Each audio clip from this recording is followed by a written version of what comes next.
Hey, you millionaires! Get out of that garbage!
Coming.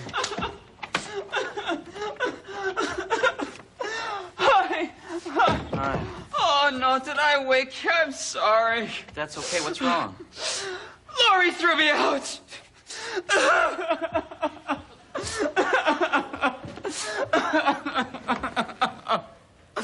Oh, God. There's no warning, you know, nothing. We're just sitting having dinner, talking about our day. That's horrible. I don't know what to say. She just gets up, starts throwing my stuff in the hallway. Oh, God. Oh, I must have retraced my steps 1,000 times, you know?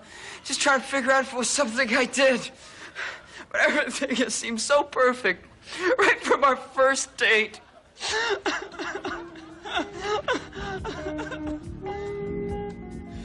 Order anything you'd like. I think I'm gonna have the duck. Waiter, is there anything you'd recommend?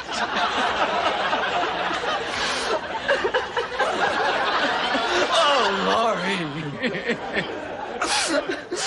Hey, it's okay if I sleep here tonight? No, that's a problem. See, I don't have a bed for Wait, you. doesn't this couch fold out? No, I don't think so. Oh, I just... sure it does. No, Come on, look. Oh. Yeah, it does. Come on. Come on.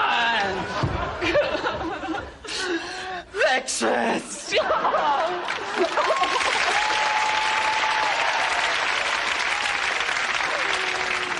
Hey, everybody. Don't panic. I mean, I'm only crushing your head. Oh, working stiff. Say, boys, how's it going down at the plant? And how are those helmets doing? Not so good. Now I'm crushing your head. I crush your head. Crush, crush. Hey, you know what you are? You're a yuppie. That's it. I just made that word up. It's my word. And I'm crushing your head, yuppie. Wish. Where do you idiots come from to get your head so terribly crushed?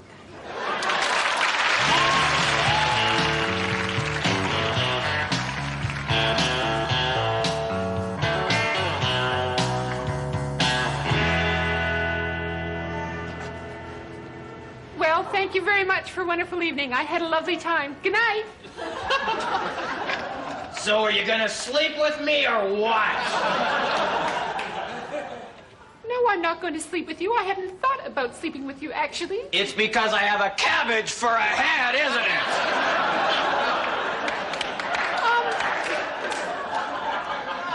No, I don't judge people on their race, creed, or color. Unless they have a cabbage for a head, which I do. Well, I'd hardly noticed. Someone had to point it out to me. Which they are awful quick to on account of it's so freaky to them. Like at the restaurant. Well, you know, I don't think anyone would have noticed if you hadn't screamed. I bet we got such a shitty table because I have a cabbage for a head. So, what's the word on that, good night nookie? I don't think so. I had a bad childhood. Oh, did you? Yeah, the other kids wouldn't let me join in all their playful games. Oh, that's terrible. My dad, the farmer, got drunk, tried to harvest my head. Could be true. I'm so sorry. So how about it? The mummy and the daddy dance? A flat no. Hey, I'd do you if you had turnip tits. Look, I don't love you. I don't even like you, all right? Doesn't really matter. Look, if I slept with you, it would only be out of pity, okay? Hey, I'm the king of the mercy.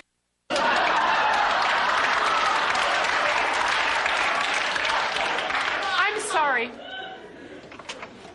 At least let me come in and water my head. Otherwise, I'll go bald. All right, you can come in for 5 minutes, but that's it. I'm tired. Yeah, in and out real quick. Then no! All right, 1 glass of water. Hey, listen, if Mr. Baker's dough doesn't rise, don't blame me. Blame my cabbage head.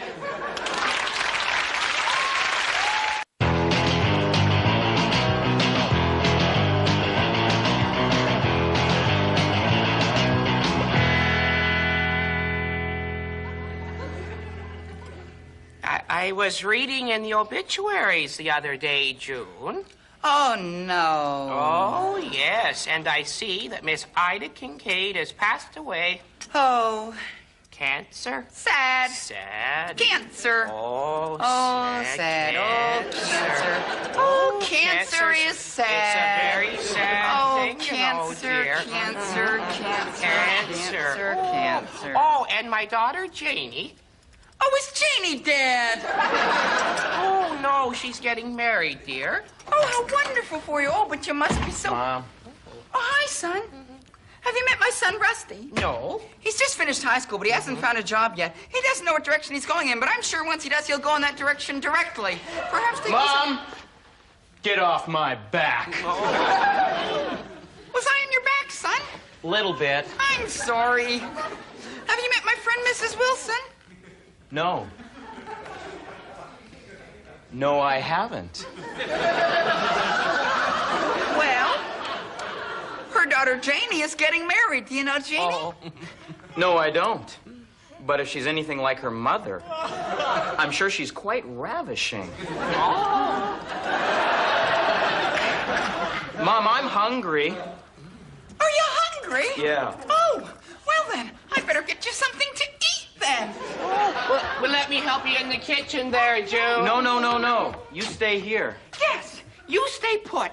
Now, Rusty, you make sure Mrs. Wilson doesn't get bored. Okay.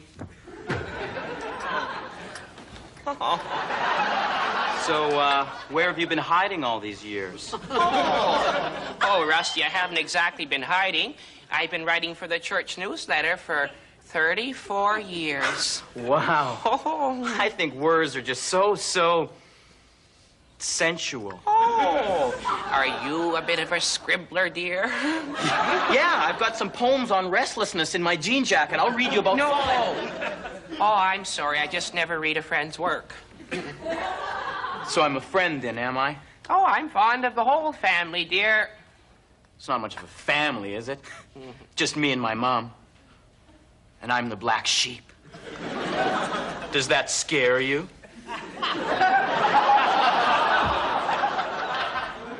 No.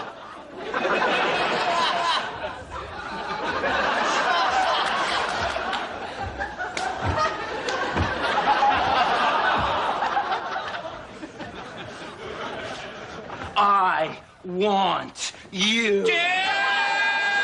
I've got a fistful of finger sandwiches. Oh, so tell me, what you gonna do now that Janie is dead? Mom, I'm thirsty. Are you thirsty? Oh, I bring sandwiches. I don't bring anything to drink. Where was my head? I'll get you something. What would you like, son? I'll have a root beer, Mom. And for you, dear? And for the lady, Brandy Alexander. Brandy Alexander! Oh, my. What a lovely view of the construction your mother has across the street. My, the light really brings out the blue in your hair.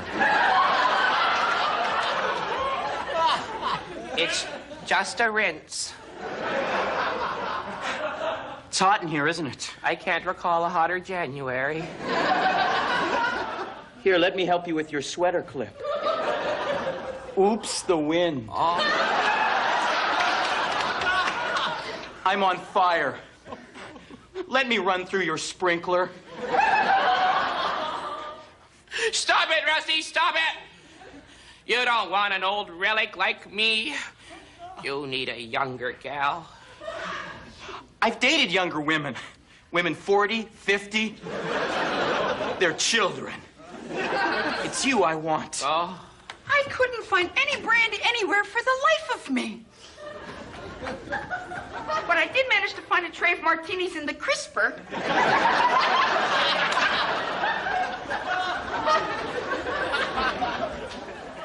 Mom, there's an off chance I might want to watch TV later. Oh, then I better go lead through the TV guide with a highlighter then.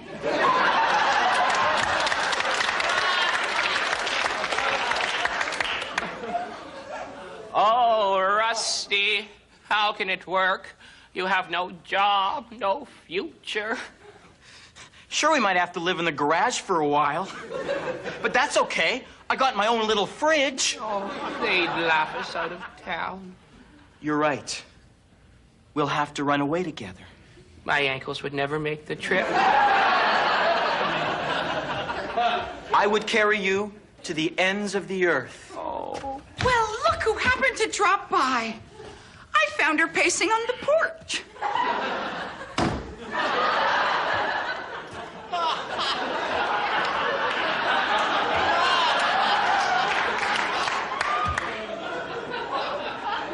You know Mrs. Beamish, don't you, Rusty?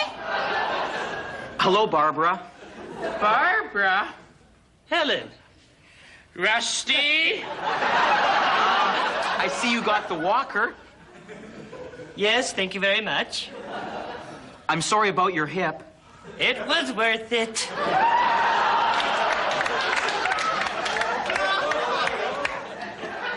Well, Rusty, I guess you won't be running through my sprinkler anymore.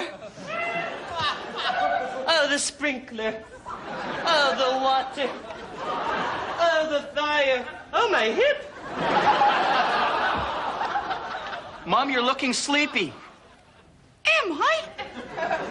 Yeah, your eyes are getting heavy. Are they real? Let me explain. Some men search their whole life to find love, and I was lucky enough to find 2 women in 1 semester. Am I in heaven or am I in hell? Wake up, June, dear. I've got to go. Are you going? Yes, I must, dear. Oh, well, thanks for coming to Tina. You will come again tomorrow, won't you? Won't you? I'm not a plaything. I'm a senior. You've got to learn the difference. Then teach me, teacher. Maybe. What a lovely tea.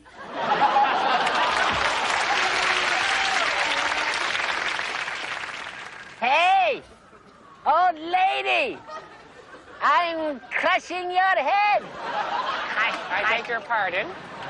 I'm just crushing the heads that need to get crushed, like yours, madam. My head is perfectly fine, thank you. No, it's not. It's shaped like an acorn. Can I flatten it for you? Wish, wish, wish. No. Come on. Take out your dentures. It'll be fun. I'll crush your head. Get out of the way, old lady. Your head's in serious trouble. Crushing your head. No, I'm crushing your head. No, I'm crushing your head. How can you when yours is already flat? Victory! Not a chance. Victory, I crushed your head.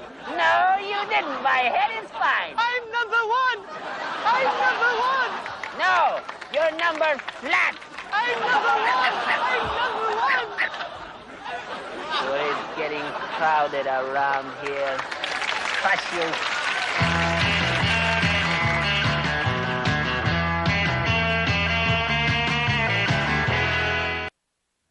They say that the notion of love at first sight is an impossible idea. Now, I may have been born yesterday, but I still went shopping. It happens. Well, it happened to me. Oh, it was years ago when I was living in Baghdad.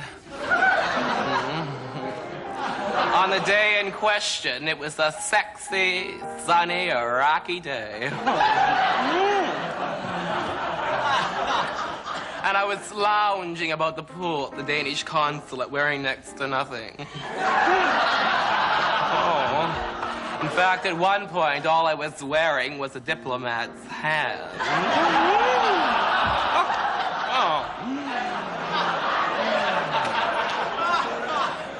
Oh, it was a crazy, crazy time for me. I was the top male model for an Egyptian line of jeans. And my face and figure were plastered on billboards all over the Middle East. And still the fighting continued.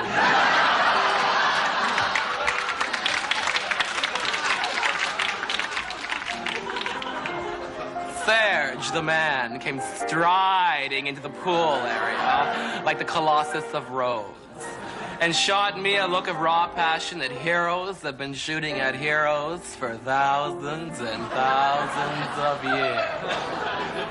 I froze.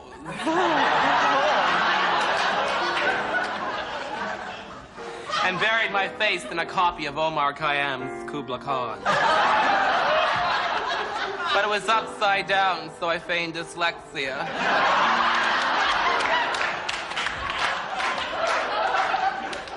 He saw right through my onion skin charade and dove into the pool fully clothed. And in one clean, swift movement, he was there, beside me. A pepper mill looking for his salt cellar. Oh, yes, Serge was black.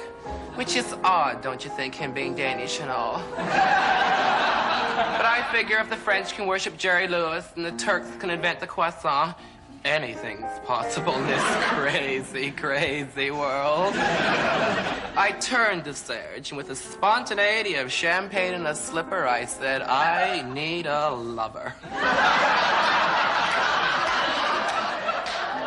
And that was it. We were together for 6 months. Which in heterosexual terms is 3 reincarnations with the same mate.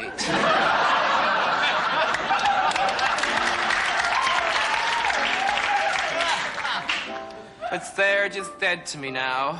They're all dead to me now. He walked out of my life and smack into the front of a bus.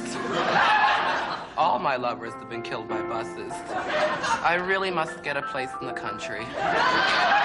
Oh well, live and learn. You know, it's hard for a faggot to take risks nowadays, but you've got to try. For example, you know that feeling you get when you don't know whether it's going to be or a fart, but you let her rip anyway?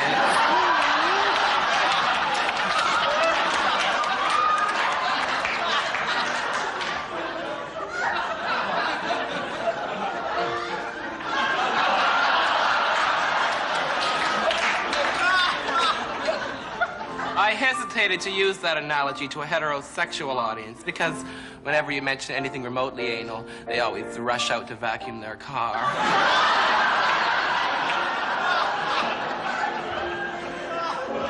It all reminds me of something that Molière once said to Guy de Maupassant in a cafe in Vienna.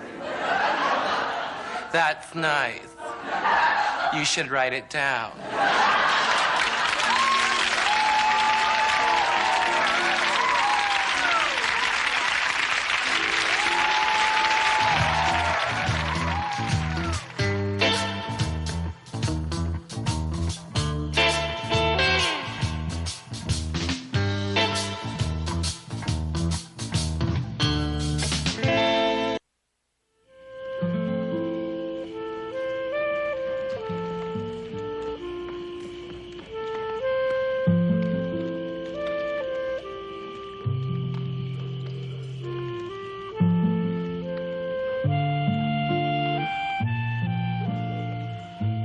The last time I saw him, we didn't even talk. We just watched the Flintstones. It's always that way. The last time you see someone, you just wish that you said more. Well, yeah, but it's not like you know it's going to be the last time, right? Yeah. I mean, if you knew it was going to be the last time, then, well, you'd say something. Yeah. Anything. Yeah. Stuff I remember about Reg is the little stuff. You know, like the way he'd always make sure you had a lift home. Yeah. Even if you had your own car with you, he'd still insist on giving you a lift. Of course, the next day you'd have to go back for your car. But he'd give you a lift then, too, if he could. Oh, sure, if he could. Yeah. To Reg. To Reg. God, he could skate. I never saw a man more graceful on two blades than a sheet of ice. Yeah. Remember his hair? Oh, yeah. It was always perfect. Yet you never saw him with a comb.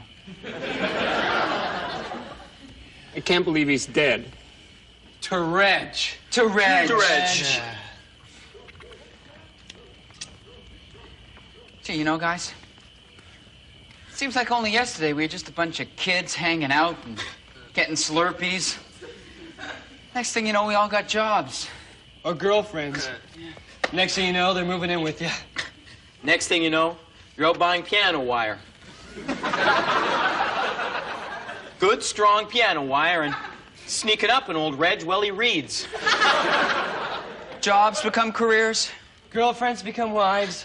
And Reg becomes a lifeless corpse in your arms. It kind of makes you think about the fragility of human life.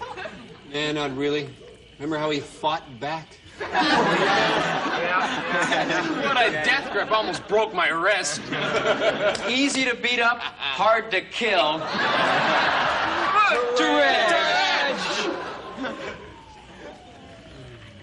I wonder where he is now. What?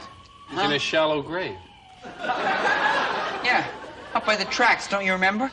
Oh, no. I know where his corpse is. I meant spiritually. I wonder where his soul is.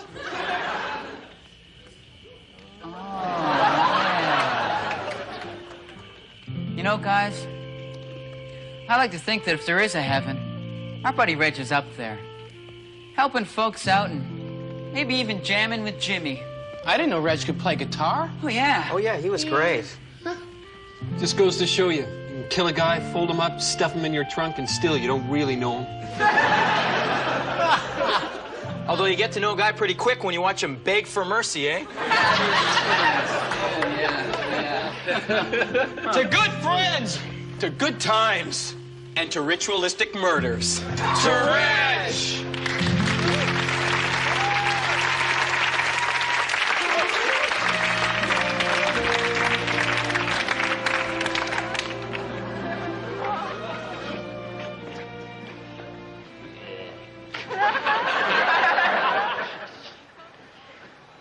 That's it.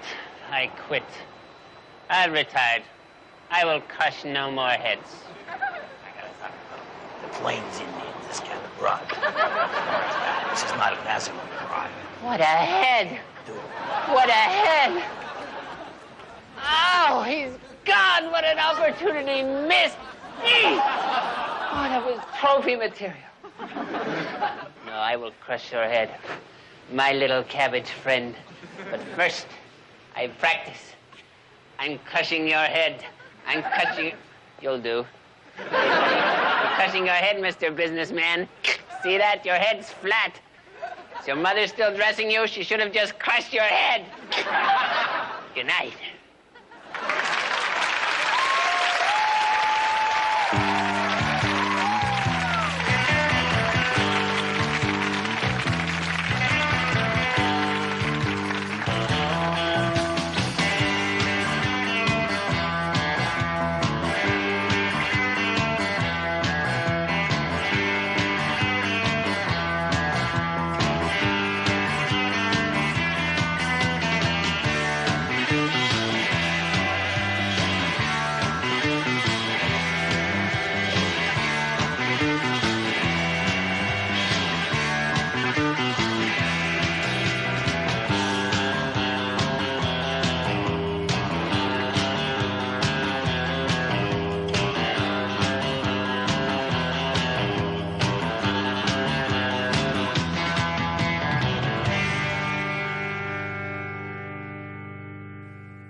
Sketch comedy. What is it? What is required? The first thing that is needed for a comedy sketch is a premise. How about a what-if premise? What if a man awoke one morning to discover his chest had been colonized by Spain?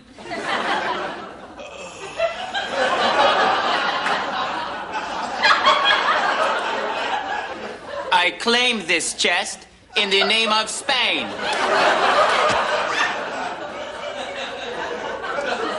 The premise has been established. The comedic possibilities are inherent. All that is needed for this scene to progress is a conflict.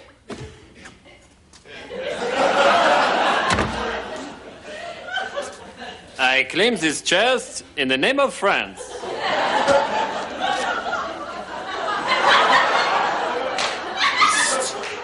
Oh, Spaniard. French. My chest. My chest. My chest.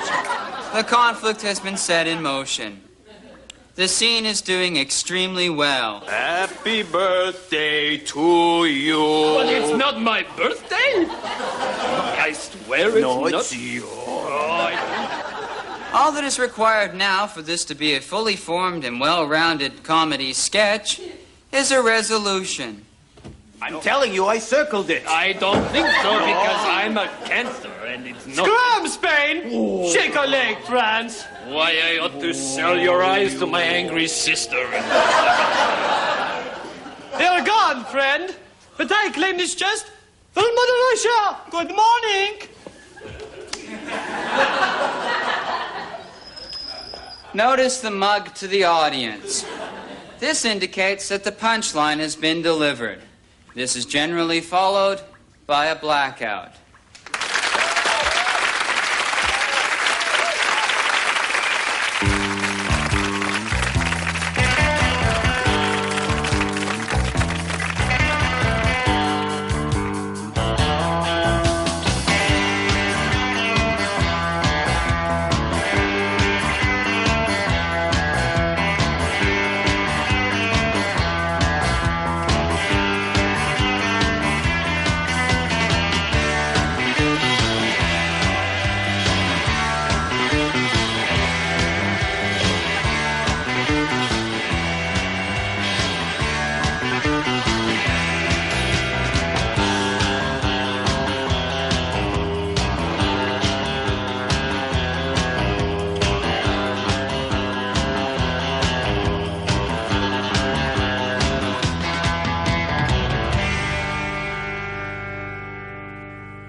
Helens agree. Honesty is the best policy. You cheat on your wife, really. Aren't you only cheating yourself? I should know. I've been married for 12 years, adding up all my marriages. If a guy won't tell you where he lives, watch out. Or if he owns his own pool cue. 30 Helens agree. Honesty is the best policy.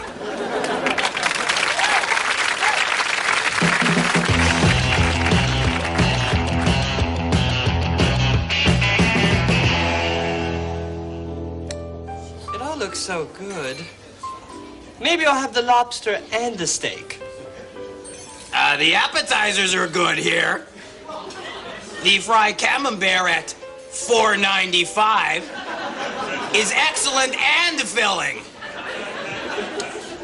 Well, there are my hips. Maybe I'll just have a salad. Thanks. Why won't you let me forget that I have a cabbage for a head?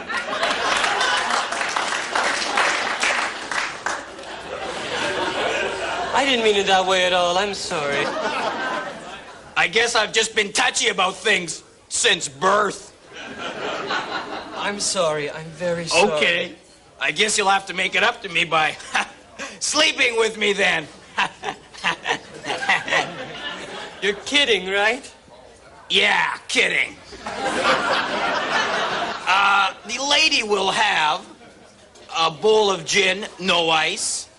We don't have time for it to melt. And I'll have a rum and rye. And could you garnish that with a couple of Tums? What a manly drink. Yes, I'm having such strong feelings about you that I'm having trouble with my gut. That's horribly romantic. Oh.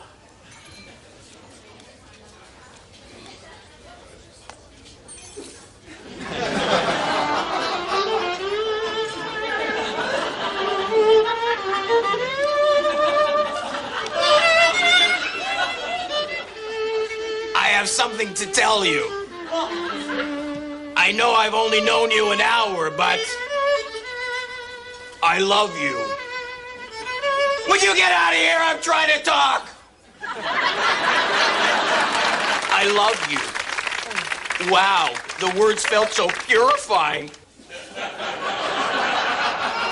I've never uttered them to anyone before. Well, before noon. Really? Yeah, really. What's with the third degree? Oh, sorry. My emotions are making me testy. Listen, I just don't want to be alone tonight.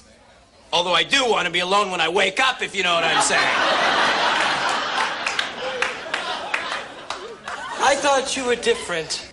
I am. Look at my head. I'm tired of talking about your head, frankly. Oh. This isn't working, is it? No, it isn't, frankly. I mean, sometimes you go out on a date with someone and it's like magic. Other times, it sucks. Yes, exactly. Yes. I think we're both adults. I think we both know the adult thing to do would be to cut our losses. 100%. We'll forego the expensive dinner and just have sex in the can. I mean, the ladies' room. Pardon my French. I think I'm gonna go home now. What? I paid for your bus fare. You owe me. Goodbye. Come on, baby. One ride deserves another.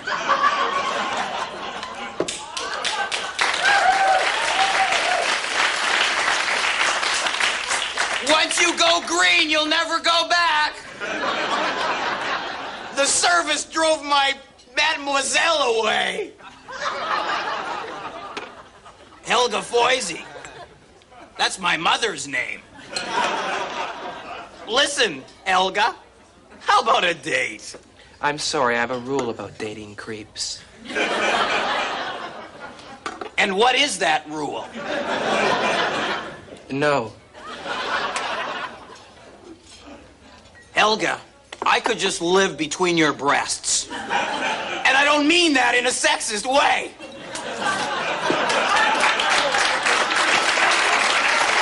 Can I get a towel? A lettuce spinner? You! I asked you. I blame you. Get out of here!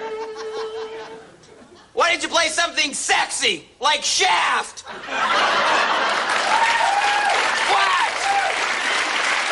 What?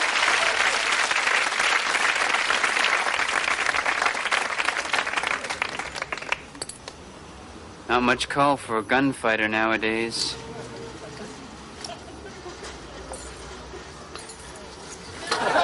Candy apples, hot cashews, caramel corn, gun for hire, candy apples.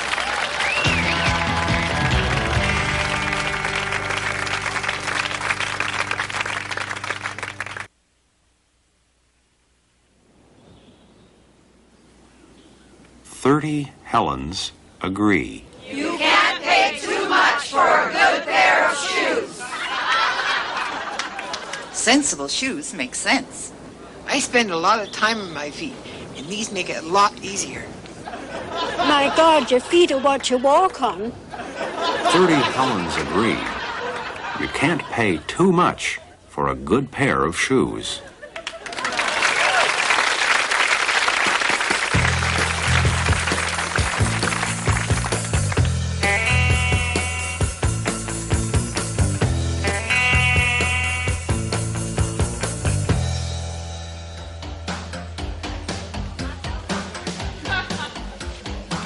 Great party, huh? I actually don't know anyone at the party, actually. I'm kind of new to the neighborhood, actually. But my friend Chris said, come to the party, I'll introduce you around, you'll know everybody by the time you leave the party. Chris knows everybody, and soon I'll know everybody. Chris didn't show up. So I guess I gotta mingle. So here I am mingling. Of course, mingling really isn't my game. I'm not really a mingler, per se. I was actually in the corner alone mingling.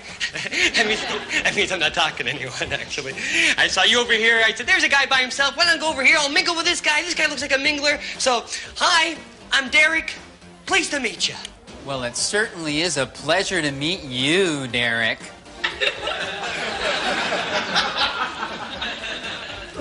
I'm sorry if I bothered you.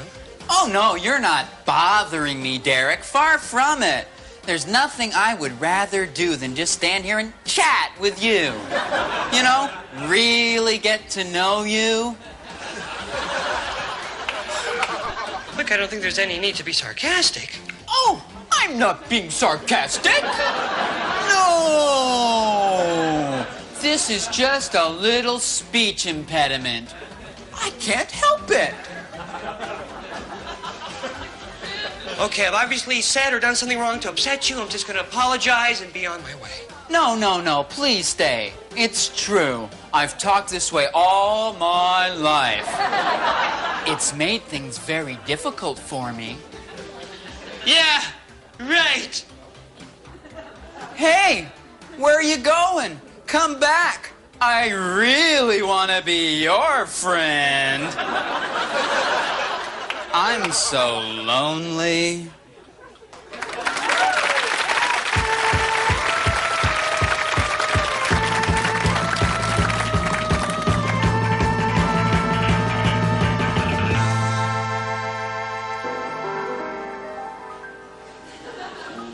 They say that blacks are inferior because they like to dance and screw around.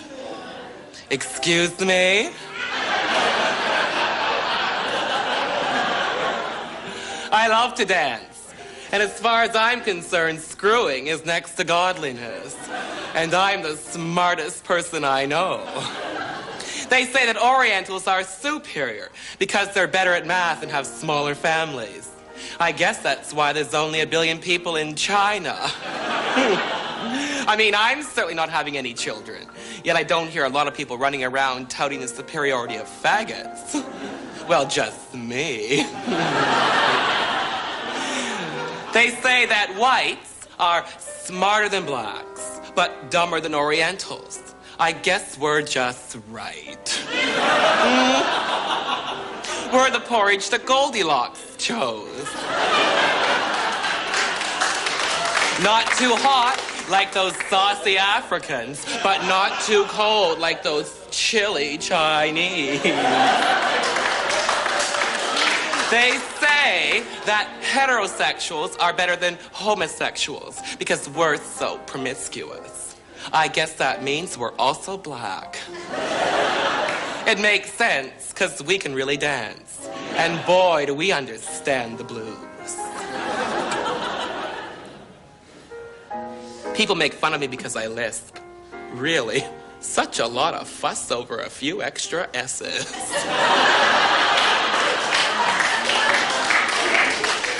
They say that every different group has their own language. For example, fags say things like girl and sister, and what's her problem?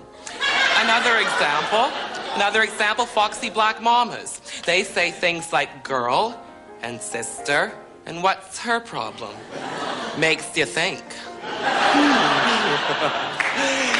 And straight men say things like no, and too expensive, and touchdown, and score! They're so together. So let's recap, shall we? Blacks are inferior because they supposedly commit more crime and test lower in white people's IQ tests.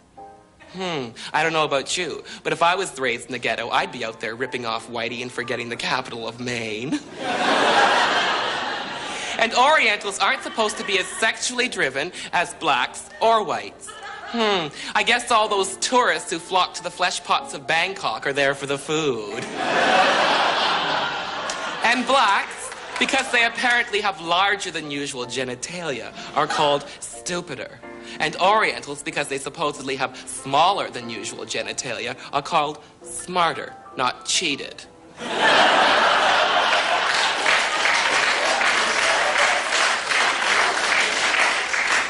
And whites, again, have perfect wieners and buns.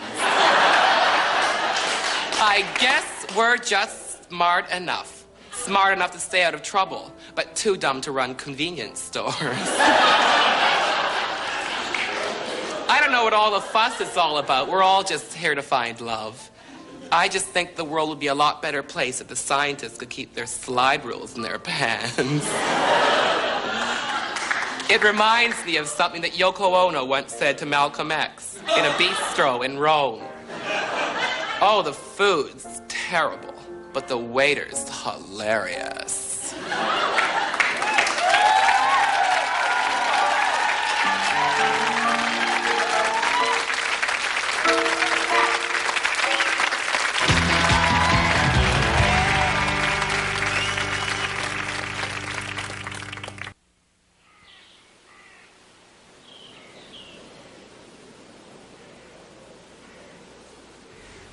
"29 Helens agree."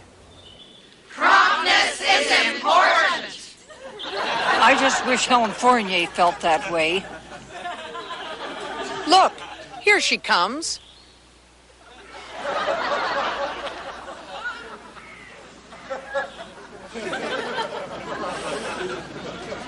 "29 Helens agree. Promptness is important."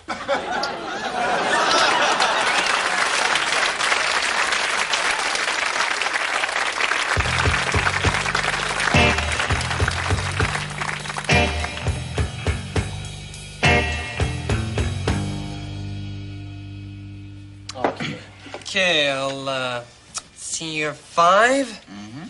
And raise your 5. Okay.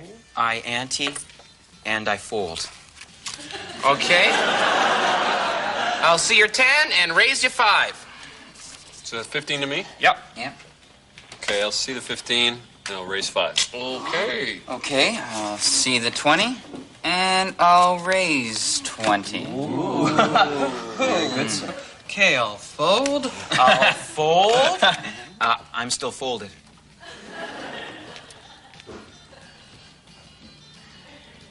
Yet. I'll see your 20 and call. I knew it. A pair of 2s. Unbelievable.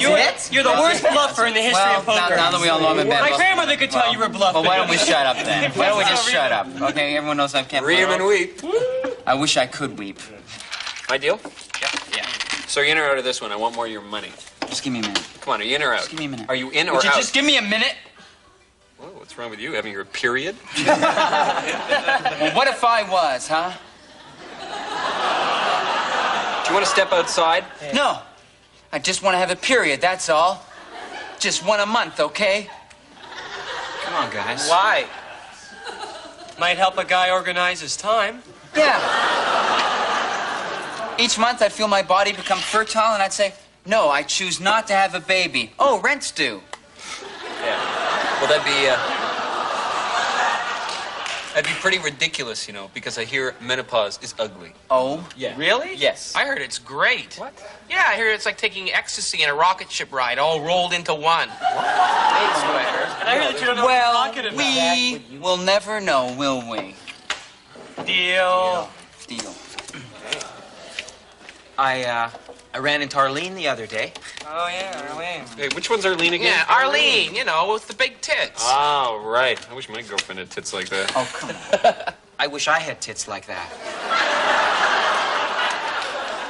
Breasts like that. Why? I don't know, to give milk or whatnot. Nurture another living thing. I don't know, lots of reasons. Yeah, I understand. Yeah, well, I'll tell you this. You get in a lot of trouble if your foreman caught you breastfeeding on the loading dock. You know what I'm saying? Well, then I just have to get a job at a more enlightened warehouse. Yeah, you don't need that. No, I wouldn't. Yeah. You know Arlene's having a baby. Yeah? Oh, yeah, that's right. She says it's a boy. Oh? No ultrasound. She just knows. Really? Wow, that's amazing. Cool. Yeah. God, I'd like to have a baby. What would you want a baby for? I'm bored. Oh, good reason. You would be such a rotten mother. You would be such a rotten mother. I'm so bad. You would. You'd be a horrible mother. Do you want to know who would be a good mother? Yeah, who? I would be a good mother. No, you would make a great wet nurse. Howard would make a great mother. Howard? Yeah, Howard. Why Howard? Well, think about it. Howard. I'm nurturing. I still have that rubber plant from college. You're kidding. That thing was like this big when you got it. That's right. And how big is it now? 6'2". Wow. I just wouldn't have the patience. You need patience. Yeah. Let's play cards, please. All right. Jeez. Okay, gents. I'd like to be a dyke. Who wouldn't? Don't be crass. I meant that. I'd like to be buried in the Sisterhood of Women. Yeah. Lesbians are so great. Yeah. They get so much done in a day. Yeah. You know why? Because they get it done together. There's no competition. With them, it's go team all the way. That's right. You're right. Wow, women together, huh? Yeah. Is that women with a Y? Oh, do you have to ask? Jeez. Oh, wait, sorry, forgot to call Wild. Hold on, what do you want, Wild? Put your cards in. Twos. Oh, 3s, 5s, 7s. 8s and 10s. Face cards. Okay, everything's Wild. We'll Okay, play for the great. ante. What do you got? 5 aces. 5 aces. 5 aces. 5 aces. I got nothing. What do you mean? I got nothing. Everything's wild. Well, I got nothing. No, he's right. He's got nothing. What a hand. You were the worst poker player.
Now remember, Nicky, no screw-ups this time. All right. It's our big break.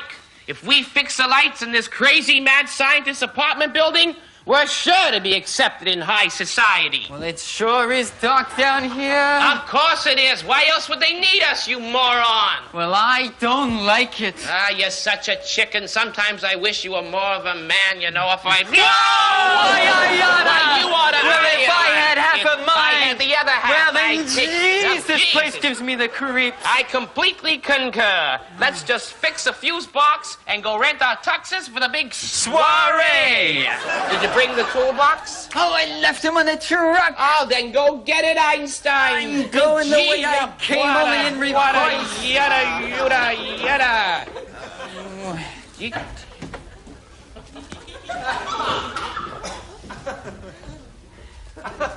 Why I get dragged into these things.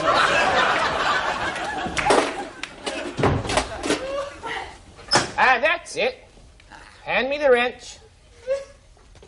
Come on, I don't have all day, Einstein.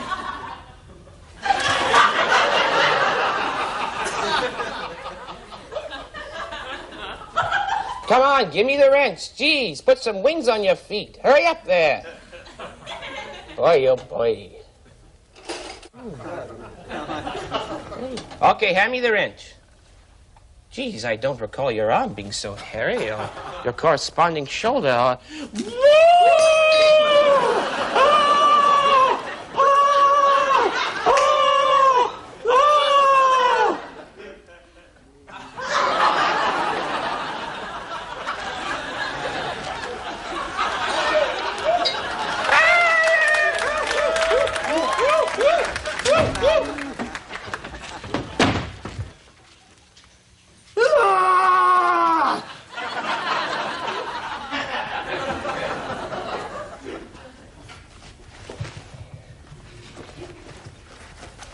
I'm not really a gorilla. I'm just actor-comedian Kevin McDonald.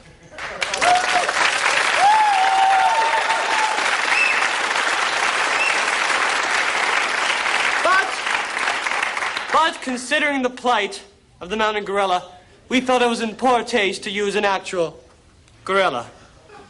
Thank you, Dave. Dave Foley.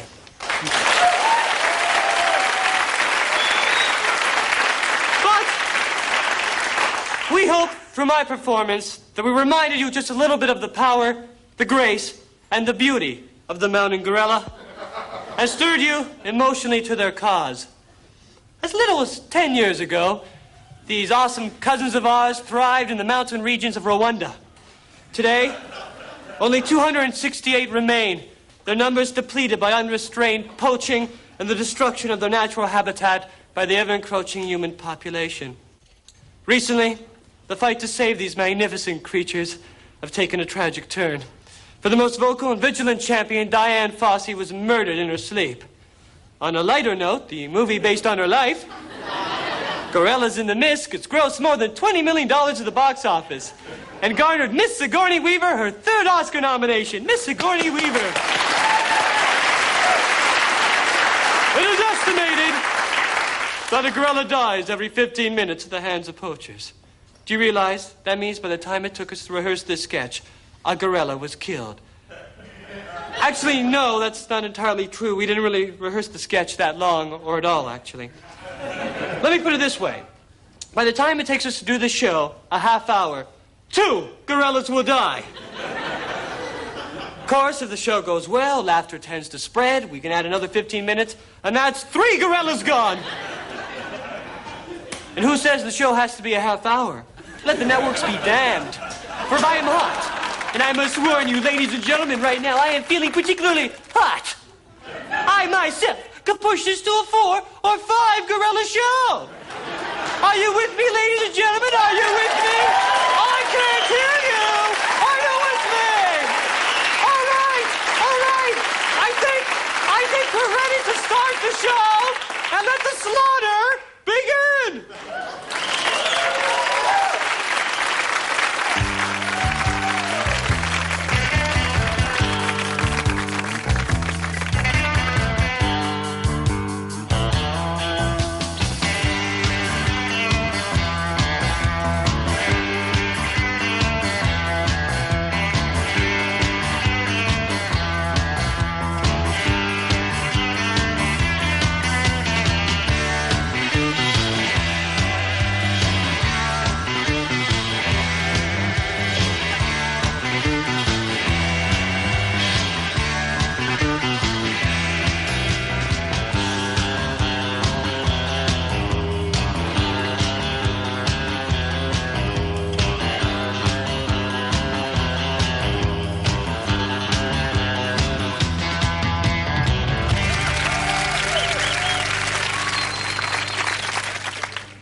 So it was a good movie. I mean, It wasn't a great movie, but how often do you see a great movie? Oh, I saw a great movie last night. Yeah, it was on the Late Show. It was what was it called? It's a classic. It's a classic. It's I hate this. I hate it when this happens. Well, what was it about? It's about this newspaper tycoon, and he's dead, and everybody's telling stories about him, and It's Citizen Kane. No, that's not it. No, but it's something like that. Okay, who was in it? Orson Welles is in it. And this is Citizen Kane. It's Citizen Kane. No, that isn't it. But it's you're not far from it. It's Well, who else was in it? I don't know. Was Joseph Cotten in it? What else has he been in? The Third Man, The Magnificent Ambersons. Oh, The Magnificent Ambersons. Yes, he was in it. Yes. Oh, that's one of my favorite Orson Welles movies. Well, this is definitely Citizen Kane. Then you're talking about Citizen Kane. No, but it's something like that. It's Right, Psy. No, not Psy. Psy. Citizen Kane. It's Citizen Kane. Psycho. No. It's Psycho. No, it isn't Psycho. It's Psycho. No, it is Psycho. Is this about a motel owner who's crazy and kills a woman in a shower? No, I just told you. It's about this newspaper tycoon. He had a slut named Rosebud, and they're all trying Then to I guess it wasn't Psycho, was it? No, it wasn't Psycho. It was Citizen Kane. No, it was Angela, Angels. The Trouble with No, it wasn't The Angels. Trouble with Angels, no. That's a Haley Mills vehicle. That's not even close. The front page. Oh, the front page is a comedy. Did you laugh once? No. Then I guess it wasn't the front page, was it? Well, what the hell was it then? Look, that guy has a newspaper. I'm going to borrow, read the TV listings, and we'll settle this once. Oh, no, don't. I really want to remember this myself. Please, I want to get it myself. Please, I want to remember this myself. Please. Just sit down.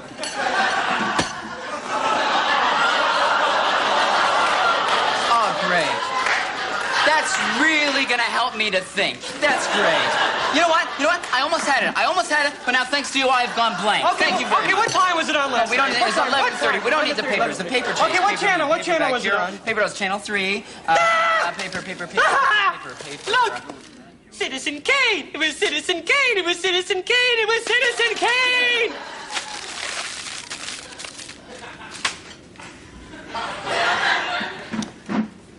Okay, big deal. Look, would you just take the knife out?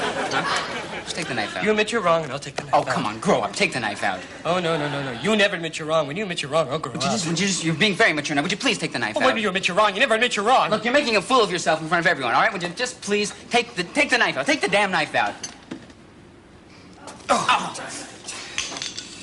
Oh, jeez. Listen, look, would you mind just calling me a, what are they called? An ambulance? No, I want a, Do you want two guys in the van to come and take care of your hand and bring you to a hospital? Yes, exactly. Yes. Then you want an No, ambulance? I don't. I want a, It's an ambulance. No, it isn't. I want a, no, it's a... It's an ambulance. You want an ambulance. It's an ambulance. You want No, an ambulance. no, it's called a... You want an ambulance. No, you know what you want? You want a mortician! You want a mortician! You want a mortician! You want a mortician!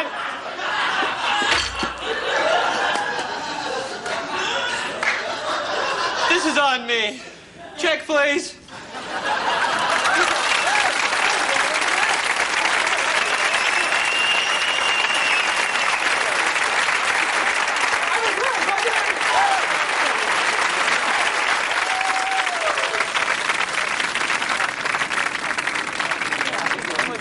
Hey, man, where you going?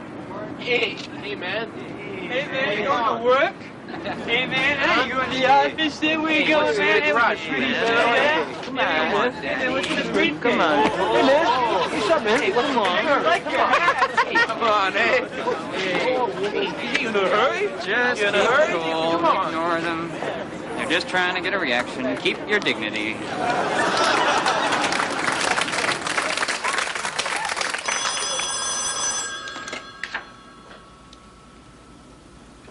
Thank you. Wow, I'm impressed. Nice. Yes, Nice desk. Yeah, hey, is that a pencil you're pushing, man? Huh? Hey, who's this? The office donkey? Just ignore them. Just ignore them. They want you to get upset. Everything's fine here. Whoa! I'll take that. Okay, you can leave now, Don't donkey. you Don't worry. be a Hey, donkey. relax. Dong. Okay, let me see this. Whoa, hey. Oh, there goes the plan to the new wall. What's that?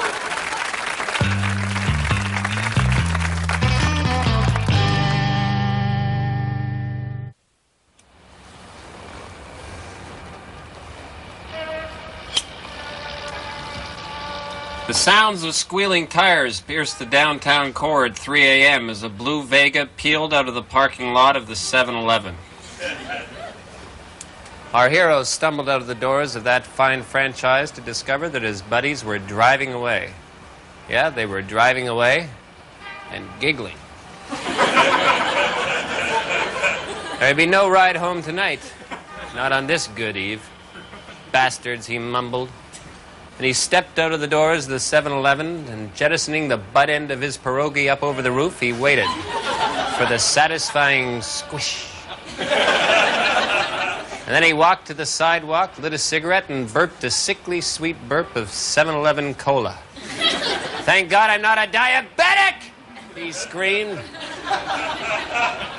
And then he headed north, into the alleyway. Halfway in, he passed a dumpster, from behind which he heard the sounds of two people locked in struggle. But whether they were fighting or fornicating, he knew not, nor did he care. He wandered further in, past piles of desiccated garbage dating from the 1960s, past where winos slept like clumps from a broken bag of dolls. And still our hero went further in. He went further in, past 12 pygmy warriors who watched in amazement as the first white man they ever saw came loping by.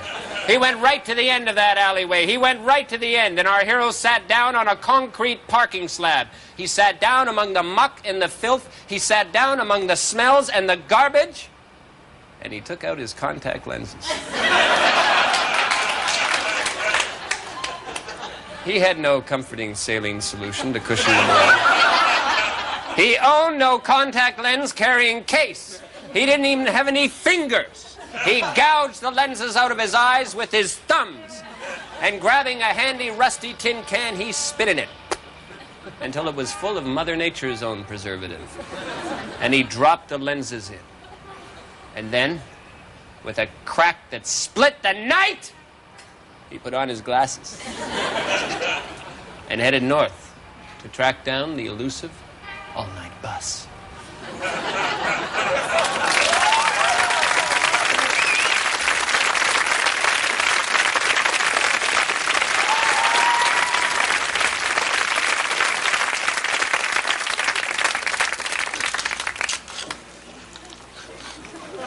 Good-looking roast, huh, kids?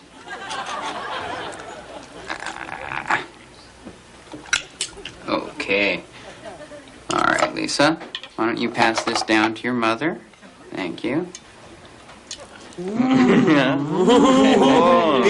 man's got a knife. Yeah. Nice knife. Hey, you gonna use it? Huh? Ooh. Gonna cut us with your knife, man? Yeah. Is that what you're gonna do? Just ignore them. They're as frightened as we are. Is this your kid? Is this your kid?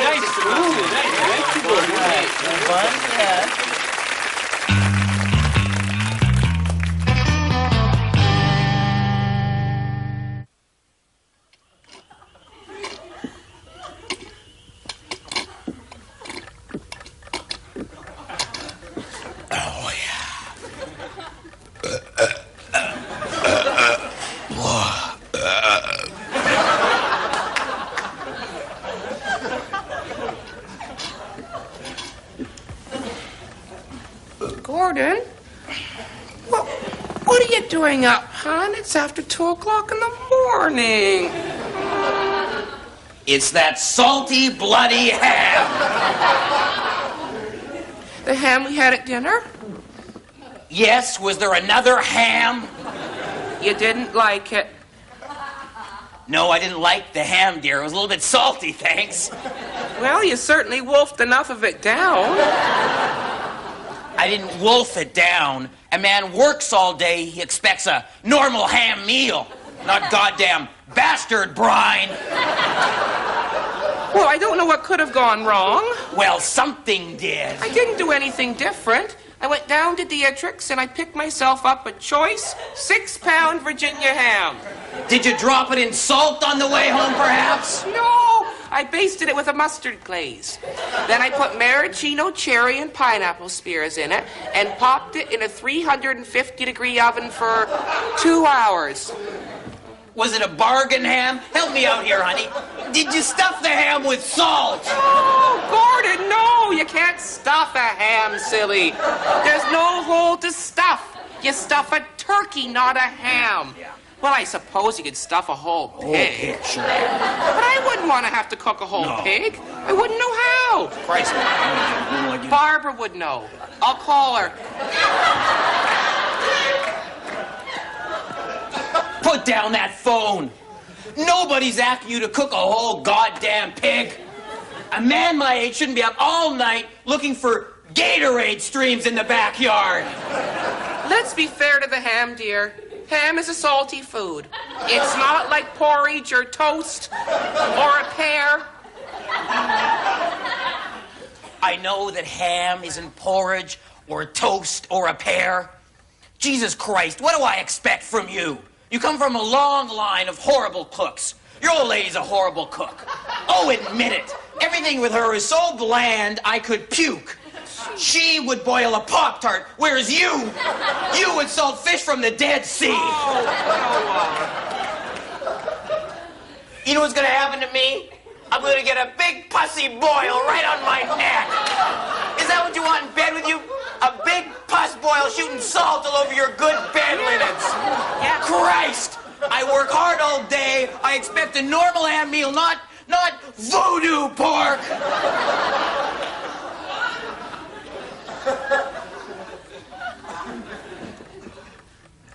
You know what this reminds me of, don't you? I hate to guess. The mushroom pork incident. Oh! When will you ever let me live that one down? Who but you would screw up something as simple as a pork chop? Smother it in mushroom sauce. It was gravy! It was horrid. And besides, that was a long time ago. That was when we lived in the blue house, remember? Well, I can taste it like it was yesterday. That, now this. I see a pattern developing. I'm banishing pork. What? I've made a decision to banish pork. It's not coming in through that door. It's not coming in through that window. Your rock star son isn't bringing it home in his big fag hair. As of today, we are a pork-free household. I have spoken.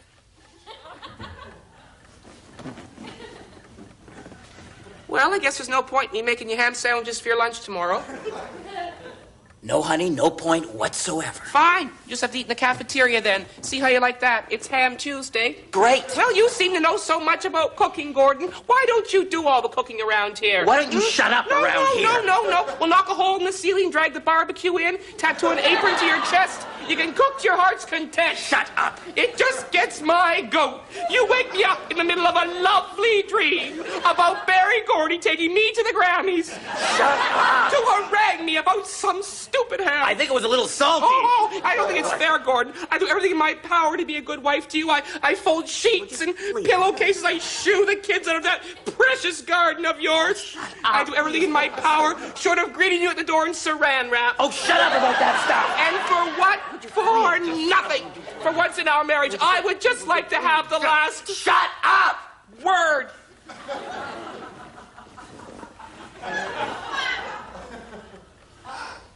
I am tired.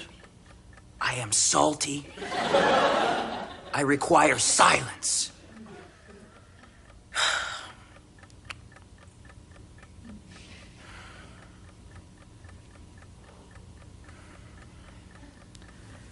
Yeah, you old soldier.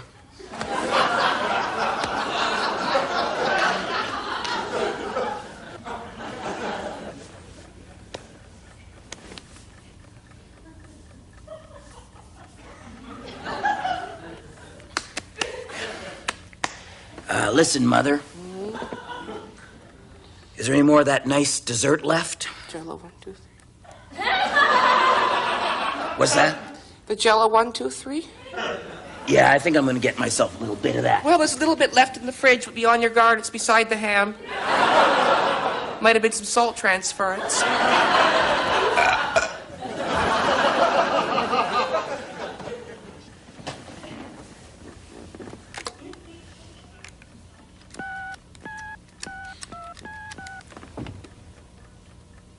Hello, Barbara? It's Fran calling. Sorry to wake you so late, dear, but I was just wondering if you'd know how to cook a whole pig. You tried what? Swedish meatballs tartare? And how to go over with the family, dear? I see. Well, if you need a place to stay...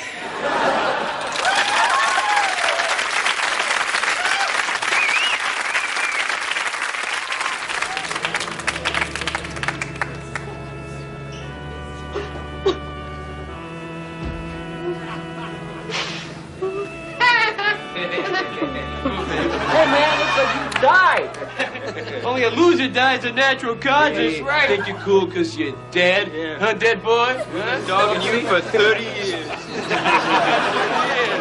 That's right. Hey, man, what did you go and die for anyway? We went for their lives around you. I don't recall instructing you to die, huh? Get up. Yeah, what did you get up, huh?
Wow! Deja vu!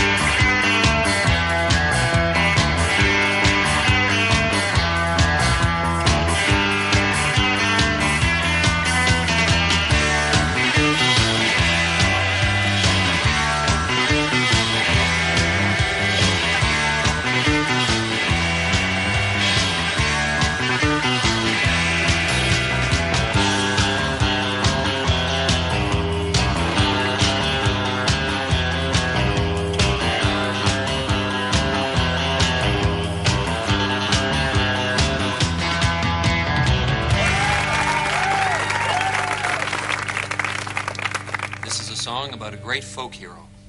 Running free, running free, running faggot, running faggot, running free. See the faggot, see the running faggot, running free. Howdy, stripling. Howdy, faggot. Well, what can I do for you? My puppy's hungry. I don't know what to do. Why not try feeding it puppy food? Good idea, faggot. Why don't you stick around and see the results? Nope. Gotta be hitching a ride on the wind.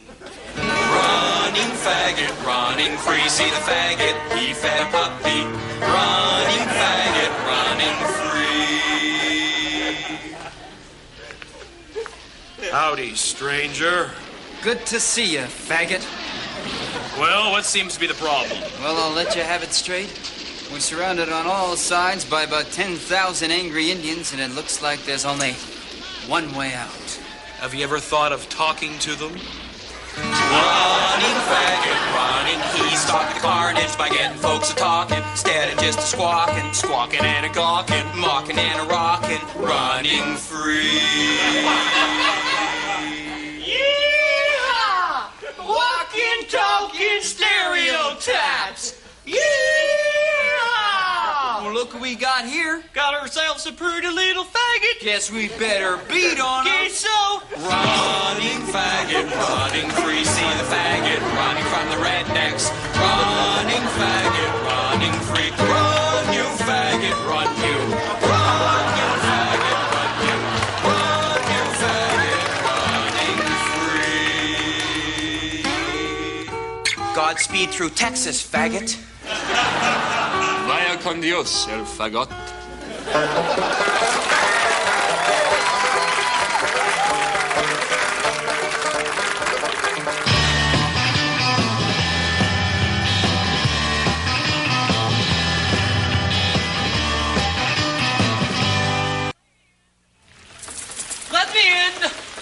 I want to be in. Claudia, let me in the house. I'm sorry. I'm sorry. I'm sorry. Now that I'm sorry, let me in! If I'm out all night, I will freeze and die. Will you be happy when you see me frozen and dead? Yes! Okay, I see the humor in this now. So let me in! No! All right, that's all right. The house is my name. I can do what I want. Do what I want. No house rules! No house rules! From now on, the outside of the house is the inside, and the inside of the house is the outside! You can't do that! Yes, I can! The house is my name, I can do whatever I want! You're outdoors, baby! Now, if you'll excuse me, I'll just retire to the living room, where it's far more comfortable.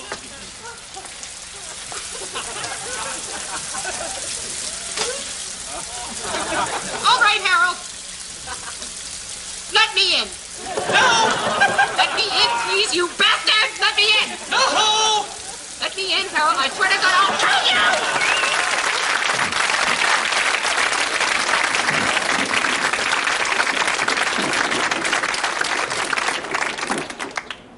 Hi, I'm Bruce McCullough.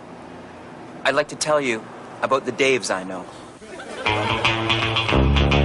These are the Daves I know, I know. These are the Daves I know. These are the Daves I know, I know. These are the Daves I know. David Hoffner, he works in my dad's store. He's worked here for 12 years, he'll probably work here for more. These are the Daves I know, I know. These are the Daves I know. These are the Daves I know, I know.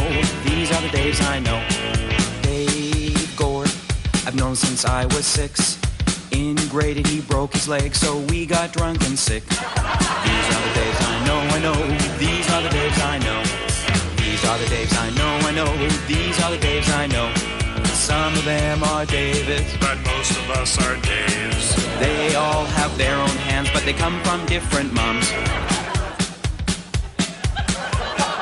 These are the Daves I know, I know. These are the Daves I know. These are the Daves I know, I know. These are the Daves I know. Dave Jadisky, man, this cat can swing. He weighs almost 50 pounds and he delivers my paper on time. These are the Daves I know, I know. These are the Daves I know. These are the Daves I know, I know. These are the Daves I know. Dave Capisano, I hardly know him. These are the Daves I know, I know. These are the Daves I know. These are the Daves I know, I know. These are the Daves I know. We are the Daves he knows he knows. We are the Daves he knows. We are the Daves he knows he knows. We are the Daves he knows. Some of us are Daves, but most of us are Daves. We all have our own hands, but we come from different moms. These are the Daves I know, I know. We are the Daves he knows he knows. These are the Daves.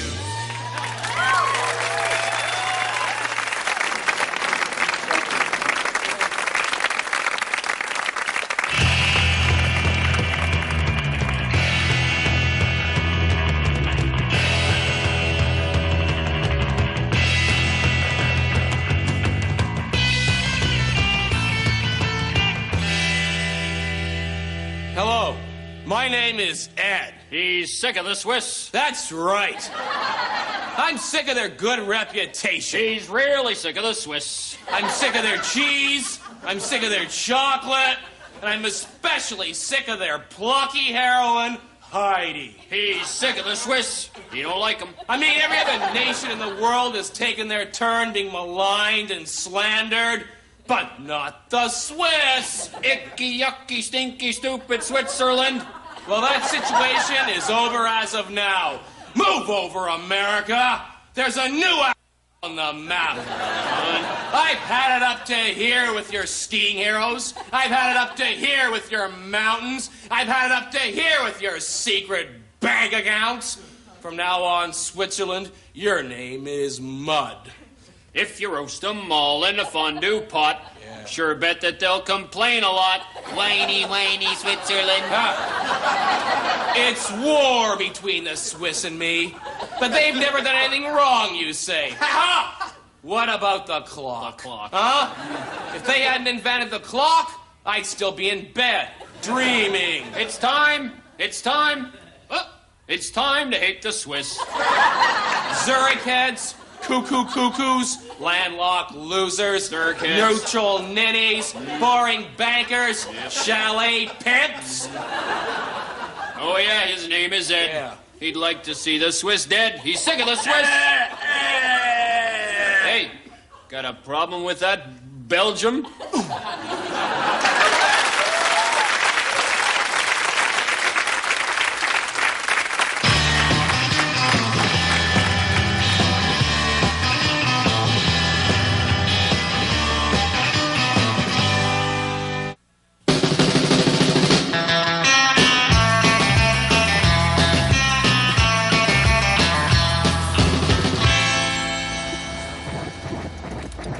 I'll have a chocolate glazed donut.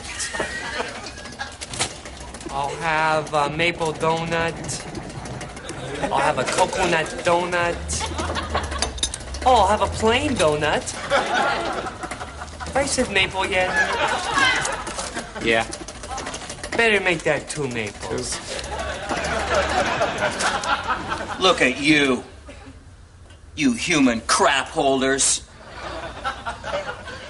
Your wrinkled faces wolfing down wrinkled crullers. Sitting there waiting for the donuts to turn day old. You're losers! Losers! Go home. Go home to your hot place and your dying cats. You're all hamsters on a treadmill, running, using oxygen, giving back nothing. If I were you, I would... Hey! You better stop before you say something you regret. Okay, yeah, you're right. I'll have a glazed cooler donut. Have I said maple yet?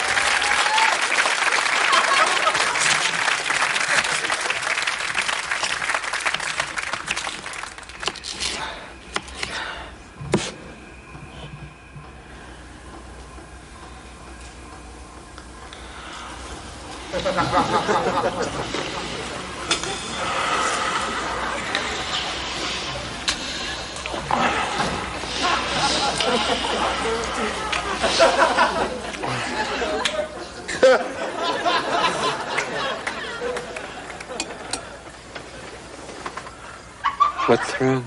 I had the pear dream again. Is I there? Yes. I think I'm insane. I know you are.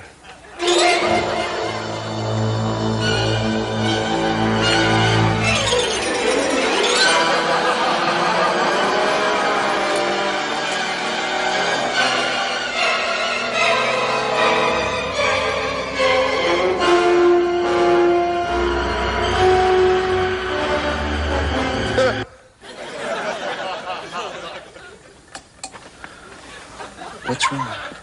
I had the pear dream again. Was Jules there? Yes. He gave me the pear.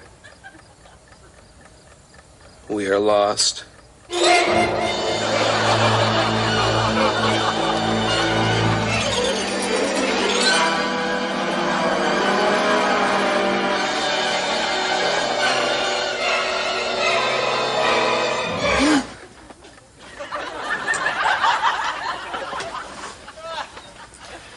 What's wrong? I had the pear dream again.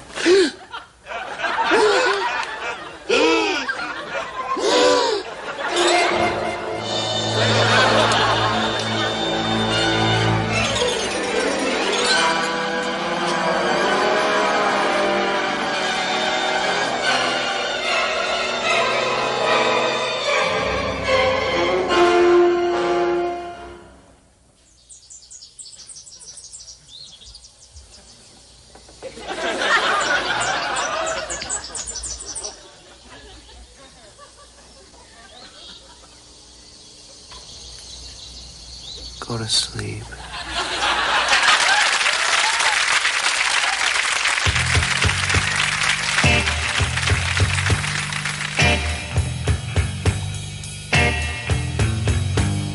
Hi, my My name's Dave Foley. And something you might not know about me is that I have a good attitude towards menstruation. That's right, I'm the guy with a good attitude towards menstruation. Oh, I know a lot of men are made uncomfortable by this monthly miracle, but not me. No, I embrace it. Embrace it the way some men embrace the weekend. Why, I anticipate it the way a child anticipates Christmas. Did you know that in a lot of native Indian cultures, menstruating women were forced to leave the village lest their powerful magic should overwhelm that of the shaman? If I were shaman, I wouldn't be so competitive. I'd be more open and giving. I'd be a shaman with a good attitude towards menstruation. Because after all, what is it? A cluster of blood vessels awaiting a fertilized egg. Providing a safe, warm place for that egg to grow. And if a life does not occur, the whole thing is flushed away and the cycle begins again. Now, is that anything to be ashamed of or disgusted by? No. This is the nesting stuff of humanity. That's why the woman I shall love will be able to menstruate as fully and freely as she desires.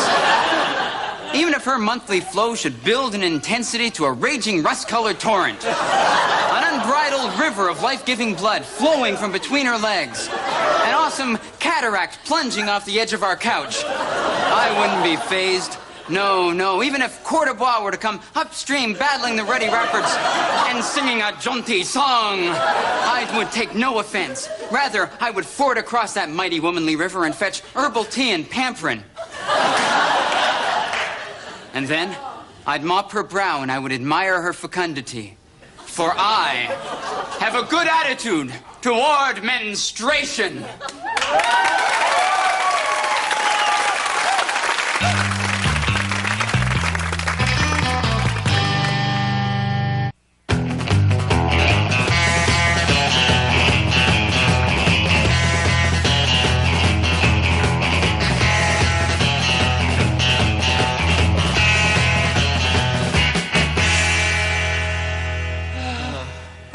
Where's the doctor?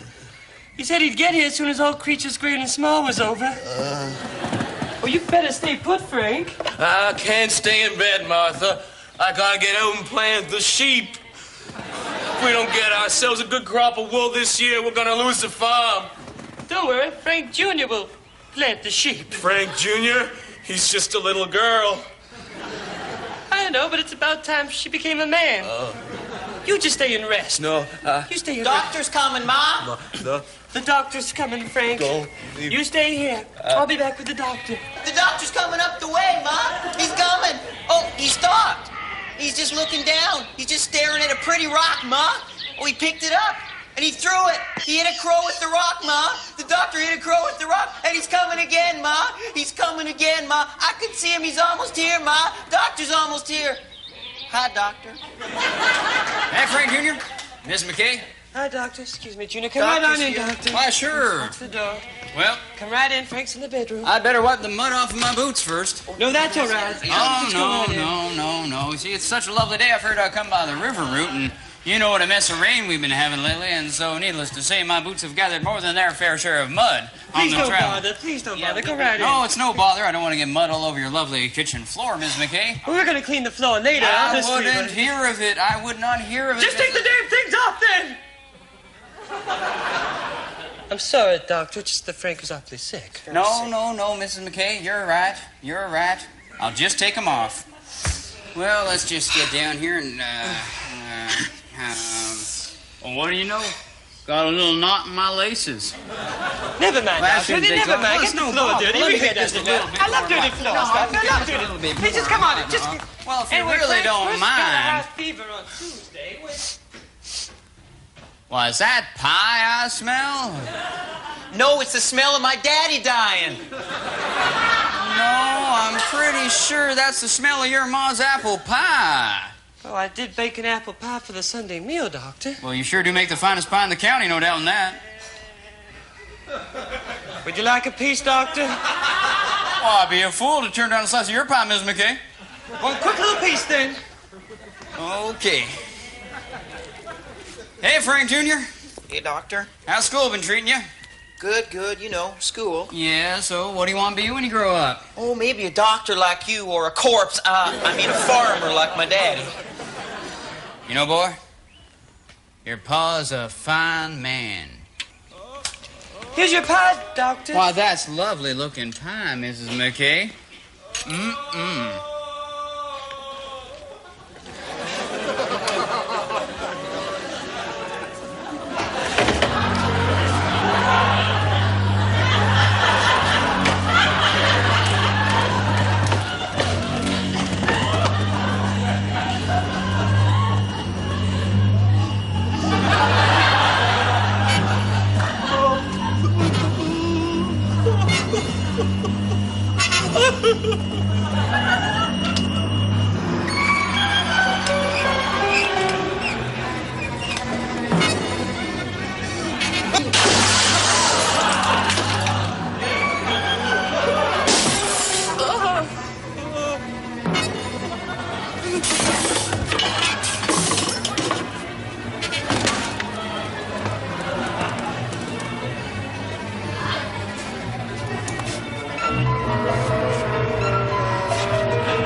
Would you like seconds, Dr. M? Why, I'd love another slice of pie. Force of habit. Get him another slice, Junior. I better check on Frank, Doctor. He's doing mighty poorly. Whatever.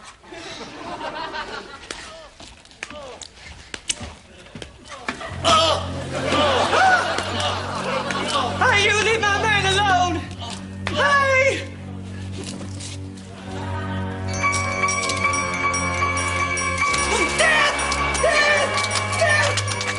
Now, it's easy, Frank Jr. You know, at one point I wanted to be a country western singer and not the doctor that I eventually become. Really? Oh, yeah. You're cheating, Hart. Doctor! Doctor! You better check on Frank. Death is banging on his door. Now, Mrs. McKay, I really think I ought to be doing the doctoring around here, don't you? Yeah. All right. Now, once you learn a bar chord, the whole musical world is your oyster. You're cheating, Hart. Oh, shoo, Dad! Shoo! Death be not proud! Death, whoa! He's on!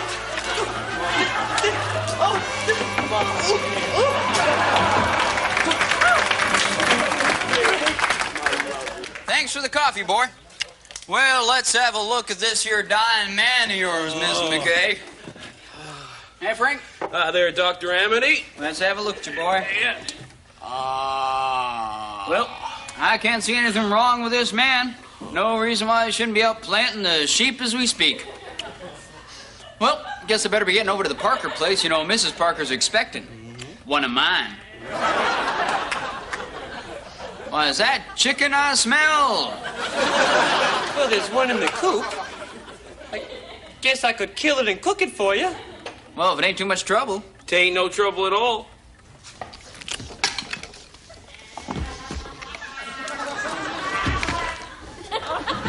That pie's for dessert.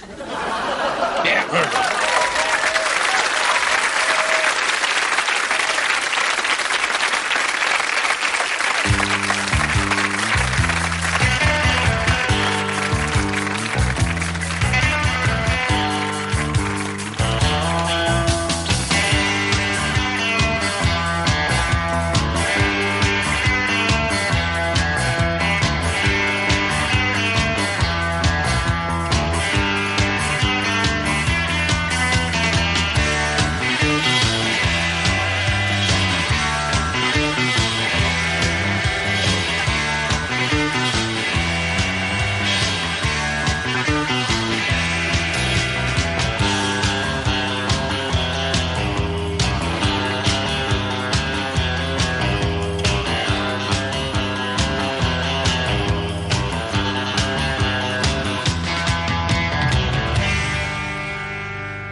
Whoa, what a night! What a crowd! Hey, you vacuous friendies! Hard day at the movie premiere? Don't worry about me. I mean, I'm only crushing your heads. Crush. Hey, miss, aren't you beautiful?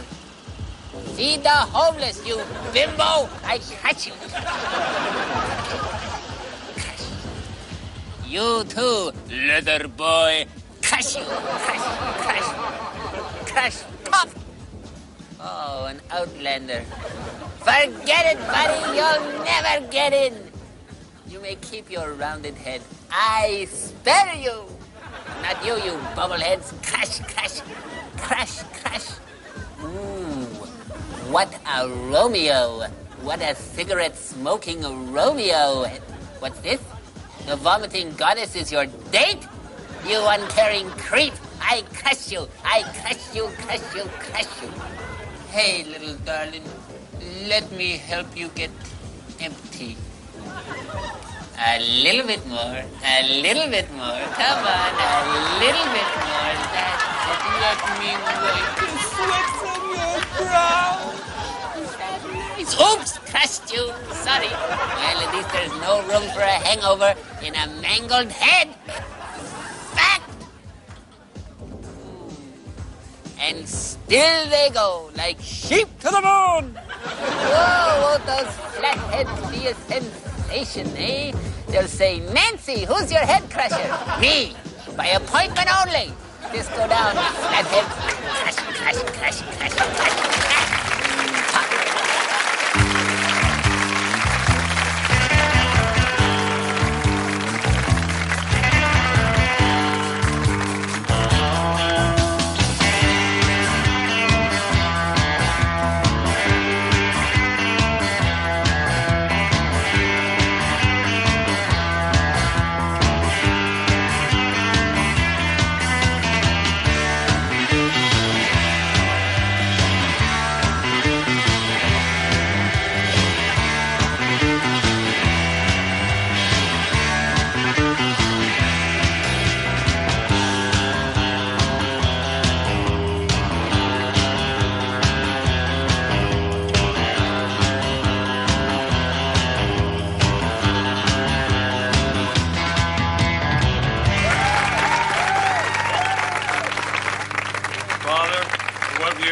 Receive, please make us thankful. Amen. Amen. Well, let's tuck in, huh? It's wonderful, Mother. Yeah. Thank you. Good looking stew. Well, you know, we had a little bit of good news today. Oh, yeah? It involved your grandpa. Oh, good. Yeah. Seems that Grandpa had himself a little poo today. No. Yeah. Wow. That's great, Grandpa. That's wonderful. Yeah, I pooped. Sure it did. How long has it been, Grandfather?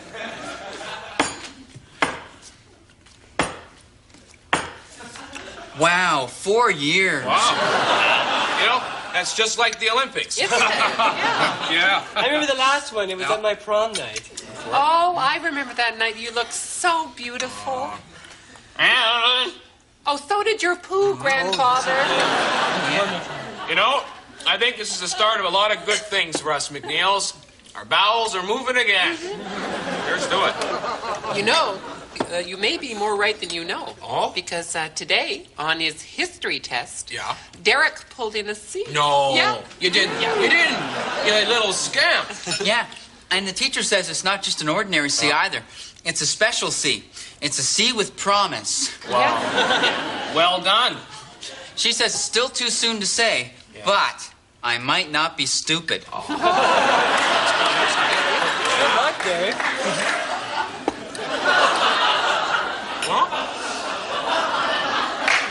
Boo. Oh, isn't that a beauty? Yeah. Looks just like a little Indian arrowhead, Grandpa. It's a winner. Do you want me to take that for you, Granddad? No, and put it somewhere safe? No, Here. come on. Come on, Graham. Just let her put it in the vase for you. I'll put it somewhere Come on. safe, Grandpa. Come on. Gee, Oh, Grandpa dropped his poo. Oh, here comes the dog. Oh, no. No, Just come on. No.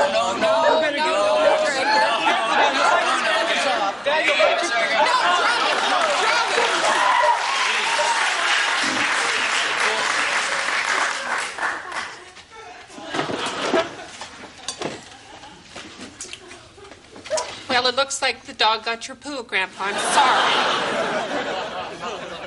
That was my last poo. No, it wasn't. No, it was. No. You'll live to poo again, Granddad. Yeah, you've got the bowels of a man half your age. Yeah. You know what I think would be a good idea, Grandpa? If you ate a little bit extra tonight. Yeah. I think that'd be good. Yes? Eat up. Come on. Is this the man that waded ashore on Omaha Beach, June 6, 1944, I'm looking at?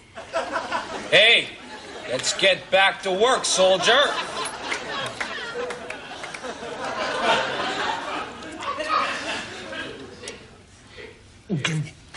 Oh, that's nice to see. That's good, man.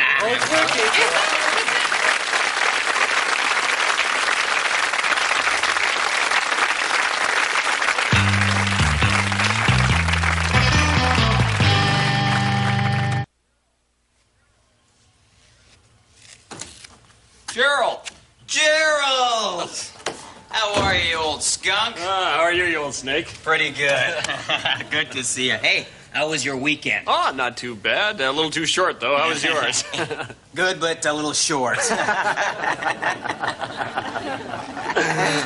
Business. Yeah. So. Well, I'd now be willing to take a look at the proposal your client is making to my lorry. On behalf of Dennis, I'm happy to show it to you. It's perfectly straightforward. A little too damn straightforward, Gerald, don't you think? What do you mean? I'm sorry, I can in no way say that this represents the interests of my client. It's a standard itinerary, Gerald. Dinner, dancing, and intercourse. I beg your pardon? Dinner, dancing, and intercourse. You mean a quick hump, don't you, Gerald? I do not mean a quick hump, Gerald. Do not use that expression in this office. Children come in here.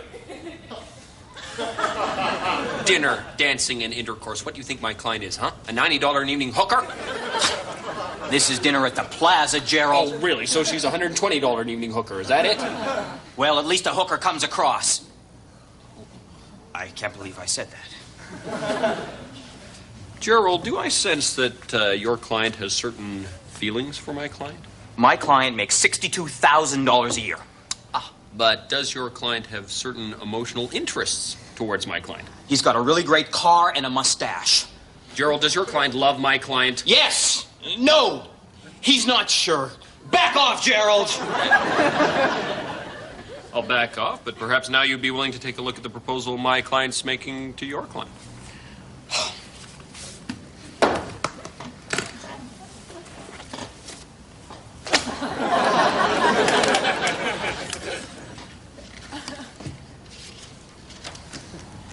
You forgot one thing, Gerald. What's that? The actual date of the wedding and the color of the bridesmaids' gowns. Come off it, Gerald. It's a standard 17-week dating commitment. All my client wants to do is to get to know your client. Hey, all my client wants to do is to get to know your client. In a completely different way. I don't know. I think she's got to know quite a few clients. Let's just look at her roster of ex-boyfriends. Gerald, that's inadmissible, and you know it. The Doobie Brothers?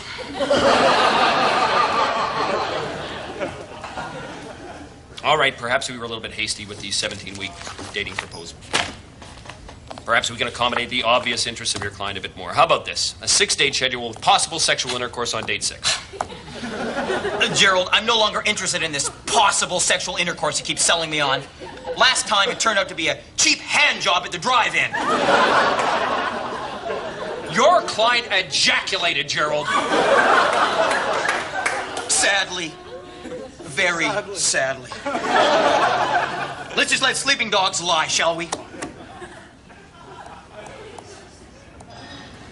3-date schedule, guaranteed sexual intercourse on dates 2 and 3. 5-date schedule, guaranteed sexual intercourse on date 5. Now that's a one-way ticket to Loveland, Gerald. That's a heap of good loving. That's a love-a-rama. That's a love fest. That's a love Woodstock, for God's sake. Come back. Gerald. Jerry. Jerry. Guh. Why don't we forget the guaranteed sexual intercourse clause? Okay. Why don't we let nature take its course? Fine. You know, the good old-fashioned way? Yeah, okay. A one-date schedule with a guarantee that your client will consume 27 ounces of gin on that evening. Come off it, Gerald. That's panty peeler, and you know it. Call it what you will, it's a tool of the trade. I'm sorry, Gerald. Come on. She only weighs 105 pounds, for God's sake. I believe she weighs 111 pounds, Gerald. In shoes? All right. I'm sorry. I can't see her letting her drink more than 8 ounces of gin. Geez, I think she could drink 14 ounces of gin. Maybe 10. Maybe 10. I think she could scarf down 12 ounces of gin. 11 ounces of gin. 12 ounces of gin on an empty stomach. 11 on an empty stomach. 111. Done. Okay. I'll have my secretary pick up the contracts Monday. There.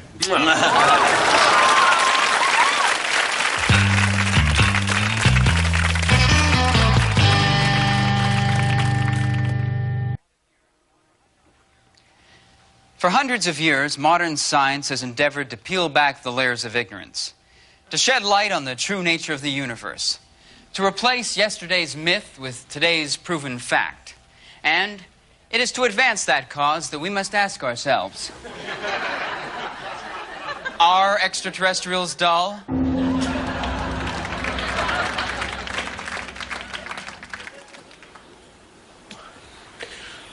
Here. It was here that I first saw the alien craft. I was struck by a blue beam of light, and I felt myself being lifted up off the ground. The next thing I knew, I was aboard the vessel. For the entire duration of my stay with the aliens, they never once turned off the TV. There was almost no conversation, and when they did talk, it was about what they were watching. Usually my 3 sons. Being a dentistry student, I, of course, have a scientific mind. I would inquire about different things, such as medical techniques, means of propulsion, social organizations. But nothing. They just go, shh, Ernie's having girl trouble. It is believed that the aliens first visited the Earth at the very beginning of human history and mated with our ancient ancestors. How else can we explain people who say things like, I don't need to take drugs to have a good time? How else can we explain New Age music? Could humans really have invented golf without alien intervention?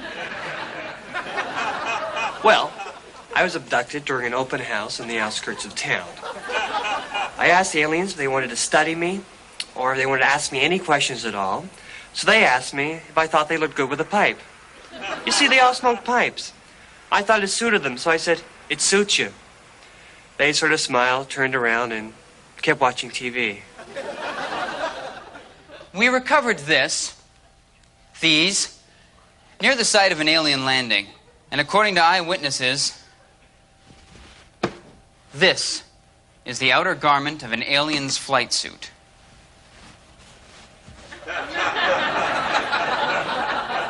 According to the lab, it is 50% wool, 50% alpaca. And in the opinion of the lab, it is a quality garment. Another thing is, the aliens all seem to be balding. Just think about it. A whole race of people brushing their hair forwards to hide the fact that they're balding. Even the children. The aliens?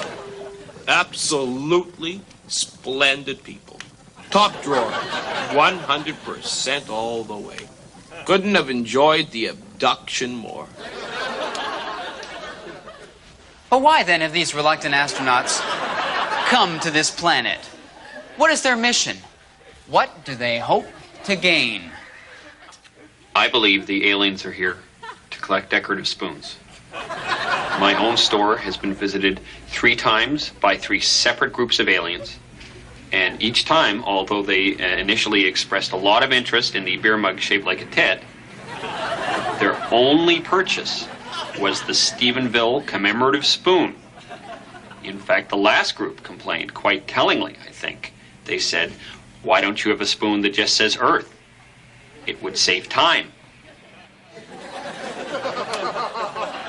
Such gift shop visitations now number in the thousands. Who knows?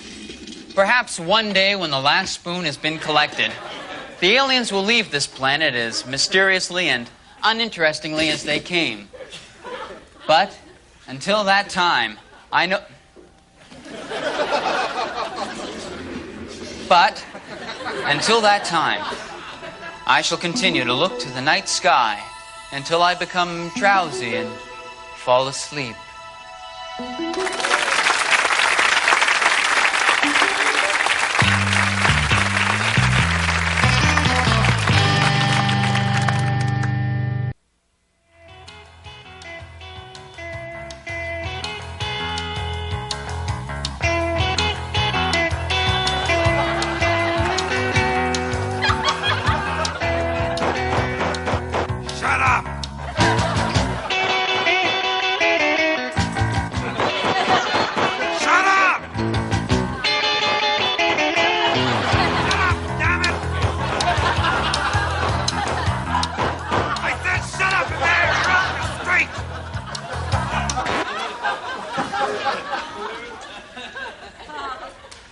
Sorry, guys.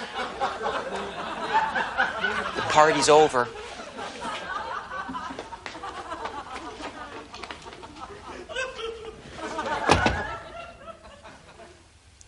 That wouldn't happen if Elvis were my landlord. I have reason to believe that if Elvis were my landlord, my life would be a lot better than it is right now. People would come over and say, "Hey, great place you got here, Bruce. Got any vacancies?" I'd say, "Ask the king. He's over there hosing the gunk off of something. He's always working." If Elvis were my landlord, we'd say stuff in the halls like, 42 tenants, can't be wrong. Gee, I could go to his house anytime and borrow a cup of sideburns. If Elvis were the man.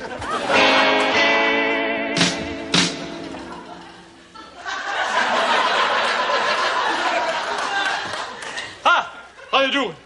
Well, I just wanted to tell you to tie up your garbage bags before you put them down the chute.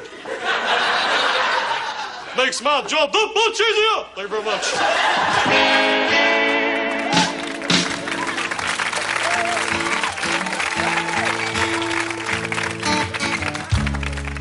If Elvis were my landlord, it would be a thrill. Life would roust about and not stand still. We'd eat bargain cheesies, no prescription pills. If that sharecropper's son handed me my phone bill, if Elvis swept my halls. What do you mean you paid your rent to an Elvis landlord impersonator? Remember what I told you? Only fools rush in. Thank you very much.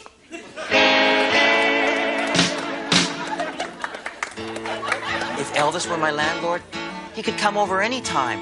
I'd say, "Sit down, king. Take a load off your scarf. Have some decaf tea. We'll plan your comeback quietly. Because if Elvis held my extra key, he could come right up to 403. I'd say, 'Hi, my friends and I were just..." Huh? Elvis. I just came up to fix your tub. Tub is like a voice. You don't work in the pipes. The pipes get rusty. Thank you very much. Elvis, do you want to watch TV later? Chips is on. I know it's your favorite. Actually, I don't feel too good.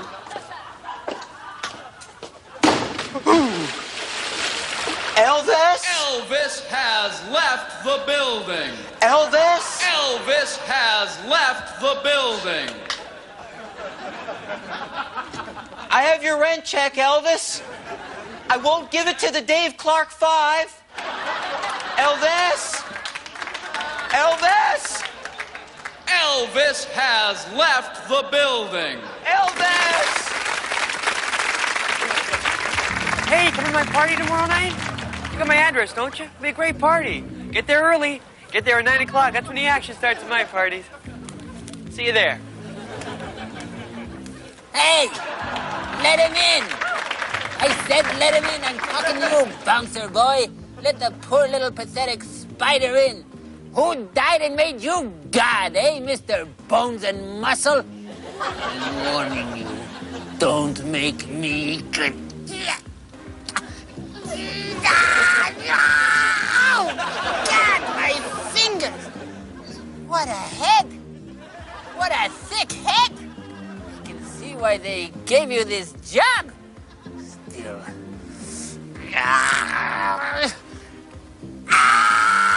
Oh, wow, brain juice everywhere. I crushed you, I crushed you, I crushed you. Crush. And, hey, what? Who's singing that horrible song? Oh, stop singing! Stop it! Hey, are you okay? Hey! Hey! Hey, flathead! You need help? You need me? Okay, wait. How did the vomiting go? Did you marry that guy? Huh? Ooh.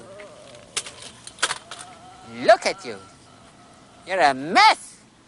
You're a great big mess of a trendy. Come on. And that's it. Up. Steady. Come on. I'll take you to the bus stop. What bus do you take? Come on. Get a move on. That's it. Step lively. Come on, move it out. Boy, you're out of shape, my friend. You should join the cadets. Or maybe even the army. Come on, it's tight. Hup. That's it. Whoop. Lost your shoe. Don't go back. It's bad luck.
I've lost my drum. I've lost my Indian drum. I've lost my drum. I've lost my Indian drum. I have a drum. The drum is mine. I have the drum. She's doing fine. But I've lost my drum. My Indian drum is gone. Soon it will be autumn. My God, what have I done? I have the drum. The drum is mine. I will treat her poorly. There is no need to whine. Drum lost. Drum found. Drum lost. Drum found. No drum, no party. I have your drum. Where's my Indian drum? Look skyward, moron. My eyes, they see no drum. Drum lost. Bring this. Your drum is here. We will see your drum. I've lost my Indian drum.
the Lord. And sucking those tummies.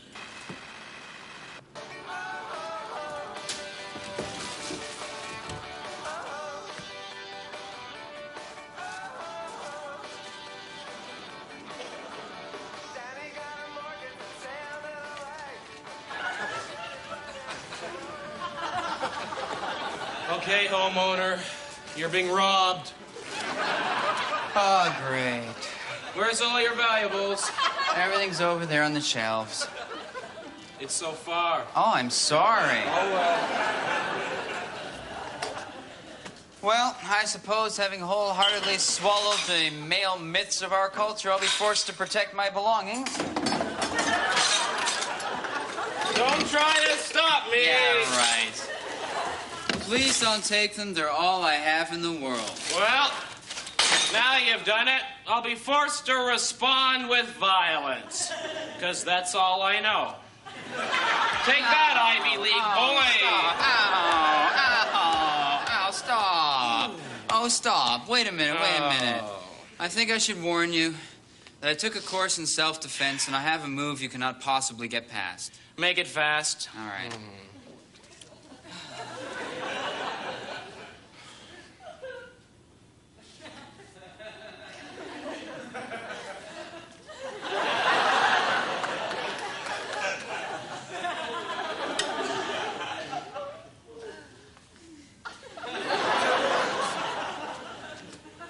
Gotcha! Oh, great. Street Smarts wins again.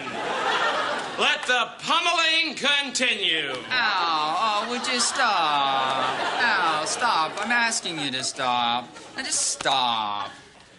Ow! Oh, don't call for help. Oh, well, you leave me precious little alternative. Help, police. Being robbed.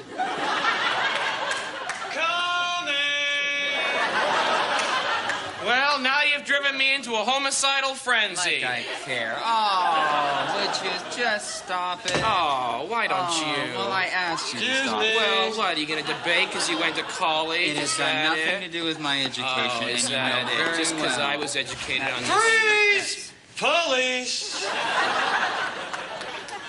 I've got a hostage, copper. Then perhaps you better get on the other side of him, sir. Oh. Don't force me to shoot him a crack shot. I can take your eye out. Do your best. Not from here, of course.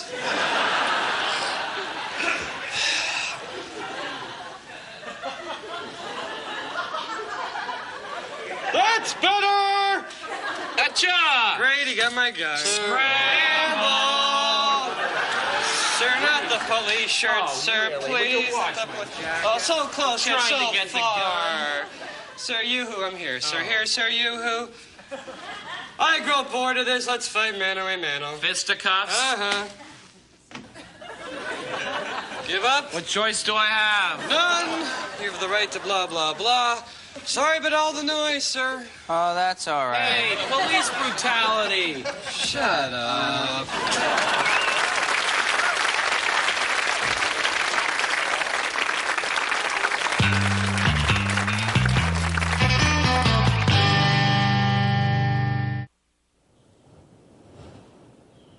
"30 Helens agree." Love hurts. He'll break your heart, honey. 30 Helens agree. Love hurts.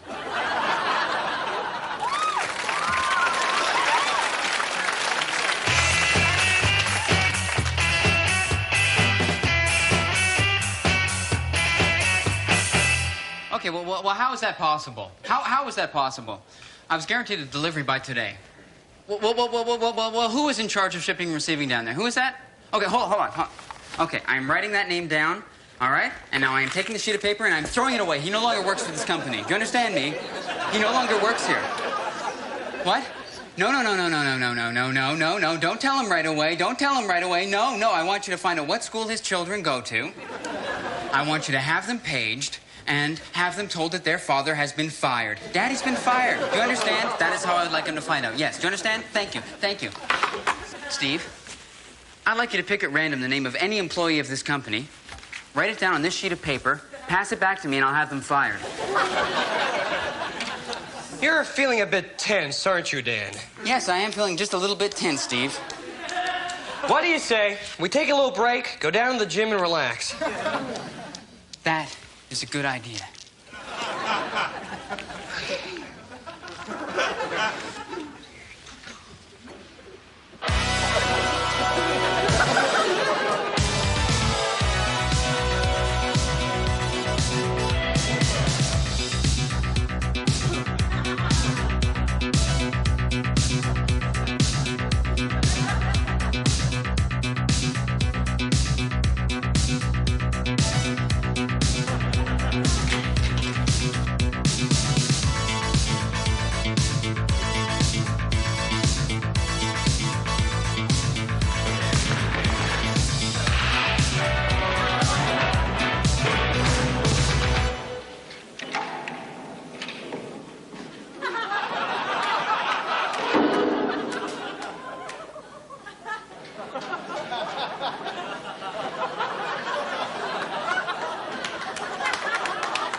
So, what'd you get up to today? 40 lashes. Hey, that's a personal best, isn't it? Oh, you bet. Congratulations. Thanks. I'll be up to 50 by next week. Don't push too hard. Remember, the beauty of this is that it's non-competitive.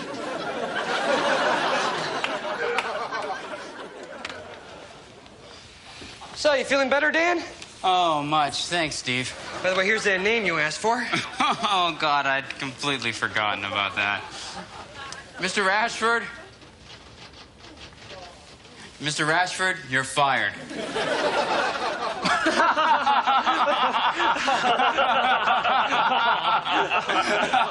No, I'm serious. Pack your things and be out in half an hour.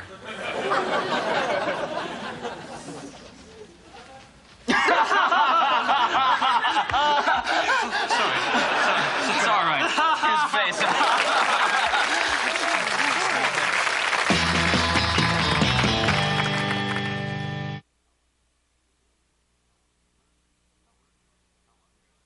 30 Helens agree.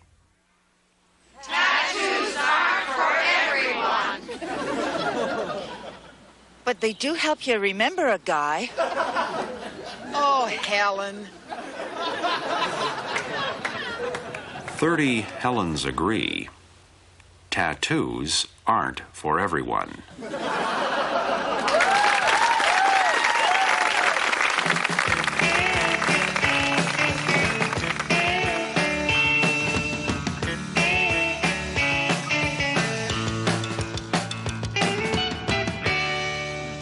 No, you didn't, did you?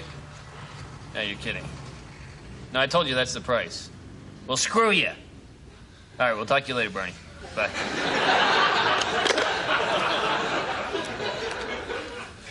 I started with one truck. One truck. You know, but I worked hard, and I saved every cent. And when I had enough money, I bought another truck. My wife drove one, and I drove the other one. We worked 365 days a year, day and night. Sure, we were tired, but we delivered. That's what people remember. And when we found that we had enough money, we bought another truck. And it was about, 5 months after that, we bought another truck. I had 4 trucks. Competition was starting to notice me. Some of them tried to screw me. But I went over, I talked to them like gentlemen, you know, parlay, parlay. And we got together and we screwed this other guy. He went under, And at the auction, I bought one of his trucks. Times were good, you know? My wife, she quit driving. We had our first kid, named a truck after her. But then that friggin' recession hit. I had to sell 2 trucks. Some guys wound up truckless. But me, I worked harder than ever, and I never gave up, not once. And when at last I bought another truck, that one was the sweetest truck I ever bought, ever. Since then, I put my empire together 1 truck at a time. That's my philosophy, 1 truck at a time. You know, the other day, this kid came in to see me. He was looking to buy a used truck. Normally, I would have ripped him off. But he was 18, 19, 20, something like that. It was his first truck. So I gave him a deal. Made me smile.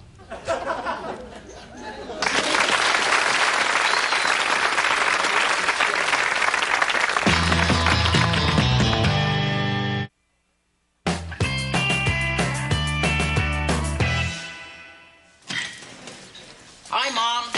Hi, Corey. How was school? Oh, good. Good. Anything special happen? No. No? Well? Mom. Yeah? Something happened after school today. Oh, God, I knew it. Are you all right? Oh, I'm okay, Ma. But I ran up with a little guy, and he's a long way from home, so I thought... Oh, Corey, you know how I feel about strays. Well, the least you can do is meet them. No. Corey, there's no discussion here. What are you doing?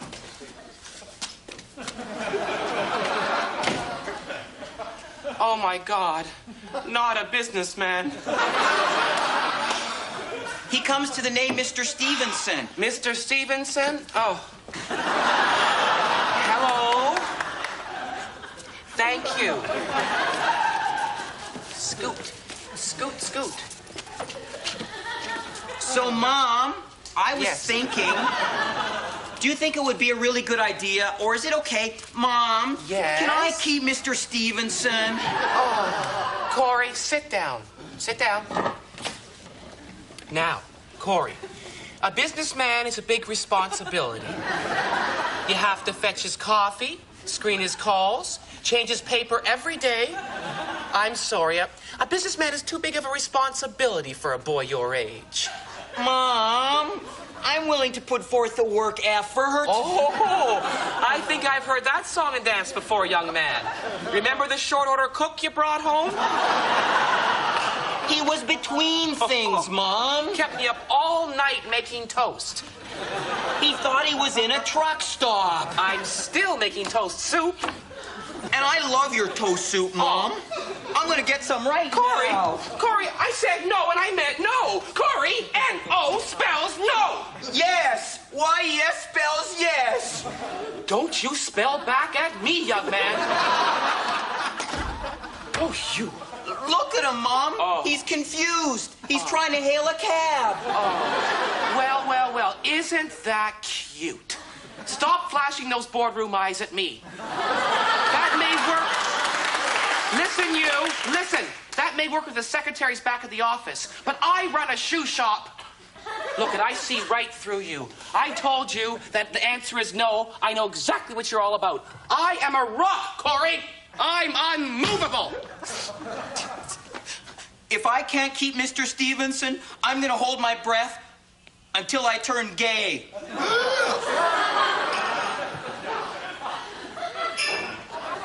Well, I suppose you can fix it at the desk in the spare room. Come along. We've already met. Super Mom! Super Mom! That's where Randy Yates lives. He's my best friend.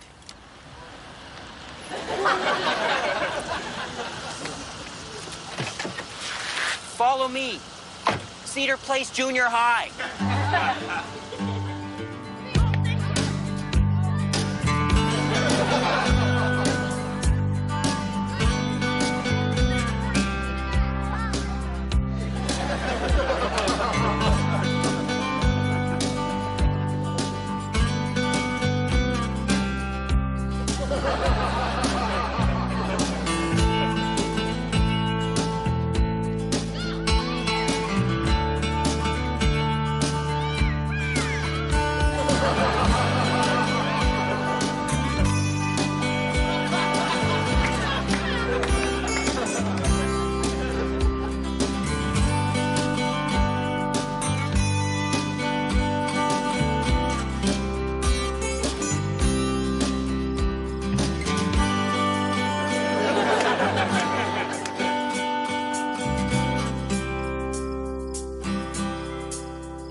Stevenson? Are you okay? You're all right. Here, try something to drink. Oh, Mr. Stevenson. Mom! Mom! Mom! Mom! Mom! Mom! Yes? Mom! What? Mom! What is it? Mom! What is it? Mom! What? Mom, Mr. Stevenson is sick. What? He's off his martinis. I just don't know what... I see. Oh, how can I explain? Corey, you like school, don't you? Yeah. You feel comfortable there? Sure. Now, how would you feel if your school was 20,000 fathoms below the sea, and your teacher, instead of pretty Miss Maver, was rather Morta, the goat woman? And all you had to eat all day was potatoes and ice. How would you feel? Confused. Exactly. Corey, Mr. Stevenson is a businessman, and what he needs you could never give him. For example, a promotion. There's no room for advancement here, and that is death to a businessman. Now, if you love Mr. Stevenson as much as I know you do, you'll do the right thing.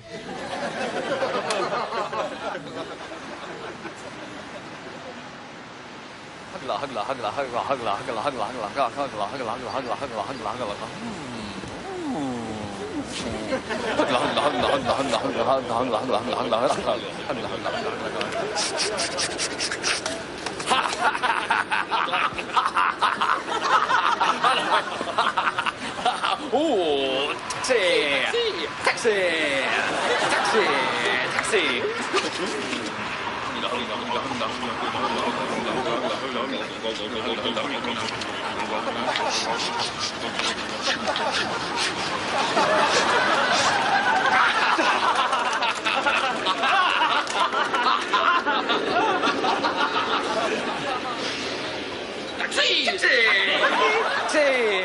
Taxi! Taxi! Taxi! Taxi!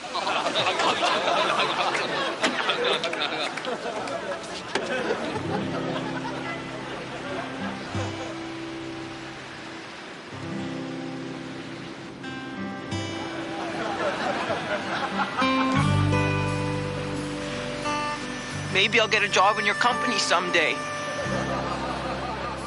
Taxi! Taxi! Taxi!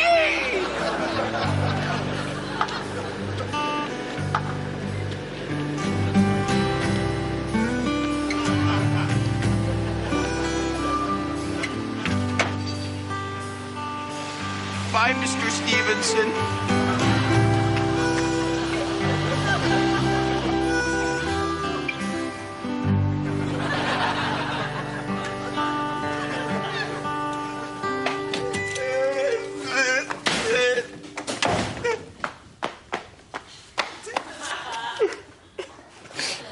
I did it. I took him back. Corey, today I passed a pet shop, and I saw the cutest little guy in the window. I don't want another pet, Mom. Oh? Well, you'll have to tell him yourself, Corey, because I just don't have the heart. You know, and he really seemed to take to me, but if you want to take him back, I guess it's your prerogative. Wow. Cooked oatmeal. Yeah. He's gonna need a lot of love. Oh, look at him. He likes me, Mom. He likes me. Oh. Mom, Yeah? I'll call him Mr. Stevenson, too. That's my boy. Come on.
What's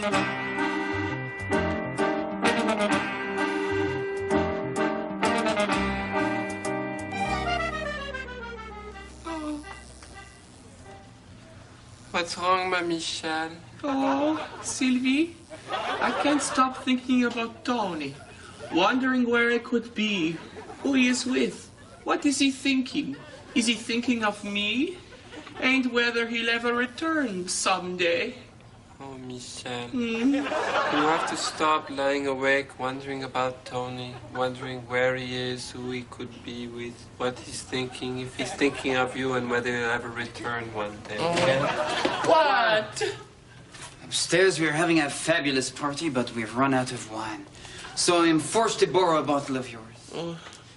My God, it stinks in here. It stinks of stupid women wondering about Tony. Wondering where he could be, who he is with, what he's thinking, whether he's thinking of you, and if you'll ever return someday. You'll get...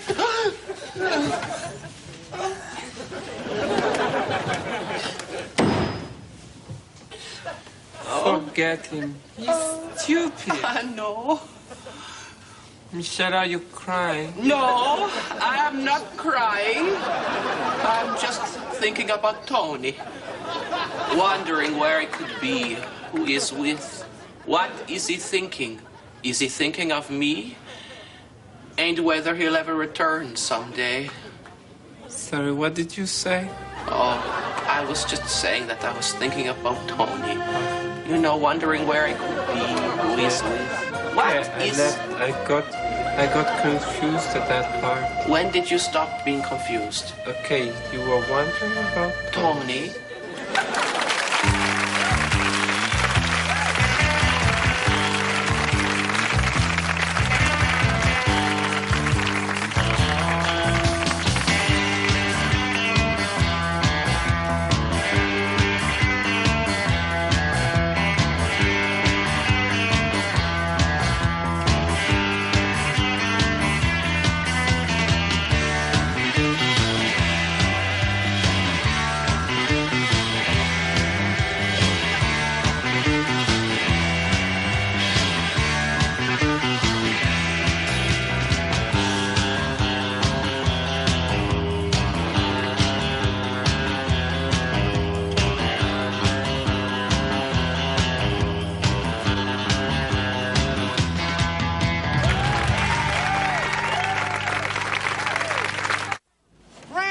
Right now, you and Sherry are having huge, immense problems. But in time, you'll learn to ignore them and stay together 30, 40 long years. Gee, thanks. Get it. As for you two and your problems, it's really quite... Okay, gentlemen, we're at altitude. Who's first? Gee, I don't say. Yep. I'll go second. Second. Come on, gentlemen, the air is toasty. Who wants to go first? Come on, guys. I mean, what are the odds of one of us plummeting to our death on our very first jump? 800,000 to 1. Look, if you guys are a little nervous, I'll make the first jump. I'll do it. Great. That's great of you. That's really nice. Andy, thank you for all the lessons. Tell you what, take my lucky comb. My way of saying thanks. Okay, guys. See you on the ground! Gee, Kelly's a nice guy. Yeah, he is. Wait a second. I'm setting myself up for an ironic tragedy. Popular guy jumps, parachute doesn't open. Gee, he was nice. Why does it always happen to the nice guys? I'm not gonna be a nice dead guy! What are you losers waving at? Give me back my comb, strawhead! Eee! See you crap burgers on the ground! Oh, his parachute isn't opening very well.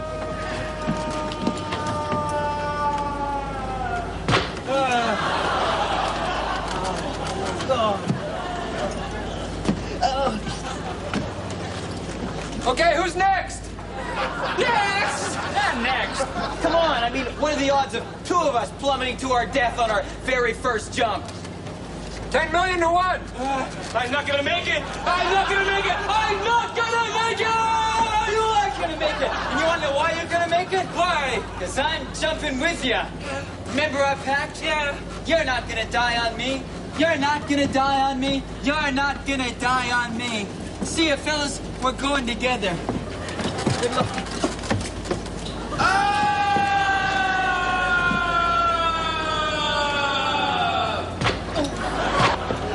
Oh, he died on him. He died right on him. He died right on his own twin brother. You know, they left the world 7 seconds apart. Isn't that the same way they came in? Yeah, it is. Hey, hold it. What are the odds of twins even being born? 50,000 to 1. And the odds of two of them plummeting to their death on their very first jump? 1 billion to 1. I got a hunch.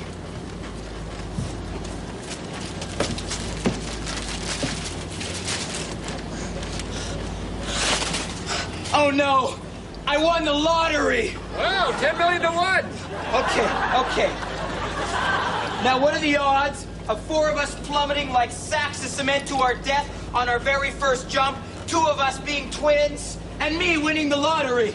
Roughly 63 trillion to 1. Not good enough. It's these parachutes! I've been watching them defy the odds all day. I'm gonna jump without one. What are the odds of a guy jumping from 10,000 feet and hitting the pavement running? 2 to 1. Good. I'm off. I feel lucky. It's working. It's working. It's working. I feel lucky. Hi, I'm Mark McKinney.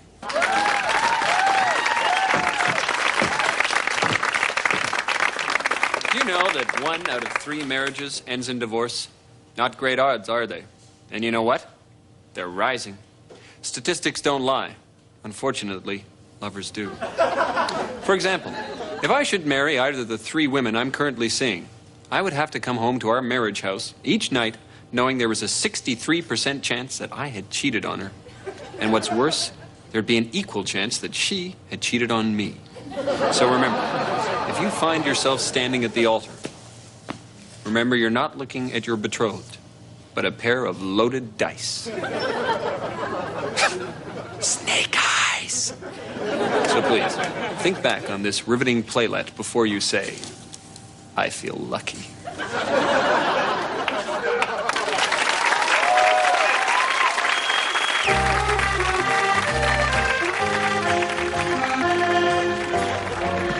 Do you know what that means, CV? Oh, yes, I do. But you know what I think? What do you think?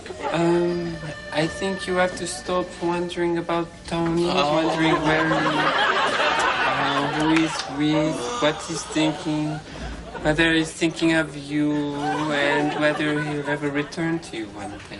I know. What? Still, my party rages on into the night. And yet again, we've run out of wine. So, I'm forced to borrow another bottle of yours. No! Sylvie! My God, it is rank in here. Rank with your stupid wonderings about Tony. Wondering where he could be, who he is with, what he's thinking. Is he thinking of you? And if he'll ever return to you someday. My God, open a window!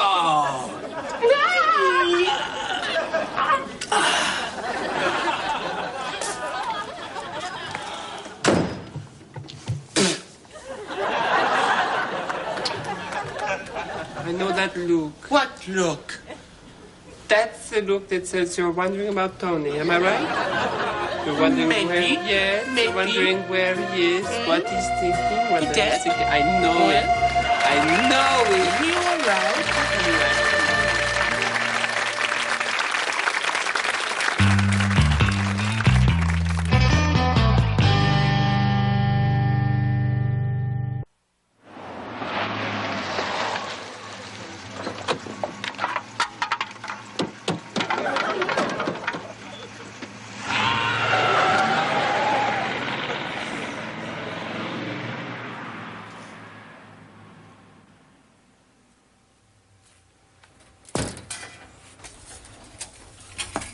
Bobby Turns, you get in this house, you're in a face full of trouble. Don't you high me. Gerald, the neighbors. They sympathize, believe me.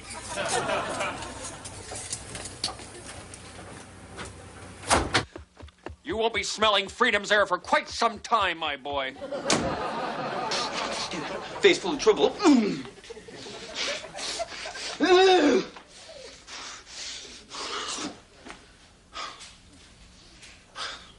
Uh-oh. My bed is spinning. Hey, the whole world is spinning.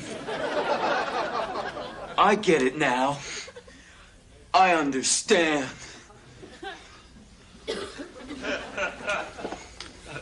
Mom, Dad, I'm taking up my pen.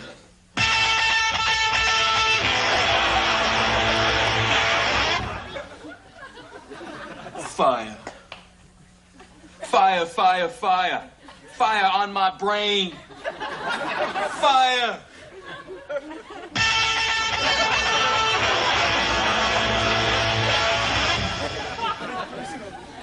One, two, 3, 4. Fire, fire, fire. Fire on my brain.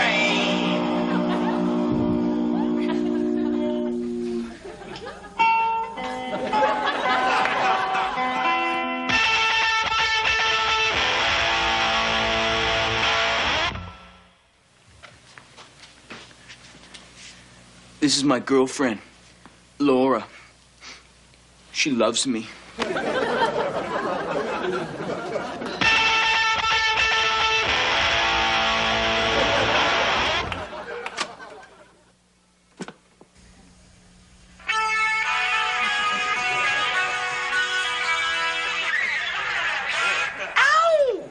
Fire, fire, fire, fire on my brain. Fire, fire, fire. You're my water. Fire, fire, fire. Fire on my brain. Fire, fire, fire. Girl, I'm thirsty for you.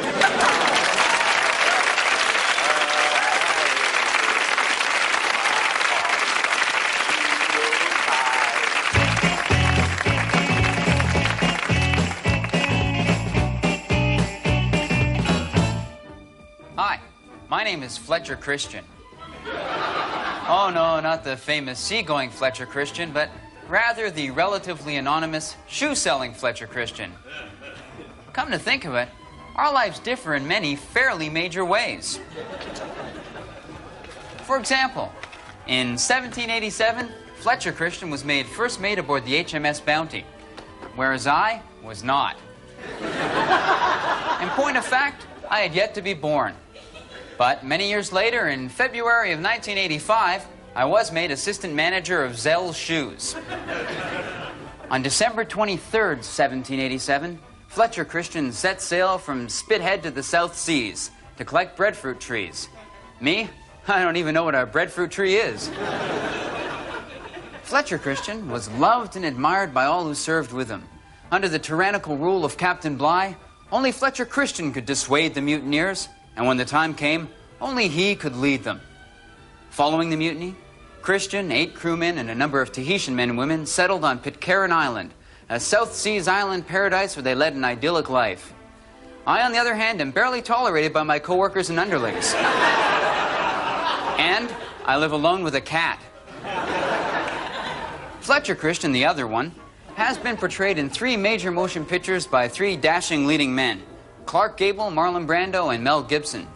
Jeff Wilcott, one of our stock boys, apparently does a rather unflattering impression of me. On the phone ordering pizza. But, on the upside, violence erupted on Pitcairn Island and Fletcher Christian was brutally murdered. Whereas I have plenty of good years ahead of me to sell shoes. Just tell me if this pinches. Good, then.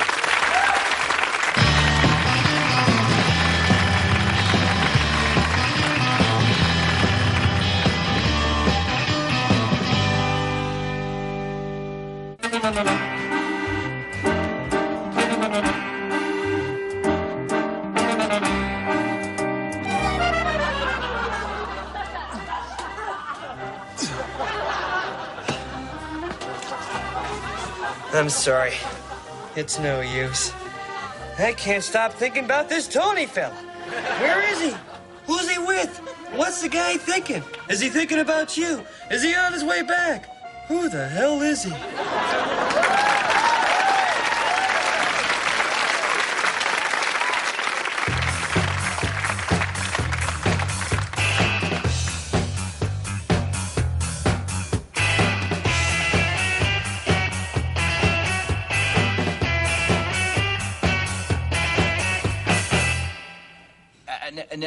No. I think you're the one who's very confused, sir. No. You're the one who has things very mixed up. No, you're the one who's raising his voice. Listen, does anybody here speak Spanish? Oh, let me try. Thanks. Nope. No, you're on. Hi. Are you Mr. Gottlieb?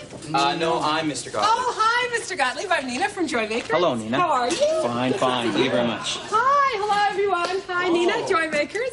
So, I understand we're organizing a little surprise party for one of our coworkers here today. Yeah, that's true. Super. We don't really have much time before this is supposed to go off, do we? No, we don't. Okay, we better get started then, huh? Okay. Would you mind giving me a hand? Sure. Hi, I'm Nina, Joy Makers. I'm Todd. Hi, Todd. Hi, who are you? Danny. Danny, how you doing, Danny? Hi, Nina. Lewis here. I'm Lewis. Yes. Hi. Oh, we met, Mr. Gottlieb. Don't waste it. Okay, so, first things first. Did we remember a card? Oh. No, not a business card. Not a business card. No, a birthday card. That's okay. It's often overlooked. That's why I always bring an extra. I brought this one today. It's sort of a funny card, as you can see.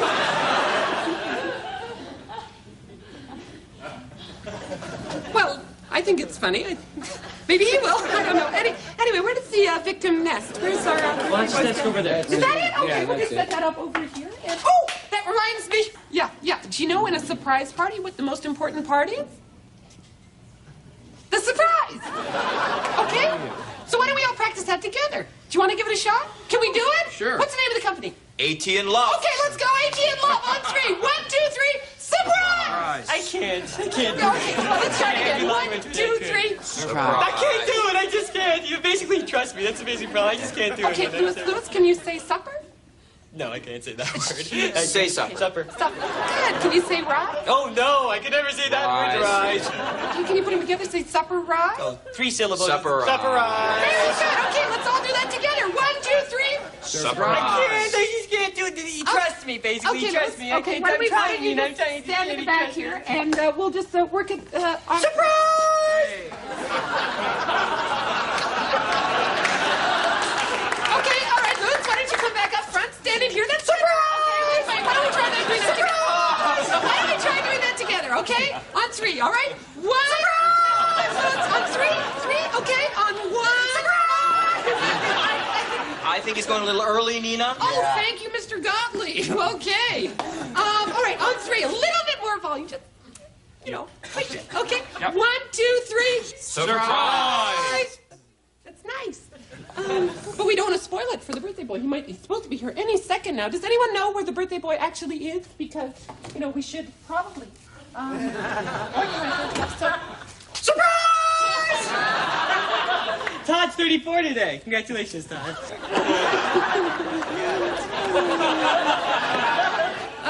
Gentlemen, don't you think that we've, spoiled the surprise a little? How so? Well, I mean, this man's... Aren't you Nina from Joy Makers? Yeah. You said you were earlier.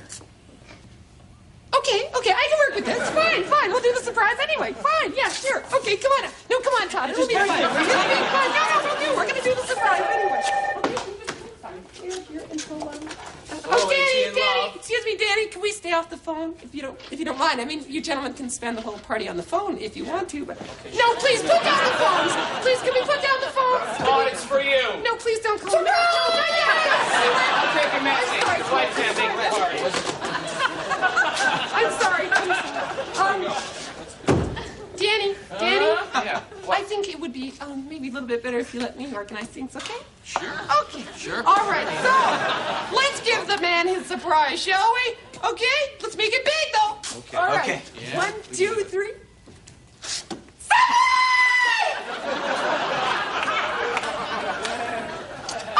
take that again. Just one more time. Give it another shot. Come on. Come on. You just be there. We'll be right back.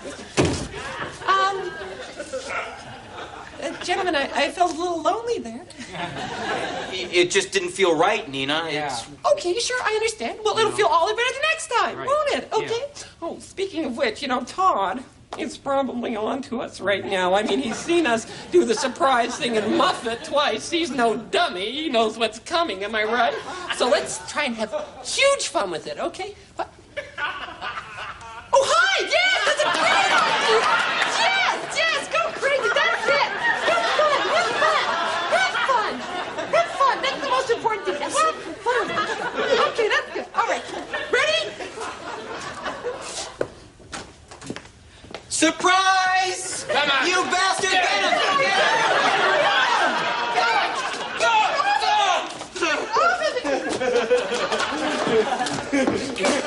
You should have seen the look on his face. Gentlemen, I don't think that's any way to treat a coworker. All right? Todd, honey?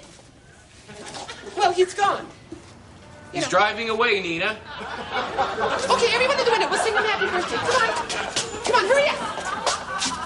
All right, sing happy birthday. For he's a jolly good fellow. For he's a jolly good fellow. All right, so just wave. Happy birthday, Todd. Look, he's looking. Wave. Well, that was fun. Huh? That was good fun. Good, clean fun. What's wrong, Nina? Oh, I don't know. I just can't help wondering about Tony, wondering where he is. What is he doing?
Watch out there. Look out, Kev. Watch it, dude.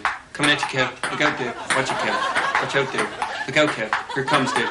Watch it, Kev. Watch it, Dave. Watch it, Kev. Watch it, Dave. Heads up, Kev. Well, look out, Dave. Coming back at you, Dave. Look out. Come on, man. I told you to look out for it. Weren't you listening?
Number 3 is off. Number 4 is off. All the elements are off. Because number 1 is off. Number 2 is off. Number 3 is off. Let's go. Let's go chase some scenery. Come on, let's go. What's the situation in here? Well, I'm almost ready, but... Oh, Fran. Well? We're gonna get behind schedule. Schedule? Gordon, how can I follow this bleeding schedule if I don't know what it is? Listen, I didn't have time in the schedule to explain the schedule to you. Listen, did you pack enough Q-tips? You know how my ears always get crusty when we go to the country. Is 1,000 enough? Number 1 is off. Come on, let's well, go. Geez, I'm just trying. I can feel the traffic building. That's my commuter instinct talking. So come on, let's go. No, I can't go. What do you mean you can't go? I can't go. Brian didn't come home last night. Well, how do you know that? His bed hasn't been slept in. I don't know. Maybe he made it before he went out this morning. Gordon, listen to what you're saying. Yeah, you're right. He didn't come home last night. Besides, I spent the night in front of his door. If he'd come in, he would have hit me on the head and woke me.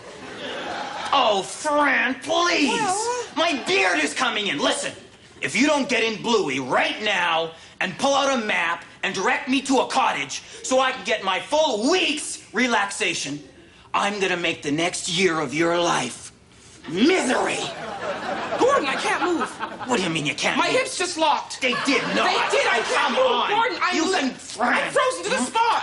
I'm locked. Fran, I'm locked. Hi, Dad. Have a nice vacation. Just leave the keys on top of the TV. I'll be in my room. Bye. Brian, get back here, young man. What? Oh, my God. Would you look at his eyes? Red as a rooster. You're high. You were at a crack house, weren't you? Yeah, Mom. I was at a crack house. Fran, really? A crack house in Woodland Heights? Where, up by the Safeway? Gordon, get with it. They're everywhere. Yeah. Okay. Actually, Mom, you're right. You know what? I'm actually running a crack house. Yeah. Me and my friends got together and started a little crack house to raise money for college. I mean, you always wanted me to get a higher education, right? Hey, you watch your mouth, young man, or I'll watch it for you. Stop it, the both of you. Then where were you? I was at Tucker's place. The party ran a little late, and I did not want to wake my parents, so I decided to sleep on a couch. Fine. It's about time, Brian, that you started acting more like an adult around here. That's right, contributing to the home, being more responsible. Oh, my God. You smell like a brewery. Uh-oh. Oh, bloody brewery. You're grounded. You bought me the beer. What, Gordon? He's only 16 and you bought him beer? What? You're only 16? You're cut off, mister. Oh, jeez. Why don't you just cut out my heart and put it in the bird feeder, huh? You might as well. Because, you know, I mean, that's how I feel. Oh, Fran, really, all it was a few dozen beer. I mean, a boy should know how to drink. Oh, did you get him a hooker, too? Boy should know how to, you know.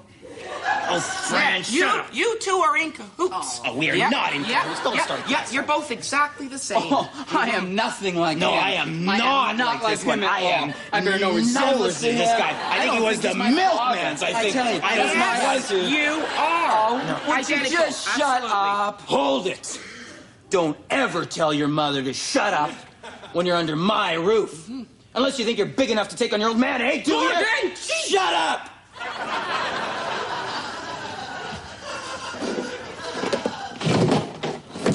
Let's go!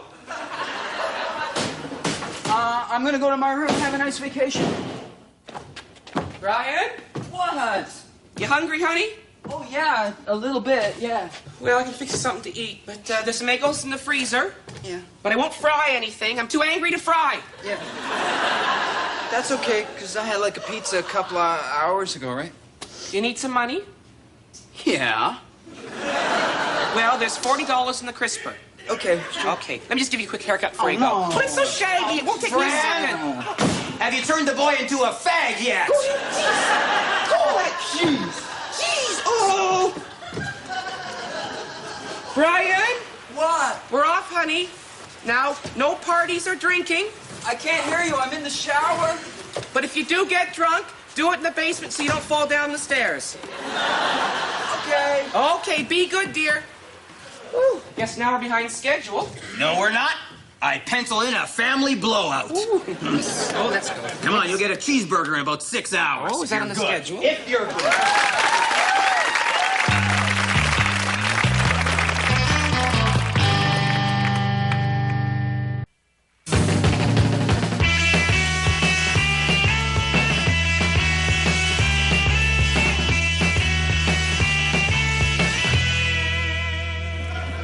I know that guy. I know that guy. I know that guy. I know him. I know that guy. I know that guy. I know him. I know that guy. I know that guy. Where do I know him from? I know him. I know where I know him from.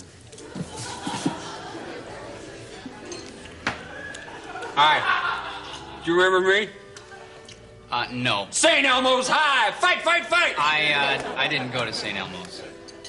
You didn't go to St. Elmo's? No.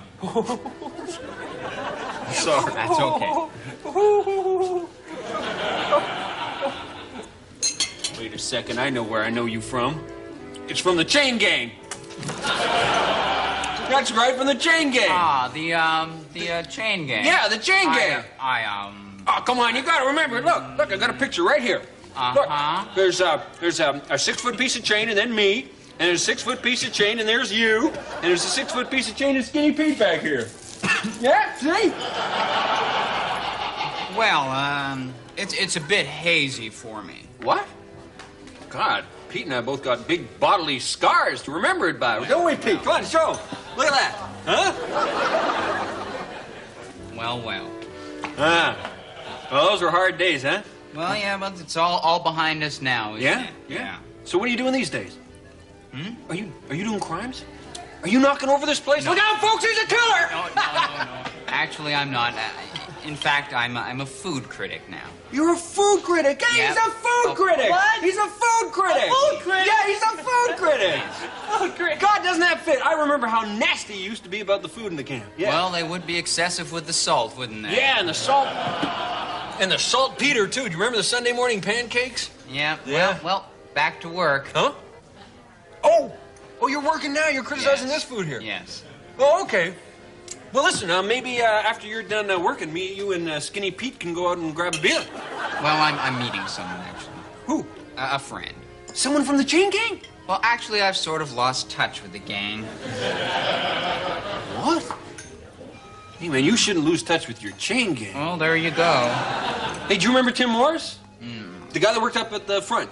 I didn't get to the front very often. Yeah, well, you should have kept in touch with him, because I tell you, he's a real successful publisher right now, right? Oh, really? Yeah. What was that name again? Tim Morris. Tim Morris. Do you know where he's publishing? Yeah, he works at Medallion Publishing. At Medallion. Tim Morris. Yeah. Oh, you've got to remember him. You caved in his head with a big rock once because he squealed on you. Remember that? Yes, I remember now. Yeah. Well, back to the grindstone. Limestone. Pardon? Limestone. We were busting limestone. Yes, of course. Well, it's been great running into you. Go away now. Okay, all right. No, I can't believe you don't have big bodily scars. Well, just lucky, I guess. You bet. Limestone. Hiya, Bob. Hello, Skinny Pete. Hey, he always had a crush on you. Shut up! Yeah, he did, too. I can't believe you told him that! You did. The whole bunkhouse. Does the whole restaurant have to know? Hey, give me those. He won't come back! They shot him dead! He won't come back! They crushed his head! He won't come back! They crushed his soul! Poor little roadrunner! Poor little roadrunner! He don't live here no more.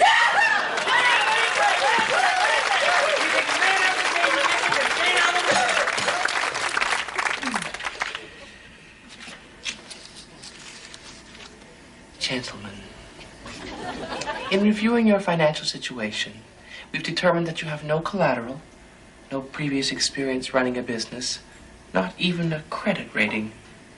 Gentlemen, you haven't even been able to produce any identification.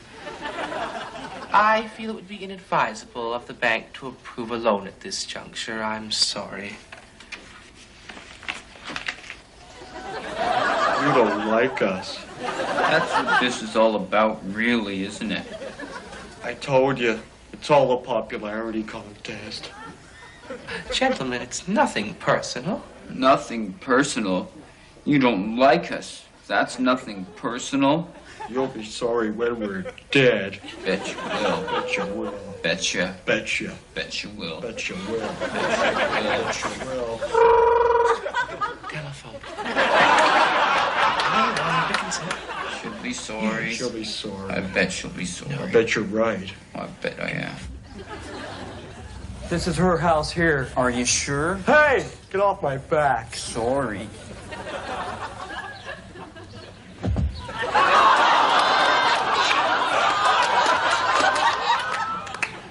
you dead? No. Are you? No. Are you sure this is her house? What time does the bank close? I don't know everything. Hey, get off my back again. Okay.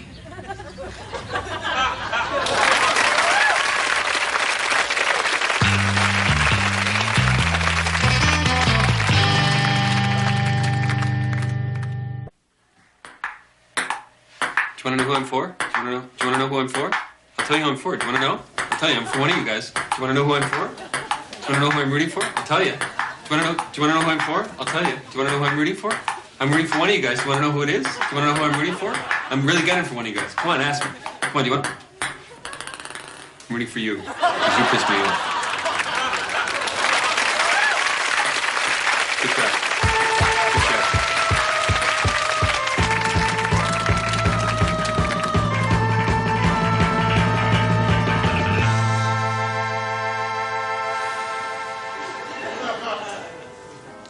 I think Ernest Hemingway was speaking for all gay men everywhere when he said that a man is nothing without a harpoon and a bar that he can call home.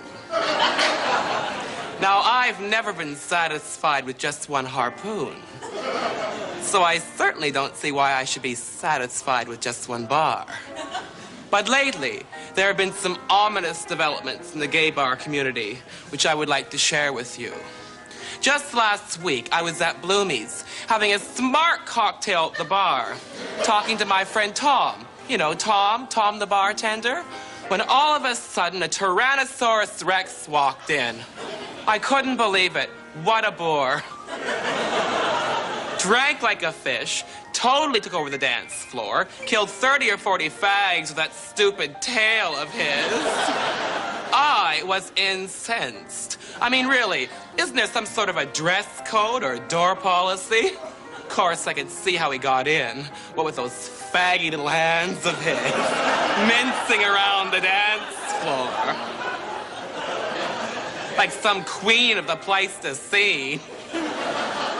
Oh, they're just like leather men. Oh, sure, they'll drive you home in the back of their motorcycles. Vroom, vroom. But once you're in the door, it's off with the jacket and up with the heels.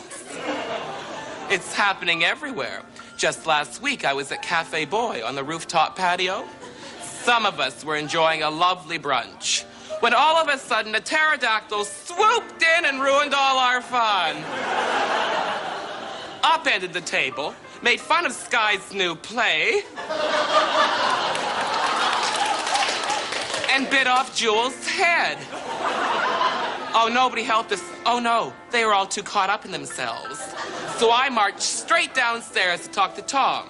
You know, my friend Tom the owner. I said, Tom, are you aware of the situation developing upstairs in the patio? He said, if you mean the pterodactyl ruining everybody's fun, yes. But there's nothing I can do. He has a sweet tooth. Well, there's something I can do. I'm not going back. And it's even happening at Daddy's. I was there last week when the Gorgosaurus arrived with her lip-syncing troupe of monitor lizards and bit off Jules' hand. He'll never play piano like he used to. And if I hadn't been passed out on the floor swimming in my own vomit, I'd have said something.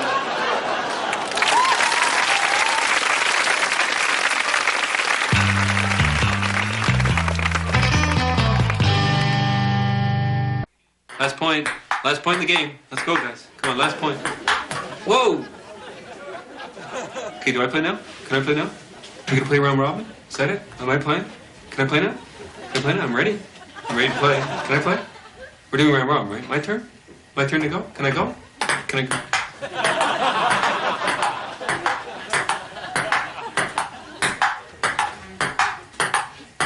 Good shot.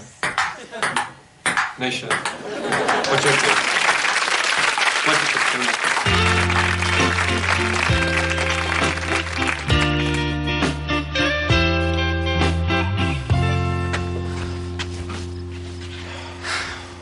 Now, Tony, I don't want you to be upset if my parents can't handle the The color thing. Okay. You know, I mean, they're bourgeois. It's the way they were raised. They can't help themselves. Hey, Susan, relax.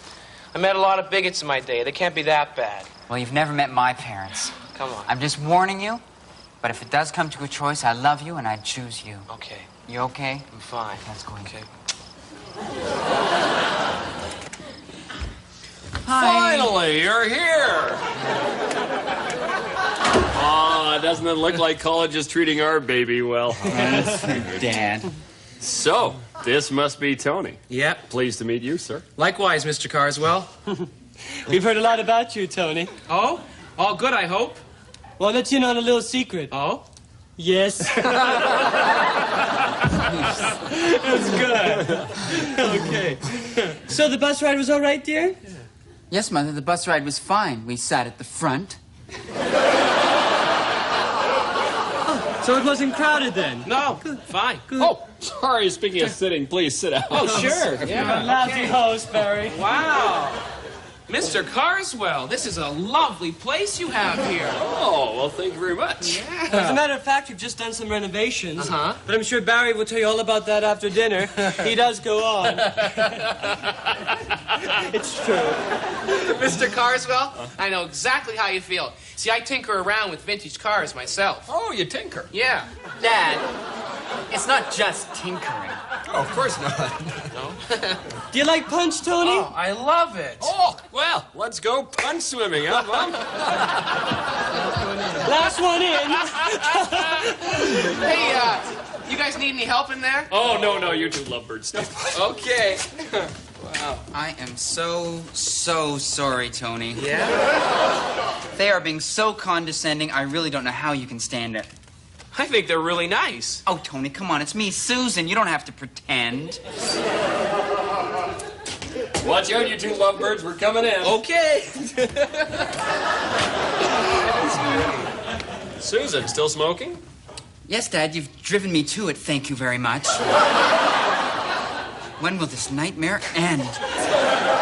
You know, Tone. Yeah? Well, Mom and I were in the kitchen just now. We thought in order to make you feel, well, a little bit more welcome in our home here, we'd invite you to sit in my chair. Oh, If what you an wouldn't mind. honor. Oh, Susan's please. never even sat there before. Never? Okay. Jeez, this is great. Oh, this is a lovely chair, sir. Thank you. Thanks for breaking it in for me. Gosh, Tony, I gotta tell you, you're Yeah? a pleasant change from the usual riffraff Susan usually drags around yeah. here. Dad, he's not armed. Well, here's some punch, Tony. I hope you like Rice Krispie Squares. That's all I have to offer. God, I love them. You really? I love them. Oh, well, then you and Mrs. Carswell are gonna get along fine. She's a maniac. Yeah. Please just help yourself.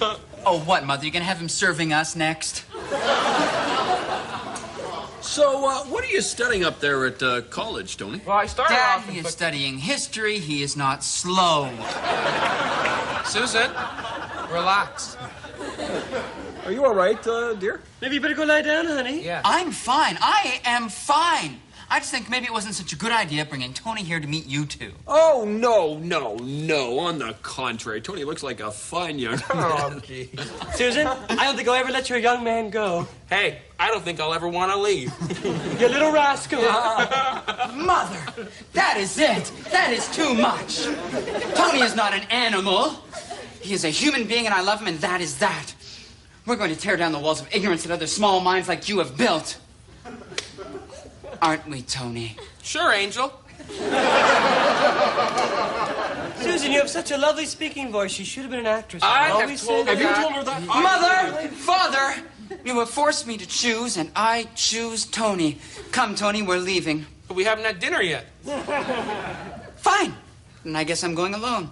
You know where you'll find me. Where? Harlem. Harlem. Harlem? Are you from up by Harlem, Tony? No, sir. I'm from Woodland Heights. Oh, yeah. You ever been to Harlem? Well, once, but in the daytime. Yeah.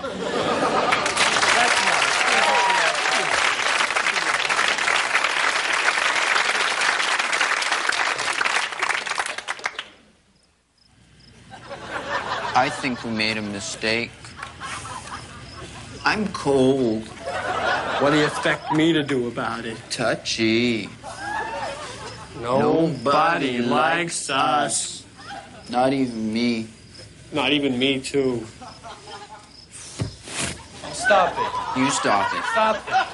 Stop it. You stop it. Play fair. You stop it. Play fair. You stop it. You better stop that. I think you should stop first. I gotta tell you, you're not helping my neck any. Oh, there goes a kneecap for two. Stop it.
We're safe, but for how long?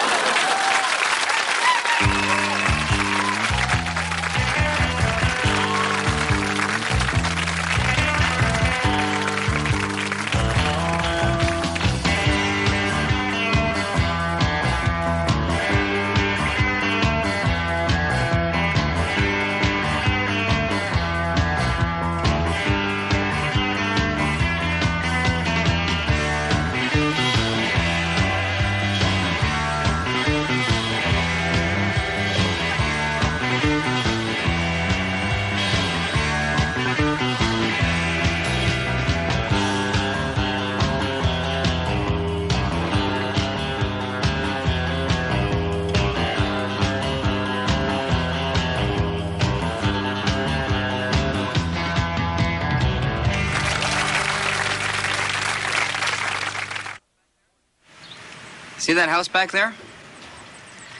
I was born in that house, and you know what? I intend to die there. Oh, I don't live there anymore, but that's where I'm gonna die. Die in the house where I was born. Sort of a dream of mine. So whenever I'm feeling a little bit sick, I just come down here. You know, just in case. Right now, I've got a bit of a cold. But it could escalate. So I'll just wait and see. It's a wait-and-see sort of thing.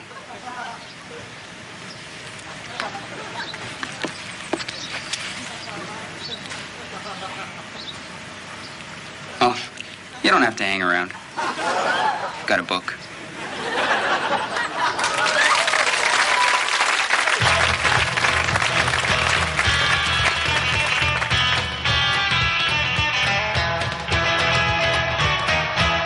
Oh, TBIM, huh? Yeah. TBIM? Too bad it's Monday. Oh.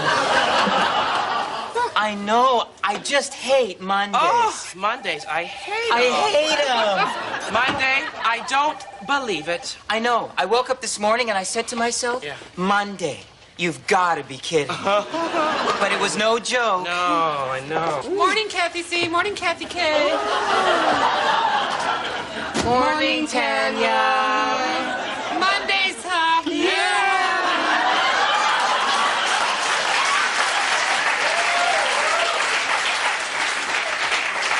Temp.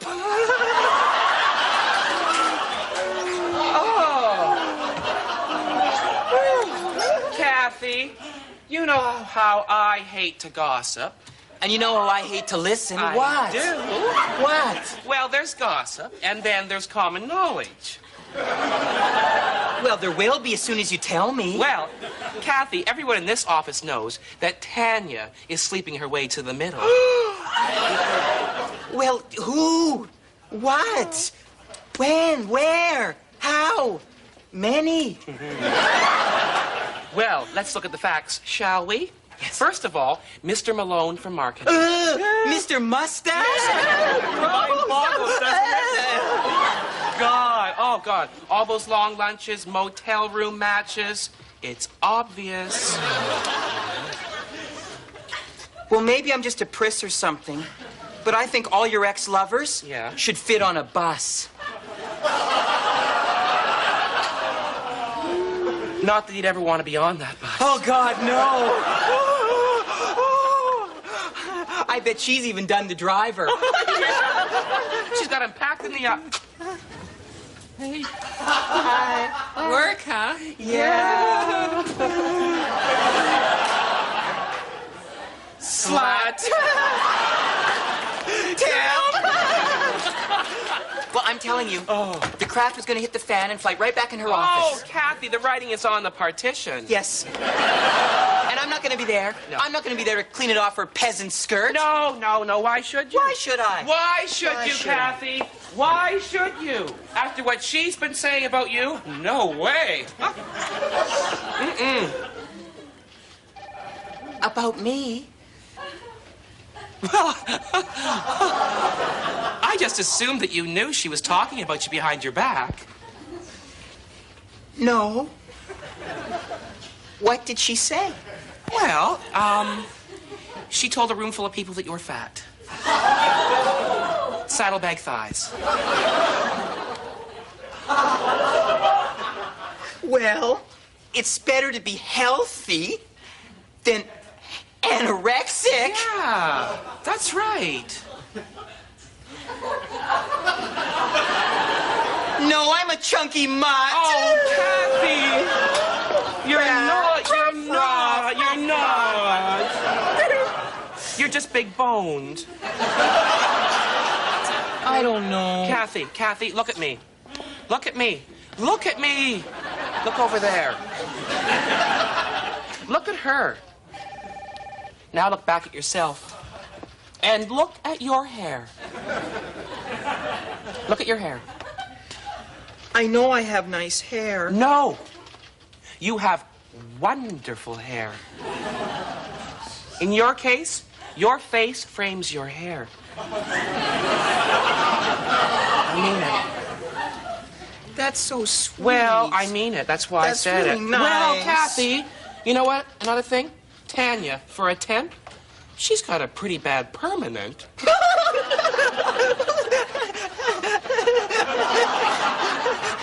Well, maybe she should just shave her head and start again. Oh, that's the spirit. Who's this? I don't know. I'm coming! Tanya. Oh, you! Right after lunch. Oh, my. Oh, that's good. Oh. Feel better? Yeah. Yeah. Thank you. Hey, no problem. That's what co-workers are for. Yeah. Okay? Yeah. Back to work. Yeah.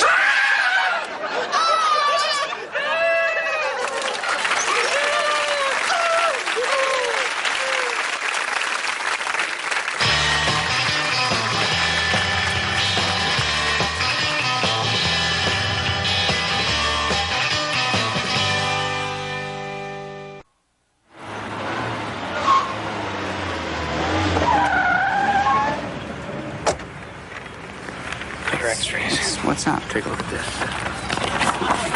See? It's just the photographer's finger. So it's just a flaw in the negative? Yeah. I don't have lung cancer. I'm afraid not.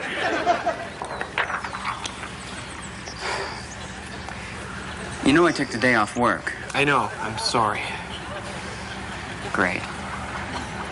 Can you give me a lift back to town? Sure. Cigarette? Yeah, what the hell? That's the spirit. Come on, back on that horse. Yeah, right.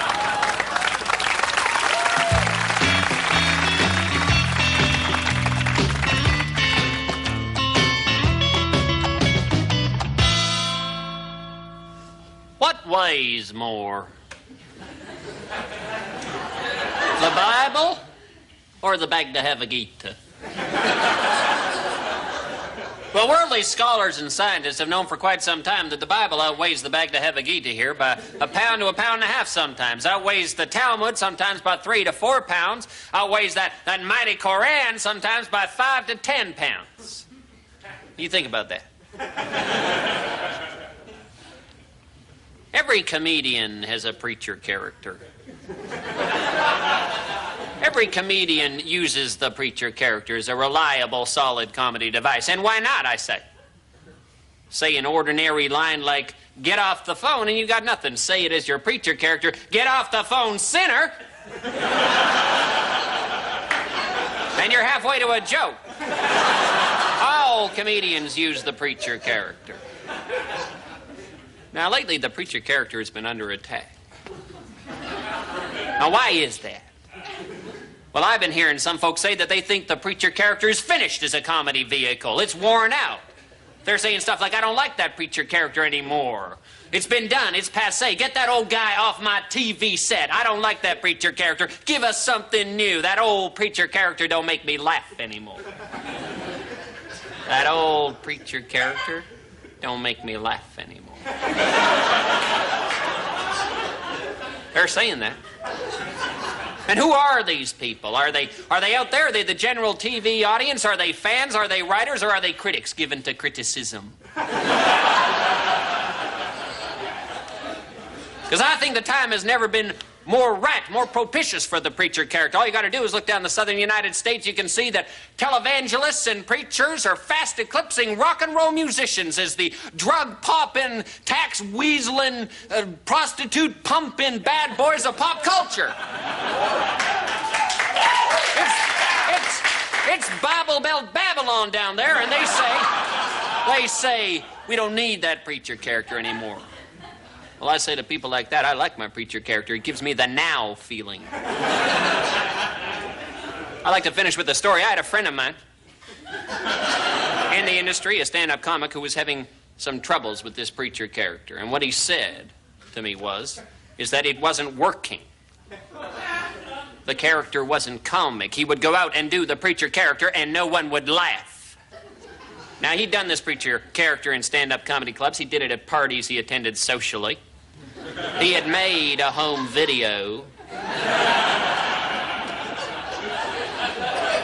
And when he told me of his problems, I said, Tom, try drawling a little bit more. Extend your vowels. And if that doesn't work, are you sure you're funny? That shut him up. So what weighs more? The Bible? Or a compilation copy of Gary Larson's Far Side cartoons? Think about it.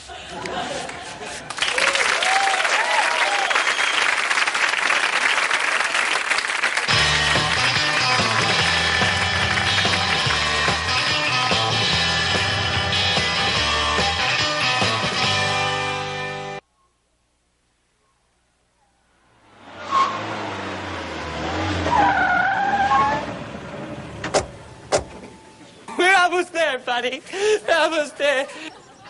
Why, God? Why this man? This man in yellow, God. I can't believe this is happening to you. Not you.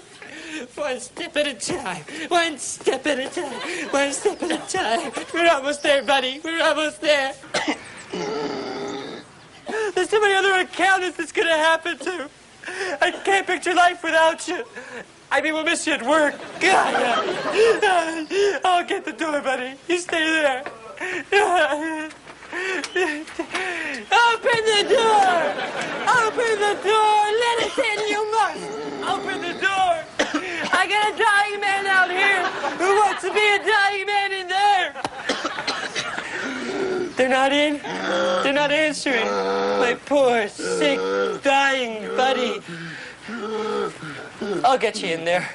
You want to die in that house? Then you're gonna die in that house!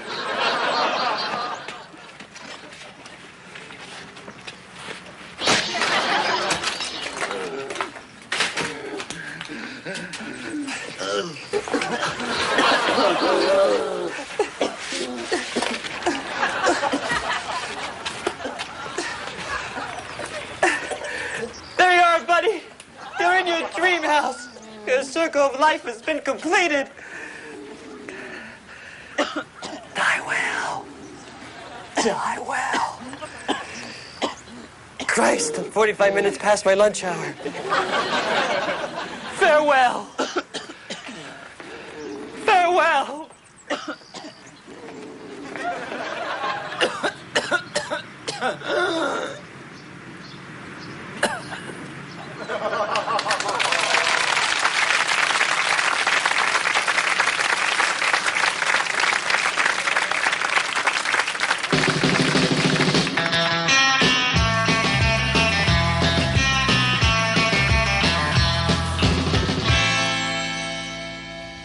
Picnic time for teddy bears. Those little teddy bears are having a wonderful time today.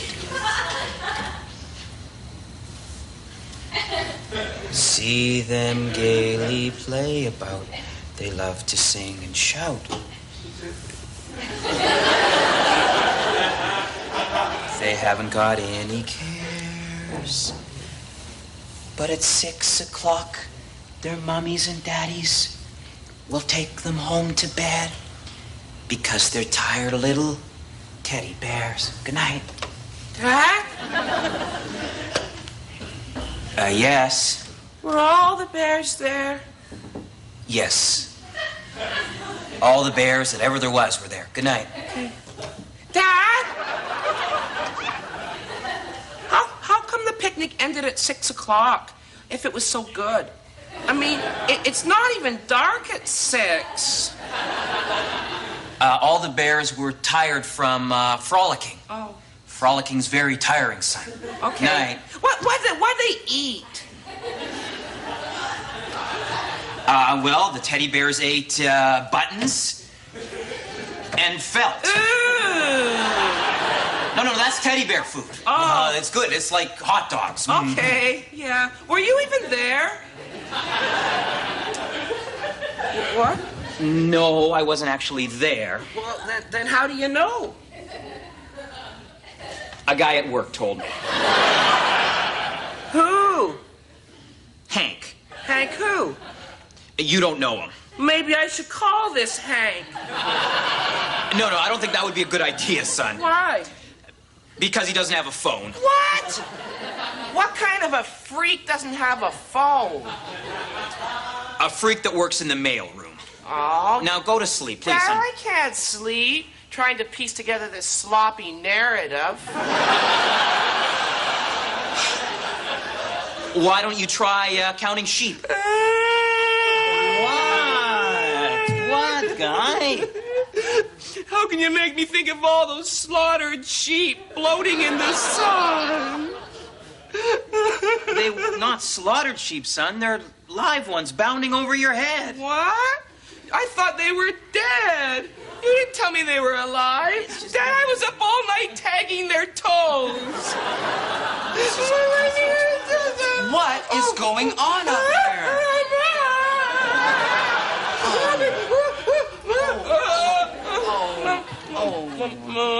There. What is it? Yeah, Dad told me this teddy bear's picnic story that sounds like utter bull to me. There. Just remember that your father loves you and I love you even more. Okay. And if you ever use that kind of language in this house again, I'm going to wash your mouth out with soup. Oh. I think that's soap, dear. Don't ever contradict me in front of the boy.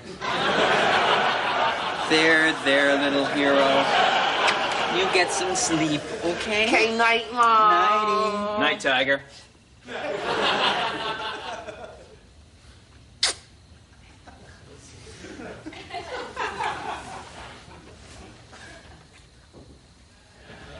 Soup.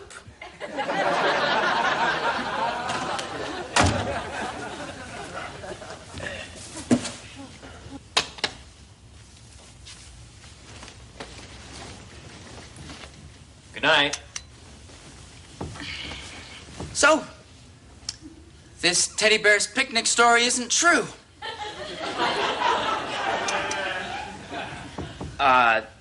No, not exactly. Well, if you weren't helping out at the picnic, where were you last weekend? You think I'm having an affair, don't you? An affair? Oh, my God! You weren't thinking that? Okay. I'm gonna be honest. I was out with a few of the guys from work and a few goblins, and, it started raining gumdrops, so, we happened into this wizard's tavern. And, I'm gonna be honest, we had a little bit too much dew to drink, so, I thought I shouldn't drive. Well, you did the right thing by not driving, but you should have called. Well, you know, I tried, but it's the darndest thing, honey. The wizard's leaf wouldn't dial out. Well, fine, but next time you should just try harder to get hold of me. You're right, sweetie. All right. Good night. Who's Doris? Doris. Doris. Doris. A woman named Doris came to the house the other day and said that she'd been meeting you for some time in sleazy motel rooms and that she was now carrying your child and wanted to know what we were going to do about it. And I was just wondering who she was. I could see why you would be curious. Yes, well, she did pique my interest, yes. Honey, she's a goat. She's a magical goat. And she delights on playing tricks on us mere mortals. I am so relieved. Oh, me too. Oh, I feel like such an idiot. Oh, don't feel like an idiot. No, you don't. It's normal. Oh, you forgive me. I do. Oh, I shouldn't be jealous. Yes, you should.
So then she took her long, bony finger, pointed it at me, told me that I had no future as a bicycle courier. Yeah. And then she took the vegetarian chili and whipped it all over my kitchen. It went everywhere. It went on the walls, the floor. It got in my aquarium. It killed one of my angel Your fish. fish? Yeah. You love your fish. I love my fish. I mean, why didn't you tell me that she was...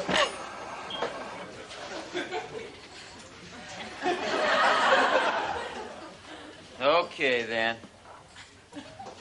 What's with all the hoopla? Hoopla? Yep, I heard hoopla. Look, we were just talking. We were too loud. I apologize. No. I distinctly heard hoopla. Hey, man, no hoopla here. Hey! I'm not a man. I'm a security guard. And I can spot hoopla from about a mile away. Look, what's the big deal? I was just talking to my friends here. You know, we were just sitting around having a hamburger talking. Hey! I know what you were doing. No hoopla. You know what hoopla makers get? No. They get an ear toss. That's right, they get tossed right on their ear. Hey, man! Don't even think about it.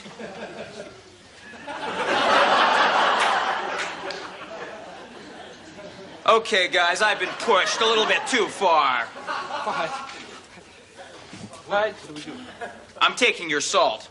What? I'm confiscating your salt, guys.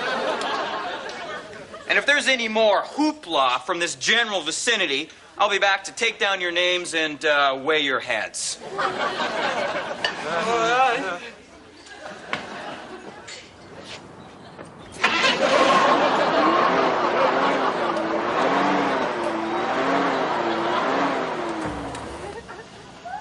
Get the salt? Yeah. That wasn't easy. See your face? No, I don't think so.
I'm McGillicuddy. And I'm Green. Well, Mr. Green, it appears that we have a conflict of financial interest to settle up, to the extent that I owe you 10 American dollar bills. But as luck would have it, I only seem to have a 20. Say, Mr. Green, would you happen to have change for a 20? That is to say, do you have 2 10s for this $20 bill? Yes, I do. Fine, then. I'll give you the 20. You give me the 2 10s, and we'll call it even. No. Actually, we've just exchanged equal amounts of money. You still owe me 10.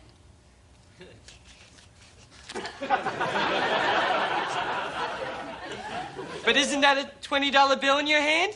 Yes. And how much did I owe you? 10.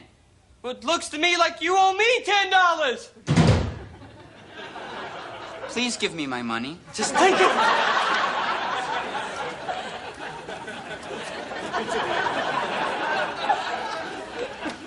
Mr. Green, guess who I ran into on the way to the theater this evening? Who? Rhonda, the former professional hunchback. Oh, did she get her back straightened? No, she's just out of work. Oh. So her back isn't better then? No, she's just out of work. That's terrible.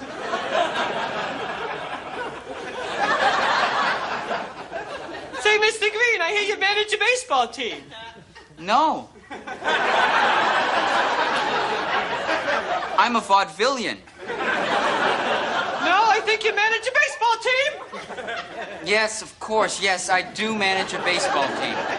Well, I hear the players nowadays have rather strange nicknames, rather silly pet names the players have nowadays. Yes, that's true. Oh, as a matter of fact, I have the team roster with me right here. For example, who is on first base, what is on second, and I don't know's on third base. Who's on first? Yes. Who?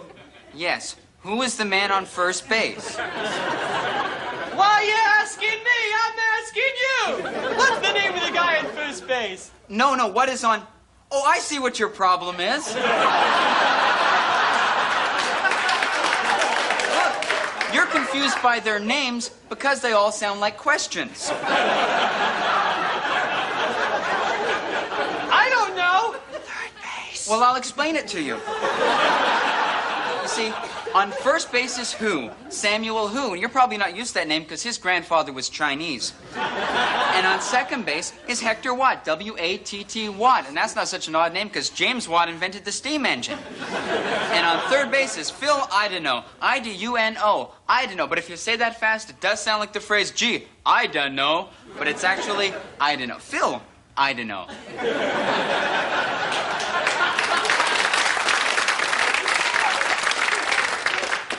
That's it. You're hopeless. You're pathetic. You're the worst straight man I've ever seen. I quit! I should have never saved you from those seals. What seals? I auditioned for this job. Bastard! Get off the stage, Green!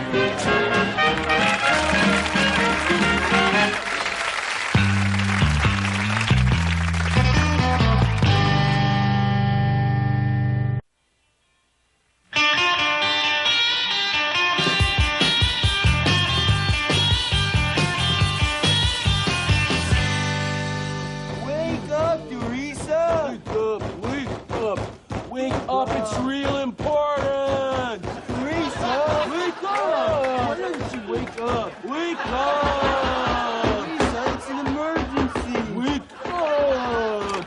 Wake up. Sorry to wake you. Did we wake you? Yeah, sorry to wake you, but it's real important, right? Don't give us the look, Teresa. Oh, God, the last thing we need at 3 o'clock in the morning is the look. Yeah, we're your brothers. You said we could come see you anytime. Right. Well, you didn't exactly say that with words. No, but it's implied by blood. That's right. We all got the same blood, right? Okay. Right. We found the meatloaf. Right. Like a used meatloaf, right? Well, not that it's part eaten. No, but it's been around. Well, we did find it in the garbage. Yeah. Okay, Teresa, we found this old meatloaf, right? And we're just wondering if it'd be okay if we ate it. Yeah.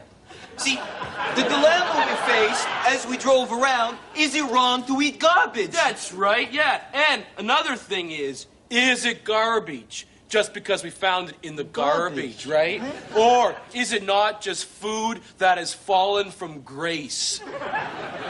Yeah, like is something art just because you hang it on the wall? Hey, don't get me started on that. We'll be here all night. You know, hey. I mean, should we abandon this food just because it's fallen through the cracks of so-called normal society? Hey, yeah, that's right. Or is it not incumbent upon us to stop? Oh, yeah. Lift it up, dust it off, give it refuge, and return it to the place from whence it came. And can we have 11 ounces of liquor to wash it down with? Last call caught us off guard. Oh, not the look! She gave us that look, Teresa! You know, 11 ounces is not an arbitrary sum. Oh, of course not, Dirk. It's the amount we have calculated scientifically we need to get drunk. That is right. I mean, if dividing it is what's bugging you, Teresa, don't let it bug you. No. Just give us 22 ounces of liquor and watch us go to work. Any kind of liquor at all. Yeah. Although I'd prefer overproof rum. And I would be with you on that train. Ooh. You don't like, Grenadine, you know it's not a liquor. No, but it's in a liquor bottle.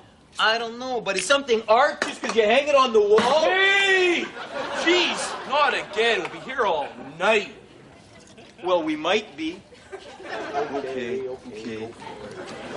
Teresa, can we eat a garbage meatloaf, wash it down with liquor, and fall asleep on your pull-out couch? That is the question of the night. Look, she's giving us the look again. Oh, no, not the look! I'll die here. Literally die. Teresa, can you live with yourself knowing you let us die without giving us haircuts? Right. All right. Otherwise, we'll show up for court tomorrow with incriminating hair. Yeah. Hey, aren't we innocent until proven guilty? Right on, which will happen at 9:30 tomorrow morning. Right. Hey, are we criminals just because we committed a crime? Oh, that's good. Yeah, hey, isn't break and enter a victimless crime? No one was home. Right. Hey, you look real good in that house coat. Kind of foxy. All right. So you gonna cut our hair or what? Come on, jeez. Standing there Don't got all night.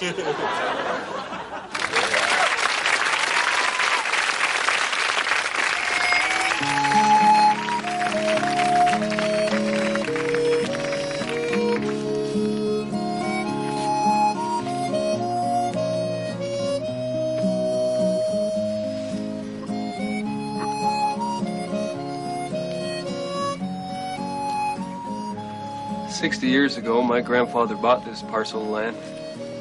He was a strong man, an honest man. And with the help of his young family, he cleared this land. He made his home here.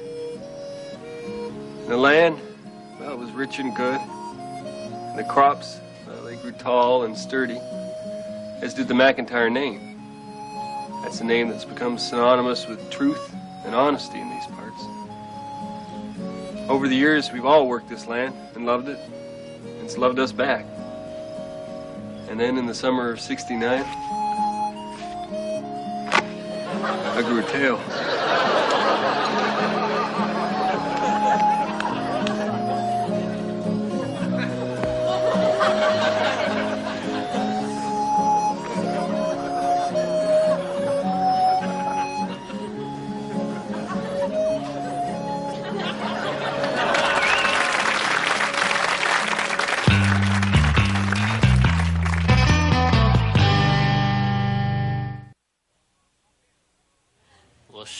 今怒っている。わしに貸したお金を今くれますか?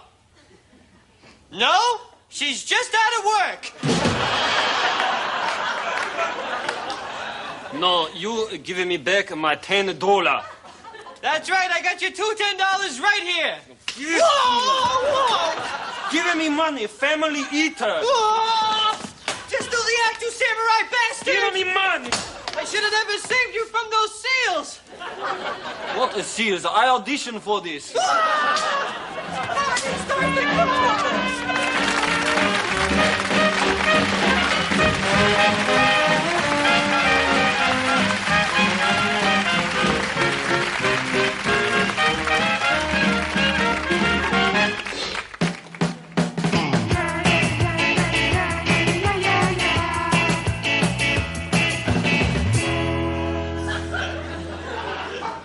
Hi.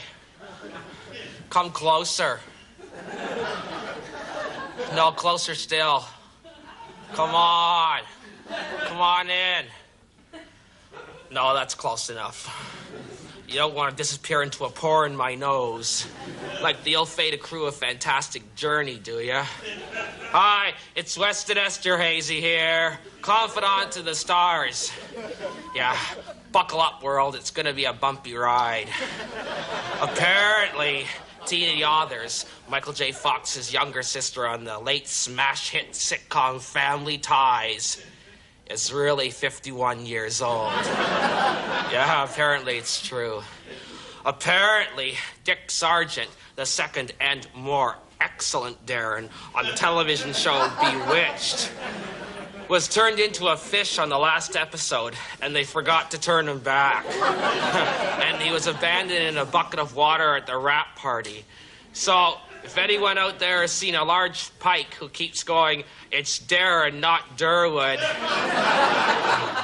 please contact his agent at the William Morris Agency. He's up for a small but excellent supporting best friend role in Splash 2. Apparently, Robert Vaughn, former man from U.N.C.L.E. and host of the late-night television sensation Discover, is being sued by his career for defamation of character. It should prove to be an interesting case, as Hollywood rumor has it Mr. Vaughn died 10 years ago and is in reality right now just a hand puppet. Apparently, the purple-clad, gender-bending rock star Prince is not really a prince at all. Just a guy from Minnesota. What a liar. Telephone. Hello? Hi, Weston Virgil here. Hi, Virg. What's the poop? You'll never guess what I'm doing. What? Spinning lettuce? No. What? I'm watching my very own copy of the Rob Lowe video cassette. Oh, excellent! What's it like? Oh. Actually, it's kind of boring. What? The girls are down to their panties, but Rob's been spending half an hour lighting the room and adjusting the camera. Oh. Yeah, he really wants to be a director, eh? Yeah, you can tell it shows. Real keener. Yeah, well, put it on pause, okay? I'll be right over. Okay. Okay, just a second. I gotta go. Something really important just came up. Hey, who you talking to? God. Wow. Wow, he's famous. Yeah, the biggest one yet. Yeah. Okay, I'll see you later. Hey, yeah, all right, but hurry up, eh? I'll put it on pause, but hurry, because okay, Rob's bye. thing awaits. Yeah, excellent! Yeah. Well, I really gotta go, okay? But remember, before I go, everything that I've told you is a secret. Just between you and me and the superstars involved. And please don't judge. They can't help themselves. They're celebrities. Bye. Well, no pictures.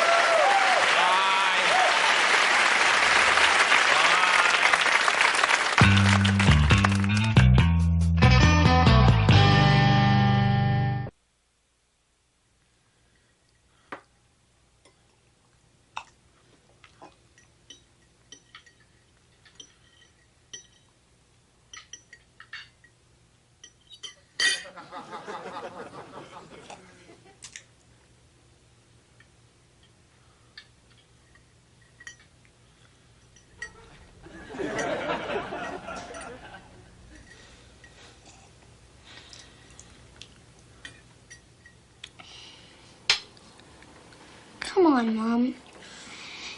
You'll find other friends. Dad, there'll be other law firms in Boston.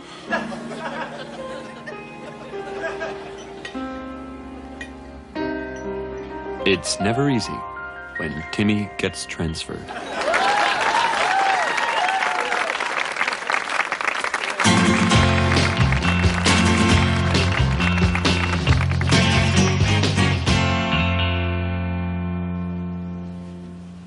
Hey, you see that moon? No, that one there. You know, I think the moon is a bit of a spy. Yes, I do. There was a moon like that in the summer of my 16th year.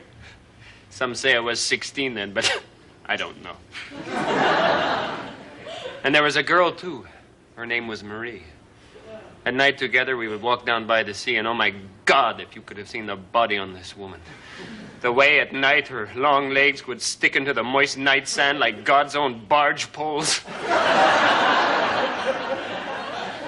You know, and I longed to tell her of the feeling I had in my heart for her, but the words, they would not come. They would not come through my spotty adolescent face. They would not come through my angry hair or my sweaty feet or any other part on this body that I now call a man's. So the word je t'aime were never passed between us, but that moon, yeah, that one there, it spied on us then. Because I think maybe it spies on us tonight, no?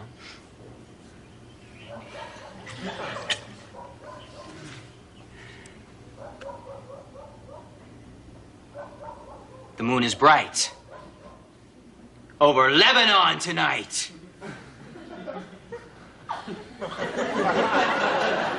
The Lebanese moon looks down. Shim, sham, shakam. Cattle explodes. Cow shrapnel drips off tree. Cascades into mother's tear for a little boy who goes out into battle and comes back dead. Or worse, comes back a man. Why don't you warn them, moon? Why don't you say duck or scram? But the moon will not. The moon just sits there grinning like a corpse at a Dean Martin roast. What are you laughing at, moon? Why don't you share it with the whole class, moon? The moon laughs knowingly. The moon laughs.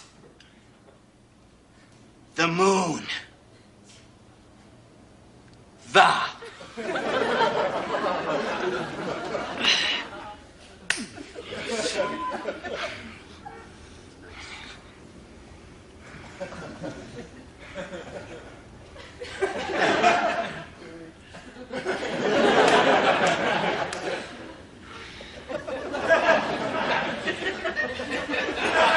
Gee. I wonder who owns that moon. Yes. Yes. Yes.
Everybody hates us.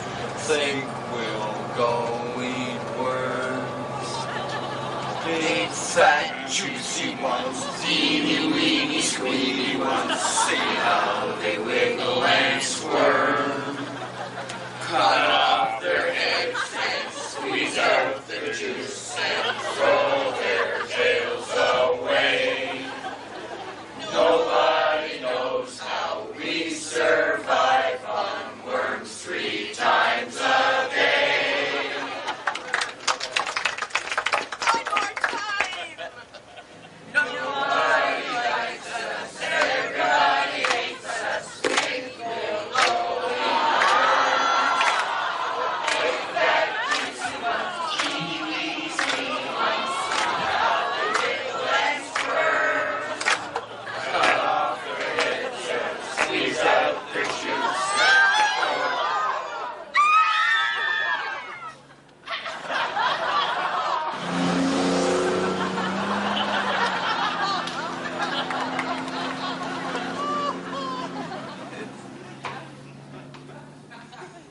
told them we were going to eat worms. They seemed to like the idea. Nobody likes us.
$18, $19, $20, $21, $8, $22, $23, $24, $9, $25, $26, $10.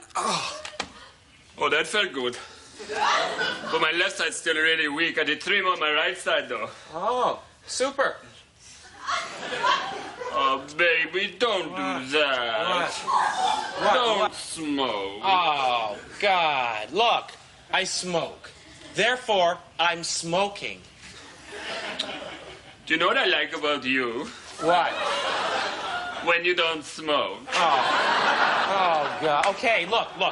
It's out. Goody. Okay, it's out. That's nice. Right out. Because you know what it's like to taste a lover who's always smoking? Yes. What? It's like kissing an ashtray. How did you know I was going to say that? Everybody knows that. No, I thought of that expression. No, you didn't. Yes, I did. No, you didn't. It's a cliche. No, I thought of it this morning when I was on the toilet. I thought of it. No, you didn't. Are you calling me a liar? No, what? stupid. It's just you don't know because you don't speak English. Look, don't call me stupid, all right? I don't like being called stupid. I speak English very okay. And another thing, in Germany, people like how smart I can be, all right? Yeah? Yeah. Really? Well, we're not in Germany right now. And right now, you appear to me stupid. Oh, is that right, baby? Is that right, lover? You know what your problem is? What? You've always got to be the guy, you know, up there on the mountain with that big egg. You know what I'm saying? Yeah, the big egg. The big egg. Good point, Attila. Yeah, that is a good point. Good point. That is a good point. That is a good point. I was being sarcastic. Look, don't get sarcastic with me, all right? Well, then try expressing yourself. I am trying to express myself. Try harder. I am trying harder, all right? Come on, you big dumb hun. Oh! Wow. Maybe women weren't such a bad idea.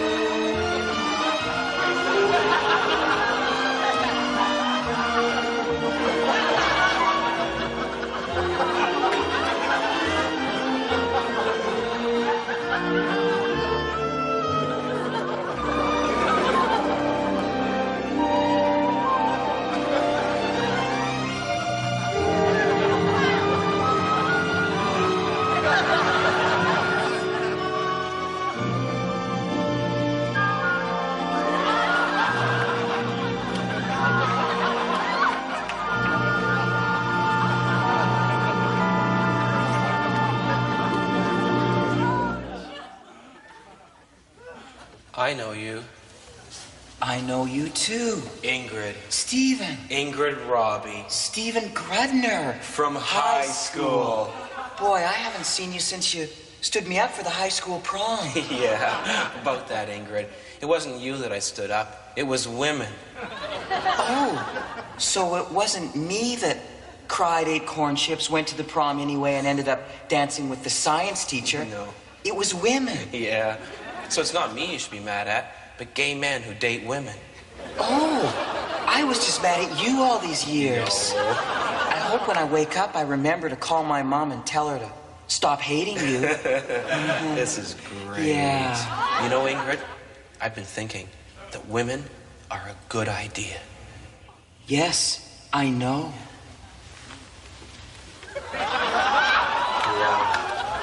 Isn't life funny? Stephen? Yeah?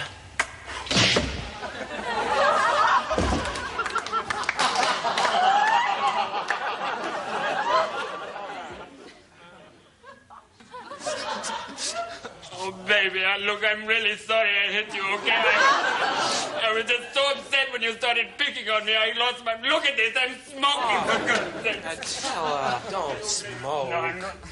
Look, I'm gonna go because I feel really ashamed right now. I'm just terribly upset, okay? I'll come back for my other weights later. I can only carry 240 pounds right now because my left side is really weak. Bye, baby. I'm sorry. No, Attila, don't go, don't go. No. You must hate me. No, I don't hate you. I don't. It was my fault. I drove you to it. I'm sorry. Look, I don't know what the problem is. I mean, I just gotta stop smacking you every time I can't speak English. It's stupid. That would be nice. You know, but look, and I've got to help you learn English. You know, I mean, we'll go out, we'll get some comic books. Comic books would be good. Classics Illustrated. Classics Illustrated would be nice. I will study hard. Okay. I'll learn how to speak English. Yeah. I'm sorry. How's your chinny chin? It's good. It's finey. Oh, good. Attila? Ich liebe dich. Oh, baby, I love you too.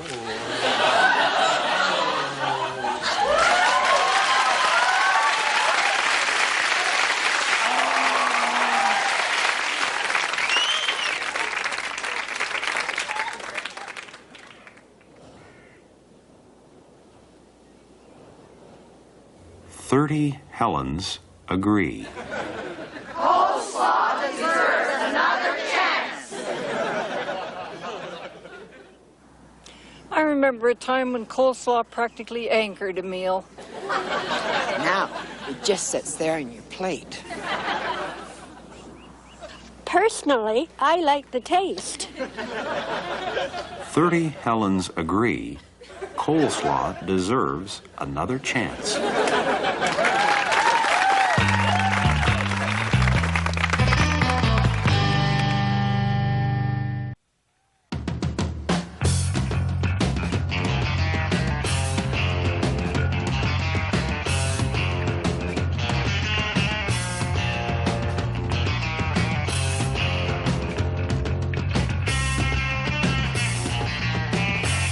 Of course, in March, when we finally hit the right market with the right approach, the net income that was reached was far more substantial than our disappointing February.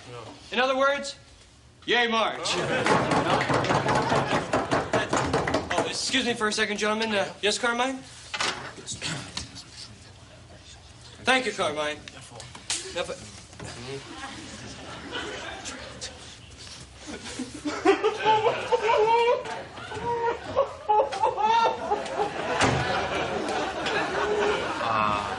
Sir? Don't worry, gentlemen. There is nothing wrong. Everything is going as planned. Nothing out of the ordinary in this normal Monday morning in a normal week during a beautiful month of spring. Yes, gentlemen, please just keep sitting.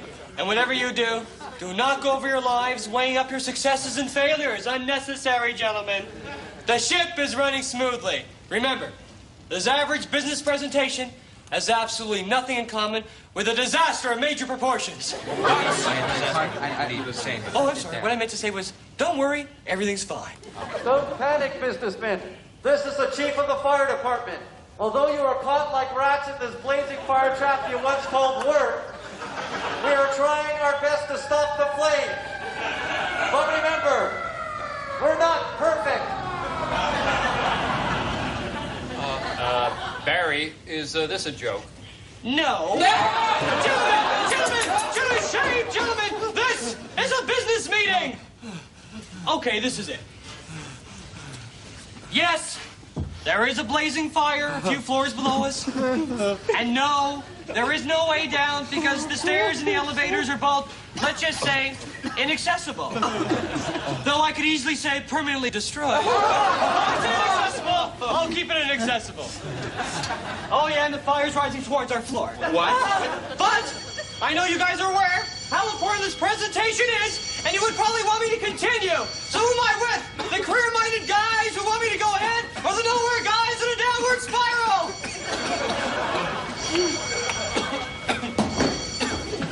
That's the attitude, Ferguson. That's the attitude. Now, what about the rest of you? The presentation or just waiting for death? The presentation. All right. Remember, gentlemen, this is an office of businessmen, not a large toaster for cowards.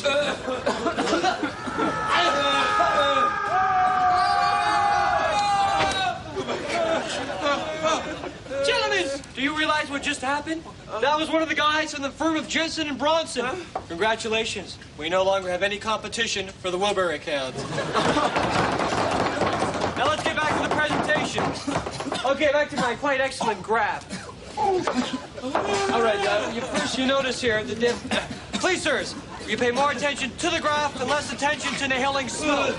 Sir, I move the meeting down to the floor to make it easier to breathe. I second it. All in favor? Aye. Motion carried. All right, then. Gross is free tonight. First we start steady.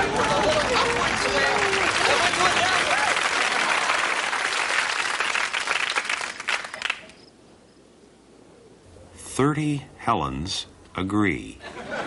Hawaii was better before. A honeymoon there used to be a reason to get married. Yes, but it's so commercial there now. 30 Helens agree.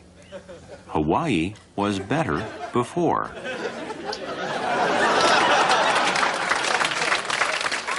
Karen and I were so in love. We were like Romeo and Juliet. The only difference between us and the original star-crossed lovers is that we saw other people. The other difference between us and Romeo and Juliet is that no one opposed our love. But by God, I wanted them to. You don't like her, I'd leer at my friends. I'm causing a scandal, aren't I? But they all liked her, those who had met her. For those who hadn't, I tried describing her in less than glowing terms. You know, hoping they'd say, gee, she sounds less than perfect. Then I could reply, less than perfect? Ha! I won't stop seeing her. Don't force me to decide. But my friends never fell for it. They're very cunning. Most of them work in bookstores. You can imagine what a failure I felt when I learned that her father actually approved of me. Well, Juliet's father never approved of her Romeo. He probably wanted her to go out with someone named Gordon. I was no Gordon. We took those long walks that people like us took. We looked for furniture in the garbage. We'd see things that were old, like our love will be one day, I'd often say. It's like we literally had our own language, baby talk. And it seemed to flow from us like a glorious, mushy river. Although sometimes she'd just baby talk and I'd baby listen. But friends, then one day it happened. Karen came over to my house, and she was drunk. Drunk on love? No. Drunk on gin. Which is quite different, but sort of the same, I guess. And she announced that my job at the Student Employment Center was all hokum. And she said that she couldn't see me anymore because her father had once been mean to her mom. The bastard, I thought. And then after she left, that's when it hit me. That we were like star-crossed lovers. Instead of me gulping poison, one day I'd see her in a movie lineup with a guy who looked like a keyboard player. And that would be my slow death. That was a long time ago. But you know, still, whenever I see a beautiful woman in a restaurant sending back her food, I miss her.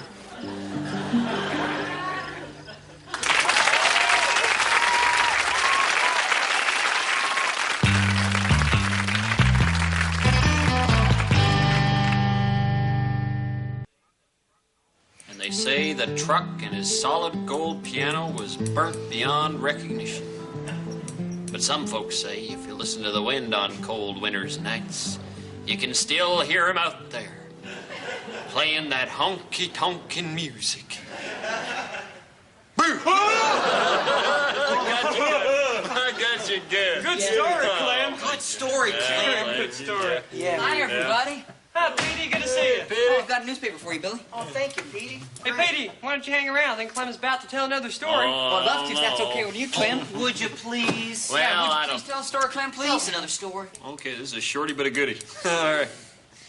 Now, I got chair twins. It was two girls, normal in every way, except at birth they were joined together by a 10-foot piece of chain between their ankles, right? Now, the first day that their daddy let them out of the root cellar, they took a vote, nice and democratic-like, and voted 2-0 to go fishing. Now they get down to the river. Mary turns to Alice and says, where's the pole? Alice says, I didn't bring no pole. No pole. She said, where's the bait? She said, I don't bring no bait. No bait. We said, get on back to the house and get it. Alice says, to hell with that, grabs Mary, throws her in the water. Darn it, 10 minutes later, they are looking at the biggest catfish this county ever saw. I've seen that catfish. It's at the mayor's office. Yeah. Oh, What a great story, Clem. Yeah, what a great story. Clem, would you tell us another story, please? Would you please? Would you tell us another story, please? Dry here. Oh, please, Clem. Well. Clem, why don't you tell us one about Three Thumb Jake? Yeah, tell us a story about Three Thumb. Oh, you want to hear a three-thumber? Oh, yes, sir. Okay. All right, now I remember that night in question that Three Thumb Jake told me this story because he gave me this here coffee coupon, which I have yet to redeem. Now, he admits that he'd been drinking on the night in question, but he still swears to God he was out night fishing, and he saw a spherical object descend from the sky. The doors open, and these aliens began unloading crates of Bigfoots. Crate after crate of Bigfoots. Now, he sees them, and they Next! see him. What? What? What do you mean, next? I mean, next, the haircut's over. Haircut's never over. No. What's over this time, Billy? There's not another hair to cut, therefore the haircut's over. Well, just wait a minute. His sideburns ain't even. Oh, yeah. His sideburns is way out of whack. They're horrible. Oh, sir. Yeah. Haircut ain't done with sideburns all No, like sideburns that. are really 3.5? 3.5? Of course they're even. You know they're my specialty. Of course they are. There's a hair in the middle of his head, sticking up like a shikatawa. There is a hair. There's a long hair there. I thought there might be a little old hair. What happened with the All right. So, with those giant green suction cups on the bottom of their feet, they begin ascending a telephone pole to get a better view of Three Thumb Jake, right? They're going up.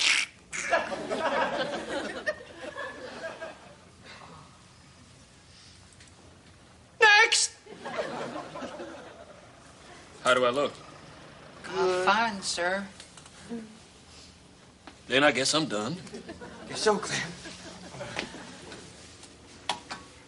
Oh, well, hell, how much owe you there, Clevis? Well, what'd it be, about $5? Not a blessed thing. Your man is no good here. Best head of hair I ever cut. Well, thank you. Thank you. Thank you. Well, take care, pretty. Sure did enjoy all your storytelling, Clem. Well, thank you. Billy, take care now. Yeah. Idiot boy. Hey, now, idiot boy, come on now. Hey, now, you mind your drooling now, you hear? Some folks, they don't kinder to that. Clem! Take care of that part. Don't let any pretty women mess it up. Hell, now, don't you go worrying about me and pretty women.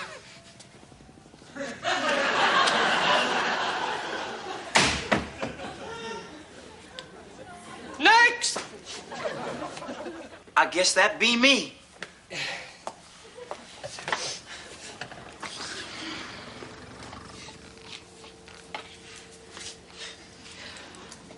Once upon a time, there was this eel monkey, and he had himself a bullum head. And everybody would come around laughing at him, and they would make him eat head? What the hell's a bullum head? Shoot!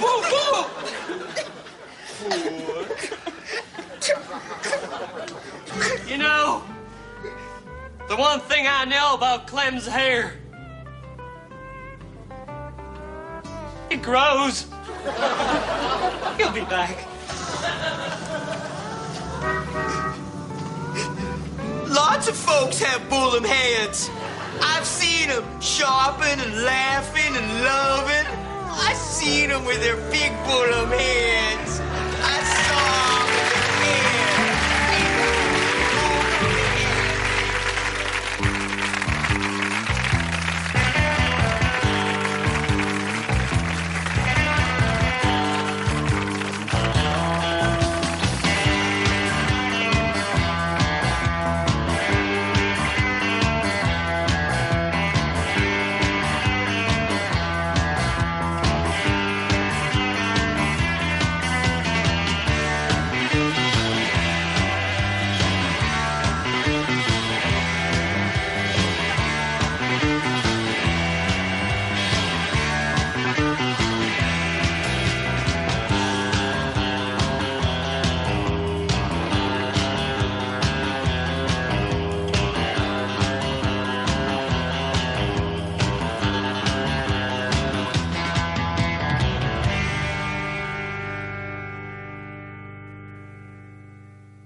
Yeah, that's in the other building.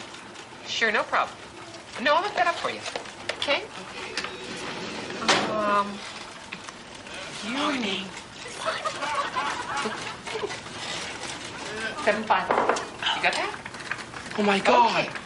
Kathy, you're turning over.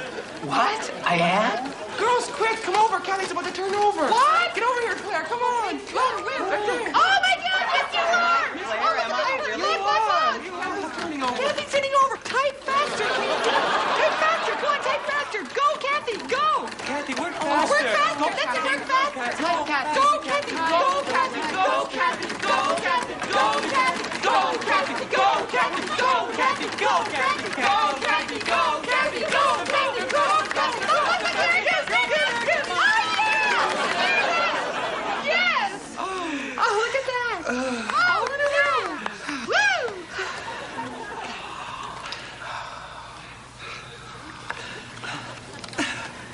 Back to work. Mm-hmm. Yes.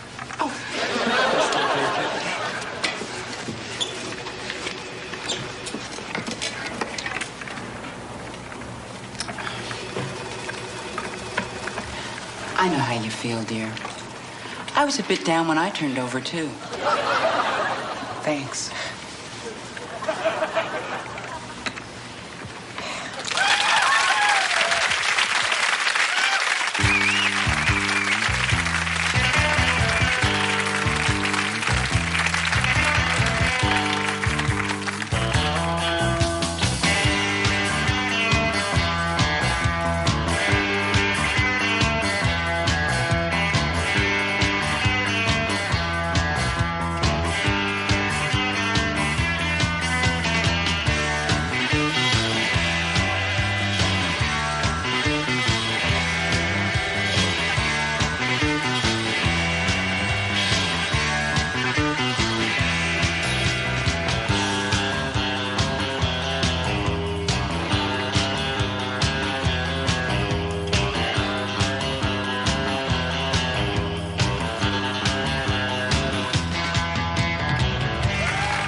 You wanted to see me, sir?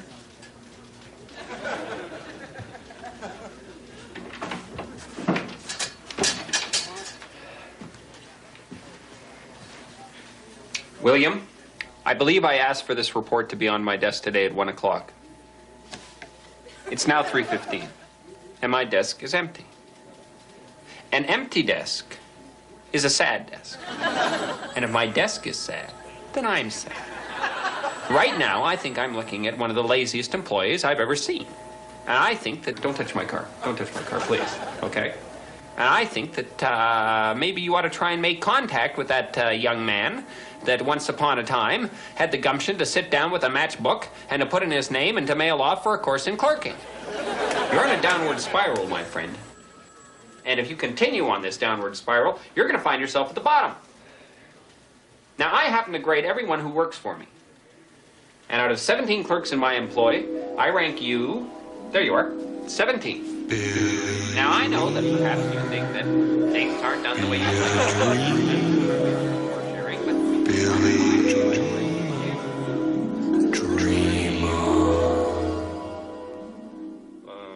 I don't know if you remember, but yesterday I asked for you to bring in that report by 1 o'clock, and, you know, it's 2:15-ish, and I was just wondering. No big deal, no big deal. I was just wondering if we can get it in when it's, you know, whenever it's done. Sort of. Kind of. Yeah. Nice car. Thank you, William. Thank you. Oh, by the way, I did my monthly report on the employees, and out of 17, you came, I believe, 8. It's average, but average is good, you know. Average is above the bad, below the great, but above the bad. All the way with number 8, I say. As it is right now, you're certainly not giving me a lot of cause, William, for confidence in you. Now, I think what you ought to do is sit yourself down tonight, William, and have a little talk. Would you get your hand off my family? Thank you. I don't know if you want to be that kind of company employee here. I don't know if we want to be an employee here. But, William, I think that you've got something to make up your mind about. I think you should sit down with yourself tonight. Don't touch the car and don't move the car. I want you to sit down tonight.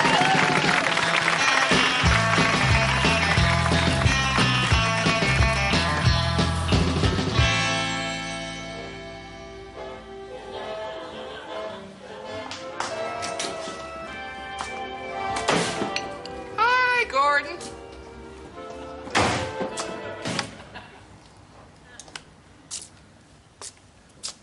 Well, you're in a bloody rotten mood, aren't you?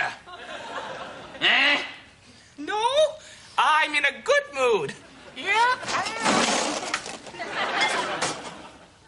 Uh-oh. What's this? What? You know, I work hard all day. I'd like to relax with a nice crisp pickle. What do I find there, huh? Hey, what's there? Well, I use juice and seeds, right? Yeah. Yeah. But I don't want to start anything, okay? Well, Gordon, I use it for coleslaw. Oh, coleslaw, I'm making it for dinner, okay? You know, I knew you were in a rotten mood. I got about a mile away from the house, and I could just smell it. I've been in a good mood all day. Oh, great. You sit around all day wasting a good mood on an empty house. So when I get you, your mood is worn off. Or you've gone through another of those bizarre mood swings. I don't have mood swings. I have mood variations. Tiny increments that you can hardly notice. Yet you're in a bad mood now. Well, you're putting me in a bad mood by complaining about my good mood.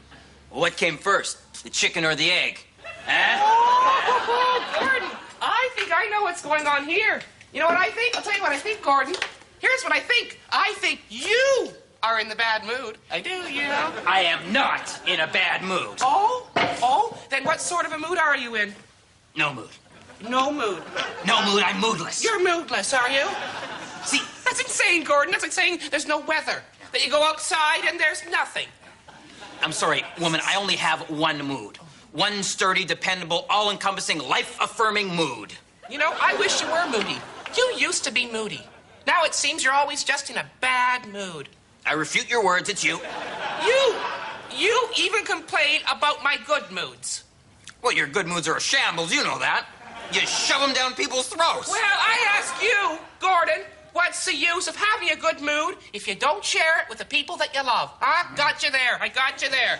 That's for sure. Well, those who talk about it the most actually do it the least. Oh, well, you should feel like you're on top of the world, Gordon, because I am in such a rotten mood. Congratulations. You're right. I feel great. You tricked me. Now I've got your bad mood. And I got your good mood. Oh, every time I... How does it look on me, baby, huh? How does it look on me? I don't know what... Come on, here. You want to play with my gut? Come on, thump daddy's gut. Come on. You know your problem is, woman? Yeah, what? You haven't been tuned. Come on, let me tune you. Let me tune your belly, mama. You are barking up the wrong tree. I'd rather be in a multiple car pileup. You are just lucky that I'm not armed. Because I am in a horrible, slaughtering mood. Why don't you do what you normally do? What would that be? Call your sister. Oh, Gordon, that's not my style. No, that's your side of the family. Remember that? Oh, yeah. Yeah, I don't do that. I don't, Oh, yeah. I don't get off on that sort of thing. Well, I was going to call her anyway.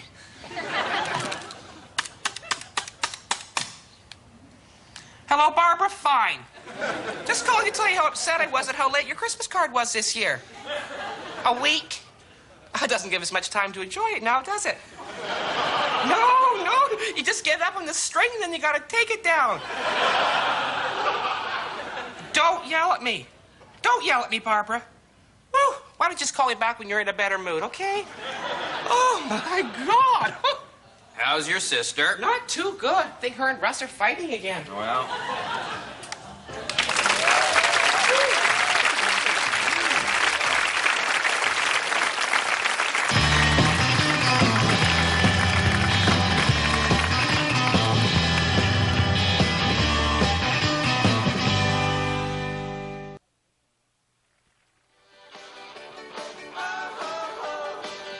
I like this group. They certainly do know how to rock.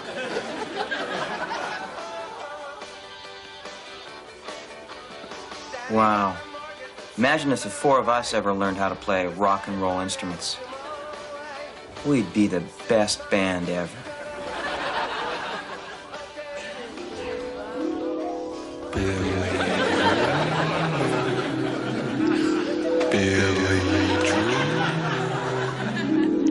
Let's dream. I like this group. They certainly do know how to rock. Wow. Imagine if the four of us ever learned how to play rock and roll instruments. We'd be in the best band ever. Yeah. But how do you like my new chair? It's fantastic. I love your new chair. Yeah, and I like your new TV, too. Maybe someday you'll get a color TV. Yeah. Life is just fine.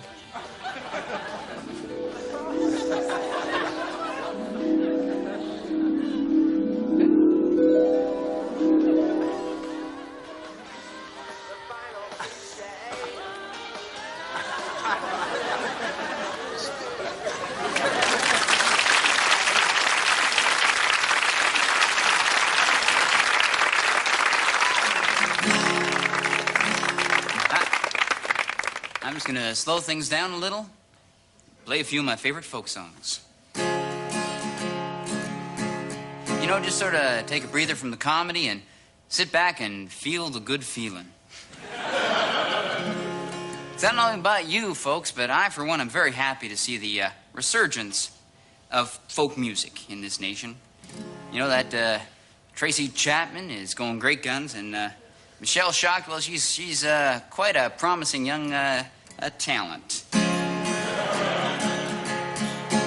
And festivals dedicated to folk music are springing up all around this great nation like mushrooms. And I just couldn't be happier, because, you know, I ain't ever been a big fan of rock and roll music. Oh, maybe that makes me square, or maybe I'm a little old-fashioned and out of touch, but I guess I'll have to live with that.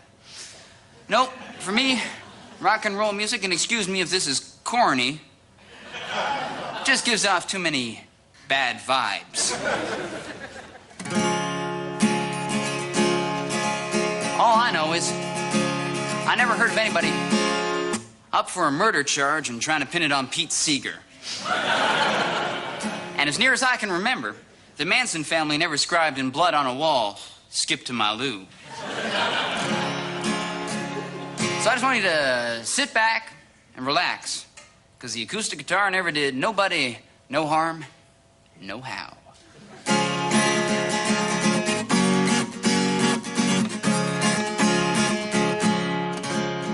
Sorry, I seem to be just a little bit out of tune. Hope you just bear with me for a second while I tune up my good old buddy.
1, 2, 3, 4.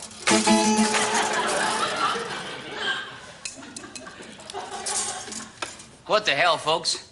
Long live rock!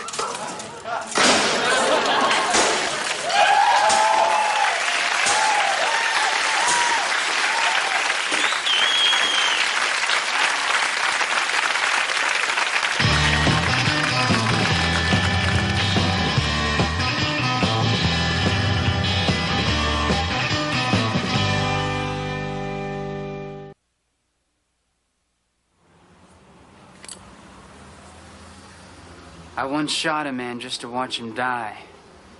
Then I got distracted and missed it. Well, my friends tried to describe it to me, but it just isn't the same. Oh, well, you've got your own problems. Ignore me.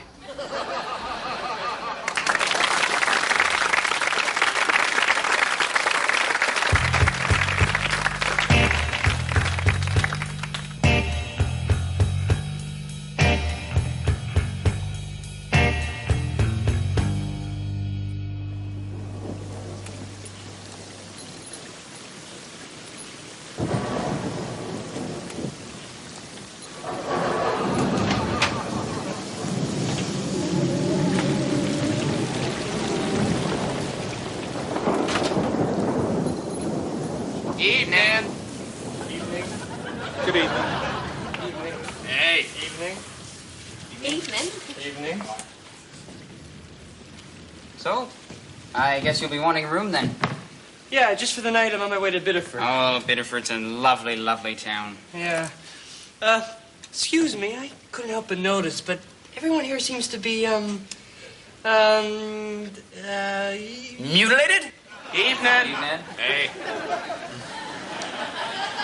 Well, yeah. Well, you're quite right. In fact, I myself am missing a leg.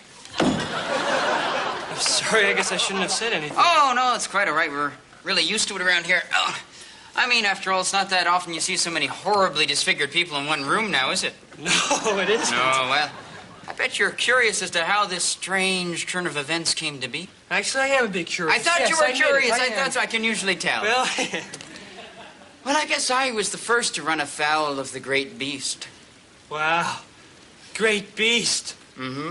Yes, I was the first victim of Skora, the gentle shark. But if you're really interested, you should be talking to the captain there. Yes. Come over here, my boy. I'll buy you a drink and tell you my tale. What do you have? Scotch and soda. Then rum it is, innkeeper. 2 glasses. I reached Woodstock on the 2nd day of the festival. Janice was in all her glory. No, Captain. Your Skora story. Oh, right, yes.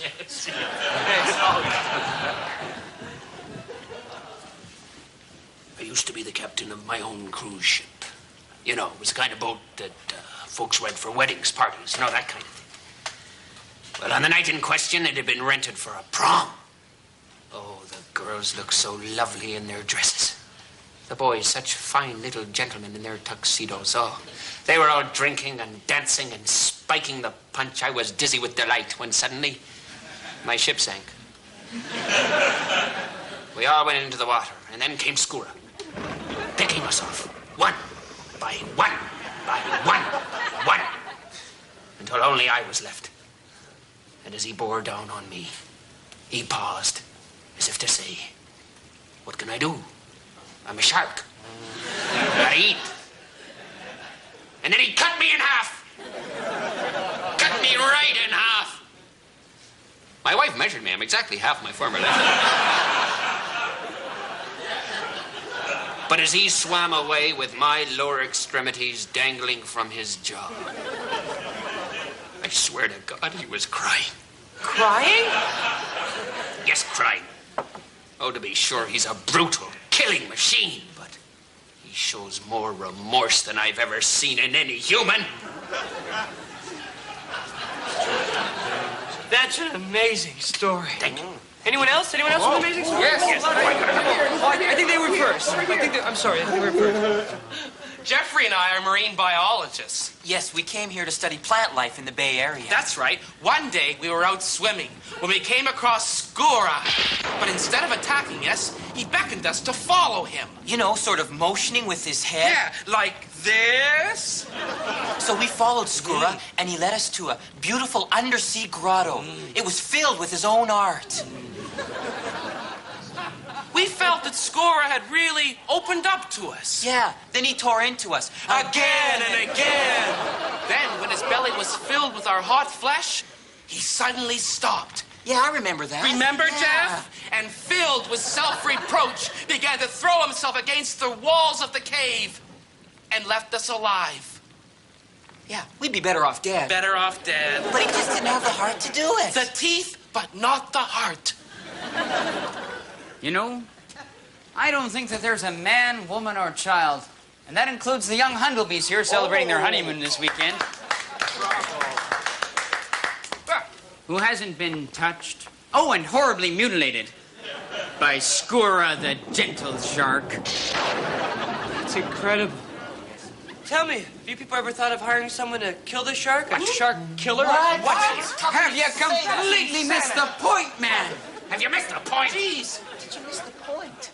He can't help it. It's his nature. He's a shark? Yes, would you kill the birds for singing? Huh? Would you poison the fish for swimming? Huh? Would you shoot the children for laughing? Would you? Would you shoot children?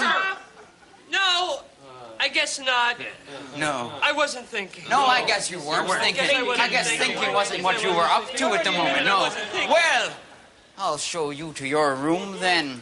Skura!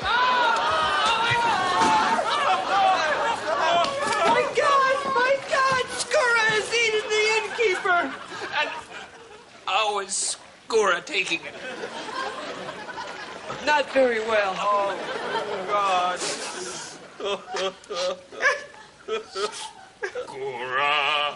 Skura. Sing! Skura the gentle shark.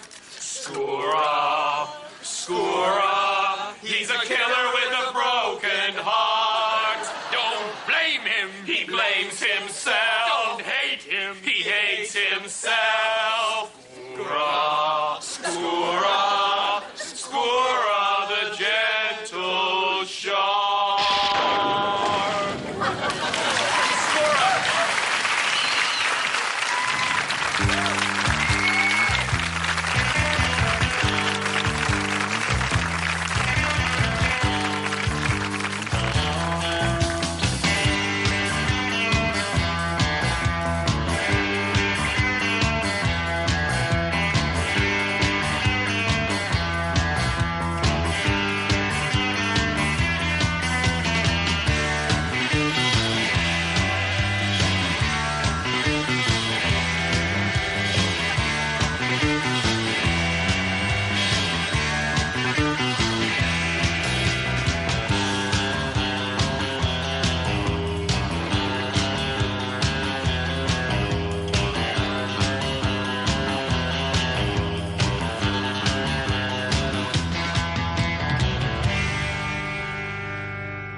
You want something for nothing? Go to hell. Because it's all about this, my friend. You don't got this, you got squat. Hey, shut up. Yeah. You want Shut this? up. Gotta have these. Shut up. I got it. Money in the bank.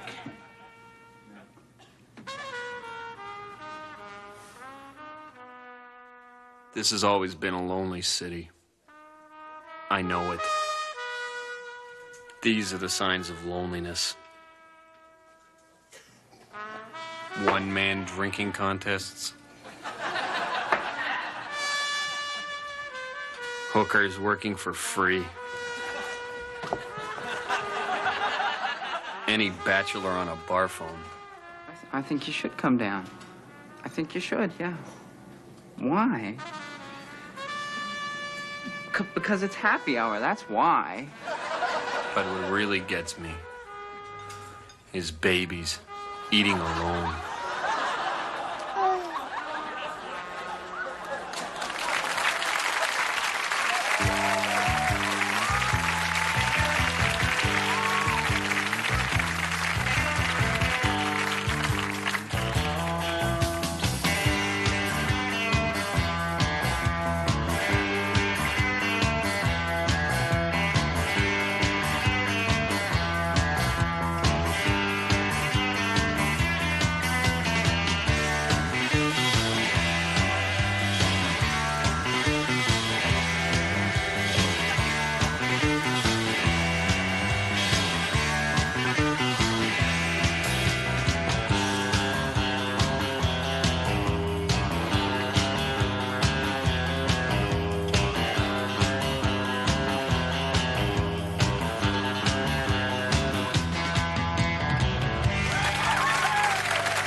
God, what a thing of beauty.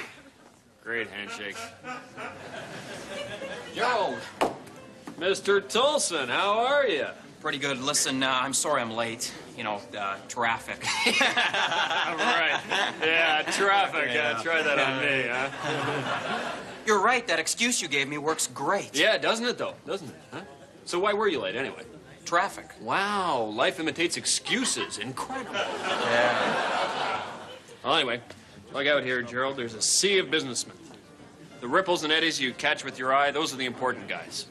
The name of the game is networking. Businessmen meeting other businessmen for the purpose of meeting again at a later date. Do you understand? Networking. Yeah. Now, but you gotta be cool. See that guy? He's trying way too hard.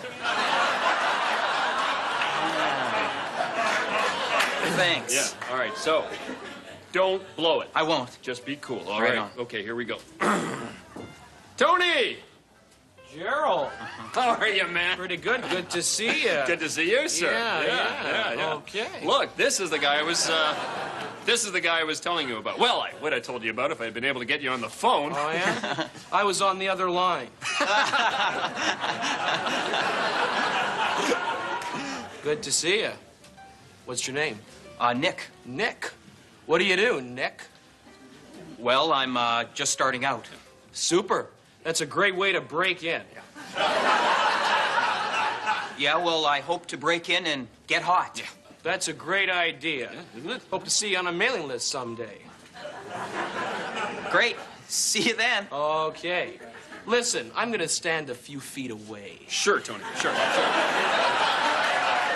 Wow. What'd I tell you? Wow. Yeah? Bet he can do something for me someday. Hey, well, he knows you. Can that hurt? No way. Now we're networking. You're right. You're right. Holy cow. That is a merger. That's a merger. Oh, there's another guy I know. Hey, Kutska, come over here. Kutska, come here. Come on. Hey, this is the guy I was telling you about. Come here. Kutska, come here. Don't let me standing here. Come here. Put that down. Come here. Okay, maybe later. Real important guy, very busy. Player, definitely a player. Do you think he can do something for me someday? Well, he saw you. Can that hurt? No, it can't. No, it can't. Yeah. Hey, there's a lot of buzz that you're hot, even though you're just starting out. Yes, I believe that I am hot. Well, you're going to be needing one of these then. It's a business card. Take it.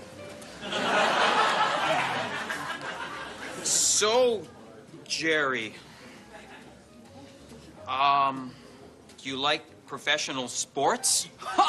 By God, I do! Yes, indeed!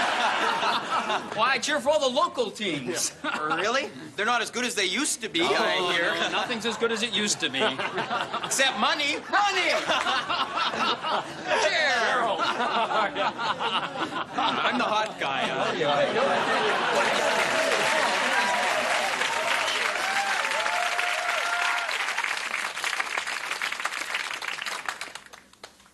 Lopez.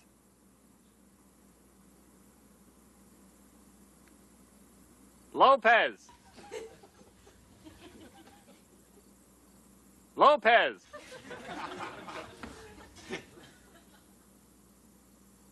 Lopez. Lopez.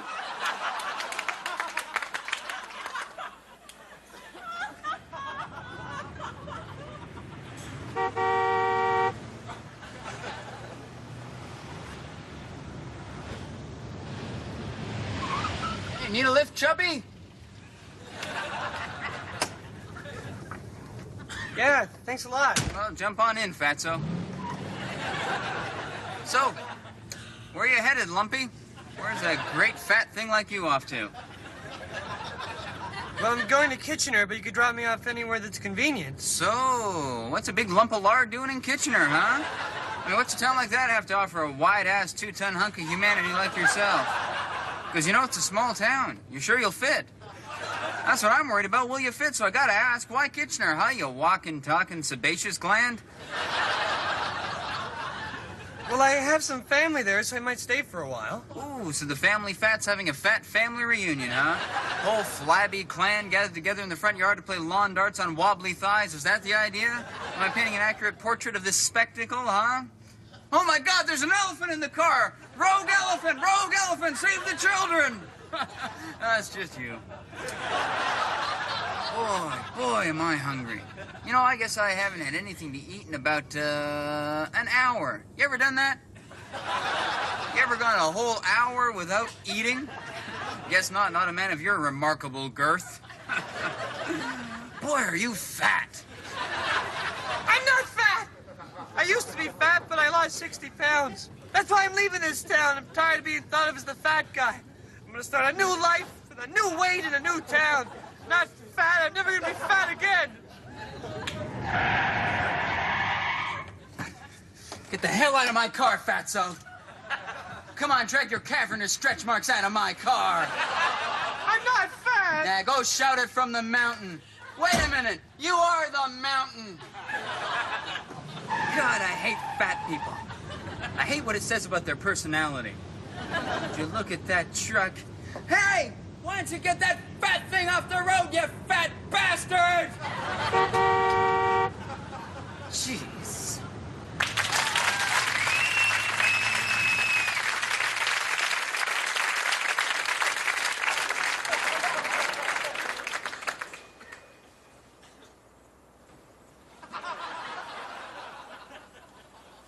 Lopez.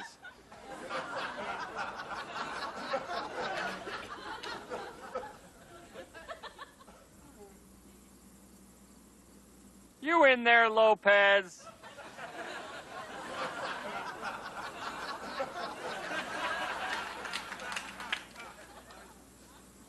Lopez.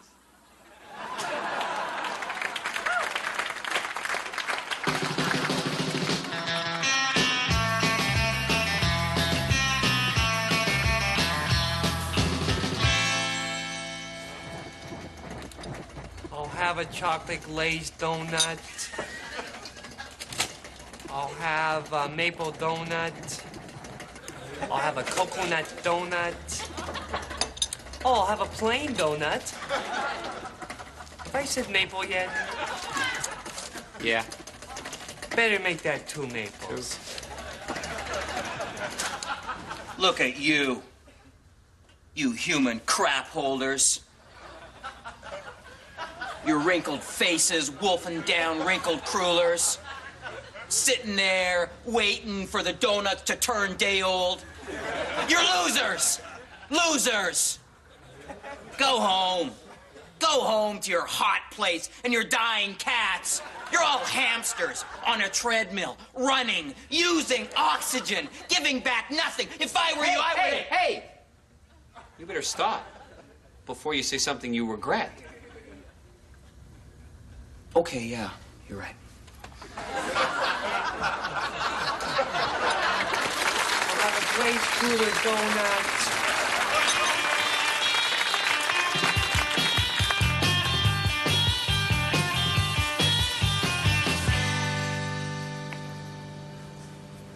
I can't believe that Mike is gone. He was my best friend for 20 years. I was his best man when he married Monica. I'm the godfather to their 6-year-old child, little Donnie. God, Monica and little Donnie don't even know yet that Mike is dead. killed by a lamp. Poor unselfish Mike knew that their living room was one lamp short of being perfect. So he was going to go out and buy them the best lamp there ever was. So we went to that famous store, Lamp Paradise, where they sell the best ones in the city. After looking around for a half hour unhappy, we were about to leave when suddenly Mike glimpsed the lamp of his dreams. A 200-pound baby that was 7 feet high. A lamp for God. But Mike made his last mistake when he asked the clumsy salesman with 3 fingers missing to reach up and get it for him. 7 seconds later, Mike was dead, smothered by a 200-pound lamp.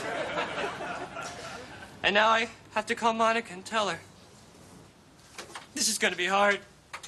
How do you tell someone the love of their life is gone? How do you tell someone they have to raise their little 6-year-old child all by themselves? Oh, God, this is going to be hard. Hi, Monica. Hi, this is Barry. Hi, Monica. Oh, my day was fine. How was yours? Oh, you went shopping. Oh, you bought a bicycle built for 2 for you and Mike. Yeah, I think that's romantic. Irony! So, Monica, I actually have something to tell you, actually. Monica, well, it's about Mike. Yeah, it's about Mike. Well, you see, Monica, well, you know, it goes like this. Yeah, well, you know, Lamps and Mike. Well, you know, it's something like this. I see, Monica. Well, you know, Monica. Can I speak to little Donnie, please? Can I speak to little Donnie? Thank you, Monica. Hi, little Donnie. Hi, how you doing, kid? It's your Uncle Barry. How's it going, Tiger? Good to hear it. Good. Donnie, your daddy's dead. He's dead, Donnie. He's dead. He was hit by a very, very big lamp. Yes, Donnie, he's dead. Now, Donnie, when you get off the phone, you go and tell your mother.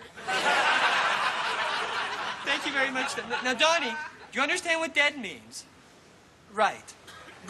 Exactly. Like your goldfish last summer, the one that Mom buried in the backyard.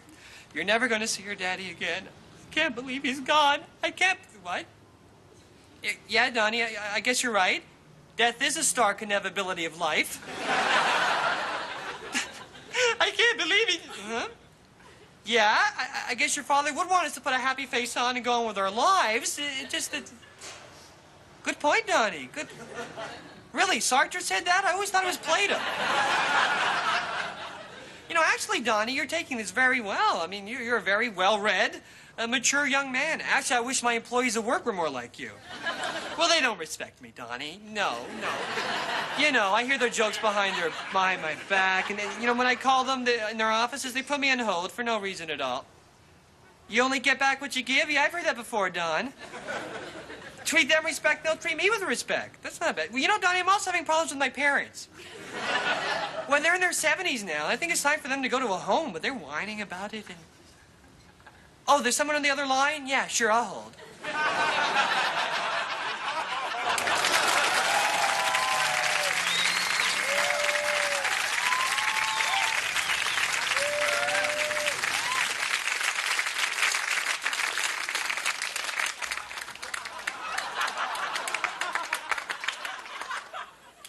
Lopez. You're a lazy man, Lopez. Uh-huh.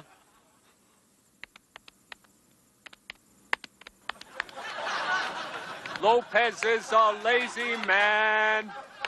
If anyone can sleep through the day and misses work, that lazy Lopez man can.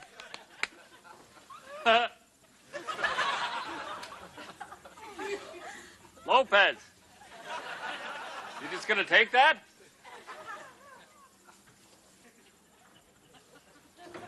Lopez!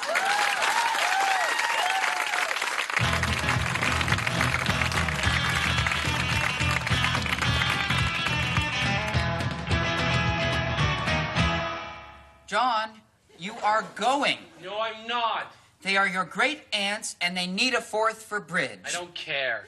John, they look so forward to your visits, and they have not seen you for a week. A week, John. Do you know what that means to a woman in her 80s? Mom, I'm sorry, but I've already made plans. You should have asked me first. I can't hear you, John. I'm not going. I can't hear you, John. Not going. I'm deaf, No, John. I'm not going. You've made your mother I deaf, don't care. John. No, I hope you're happy. No, not going. Well, Oh, Lord.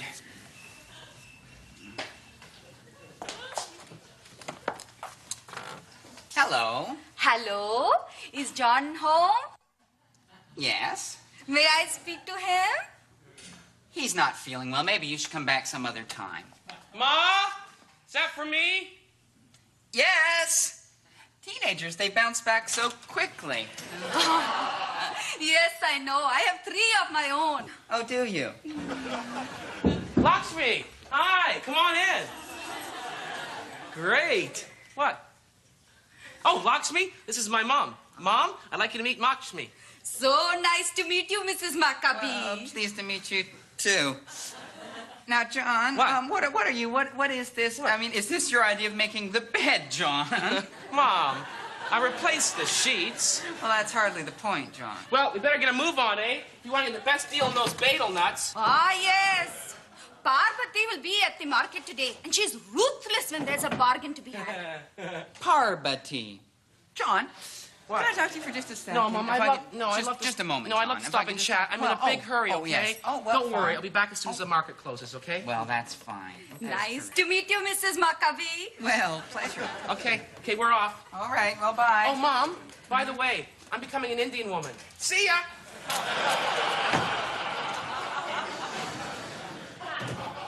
What to do, what to do. Oh!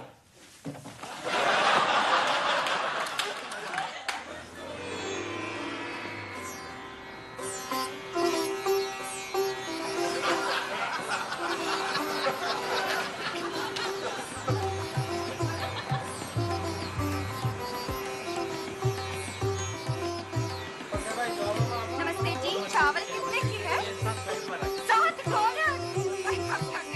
लेकिन last price $5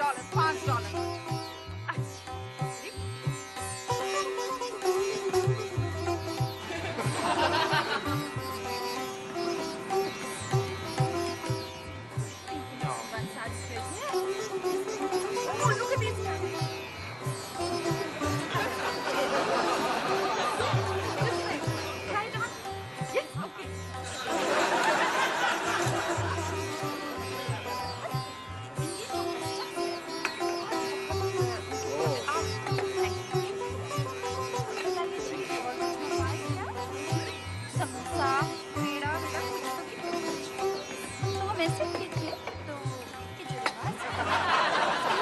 अरे अरे क्या कर रहे हो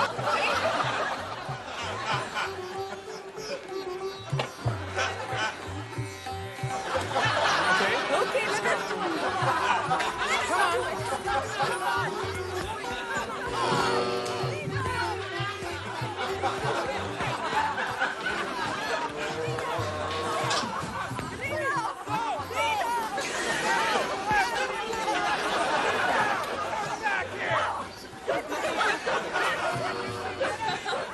So you see, sir, now that your daughter has finally become an Indian woman, she is at last eligible for marriage, and with your kind permission, I would like to marry her.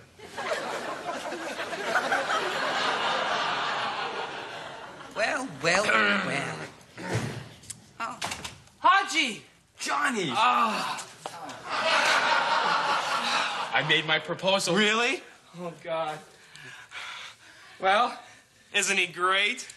John, your father has something that he would like to say to you. Isn't that right, Tom? Oh. Yeah, Tom, isn't that true? Good, Father. Oh, would you look at the time? Tell you what, Haji, why don't you go back to your fine dusky people and leave Johnny here with us? Oh, there's an idea. Is that a good idea? Hold it. What a good idea. Haji, I'm sorry. I'm sorry for their boorish behavior. It's only bound to get uglier. Why don't you go home and wait for me, and I'll call you later, okay? I apologize for their piggishness. Okay, what's up your butt? Okay, John. We all know what's happening here. You're rebelling. No, I'm not. And that's rebelling. fine. Rebel, John. But couldn't you rebel like your friend Bob Burkhart? Oh. He's got himself a lovely little drug habit. Yeah. That's a great idea. Tell you what, son. We'll smoke a little grass, go outside and play a little touch football. Come on. Come on, son. Come on. Come on, go long. Go long. Go for 6. Come on, make me proud. Button hook, kid. Come on, kid. Here we go. Go on. Come on. Oh, have an eye, son. That was a catchable ball. I don't even play That was a catchable ball. Who are you? Huh? What is this? What is with that dot? That's what I want to know. It's my third eye. It's to see inside myself. Yeah, well, in this family, if you want to see inside yourself, you get a friggin' X-ray. Do you understand?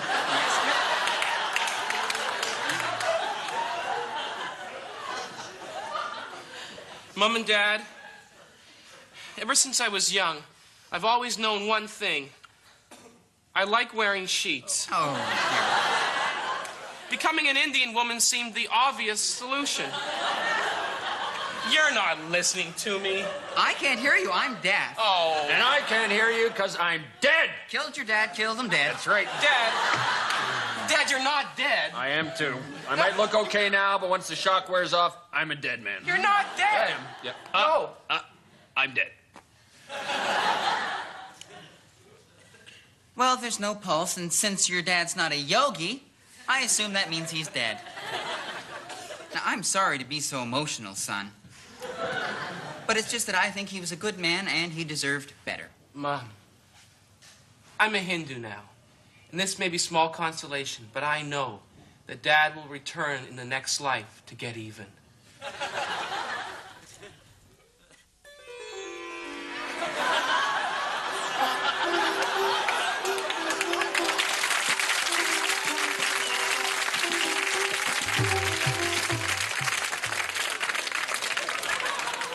Lopez! Lopez! I know you're in there, Lopez.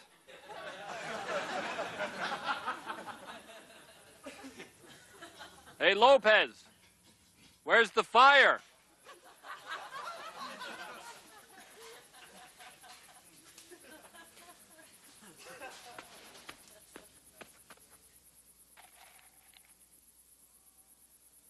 Lopez!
I think they're all hunks. Oh, I think make up you're your out of mind. it. So cute. He's a beefcake. Oh, I like him. No, you can't. All the girls want to know who's the cutest boy on death row.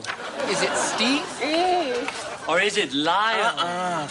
Or is it the new boy with the unpredictable smile? He looks stuck up. He is not. Oh, I think he's full of I himself. like him. He's mysterious. All the girls want to know who's the cutest boy on death row. I like this one because he has nice lips. How will I sign my new name?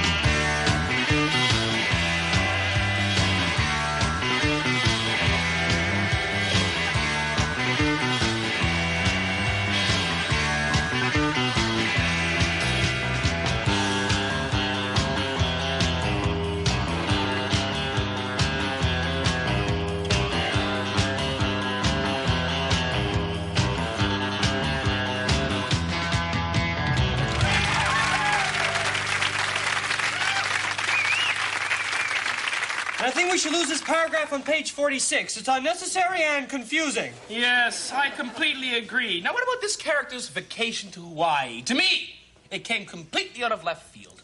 Yes, the Hawaii trip did seem like a first idea. Let's cut it. Yes, still it needs something, my feathery friend. Why don't we replace the vacation to Hawaii with a trip to the funeral? Yes. Good idea. The book was lacking in funerals anyway. Yes. Now, have you read the last chapter yet? God, no. God, neither have I. Ah, he never ends a book well anyway. Cut the last chapter!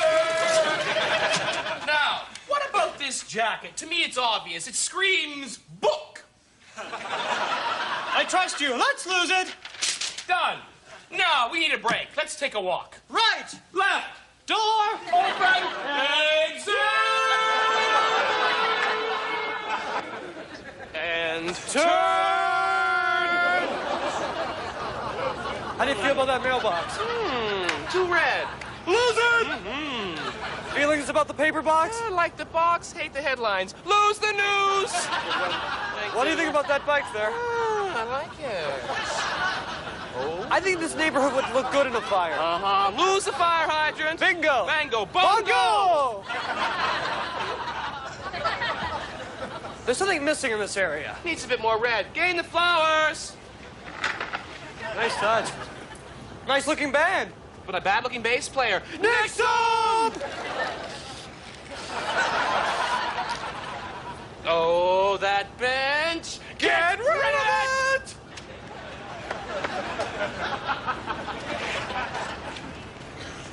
Oh.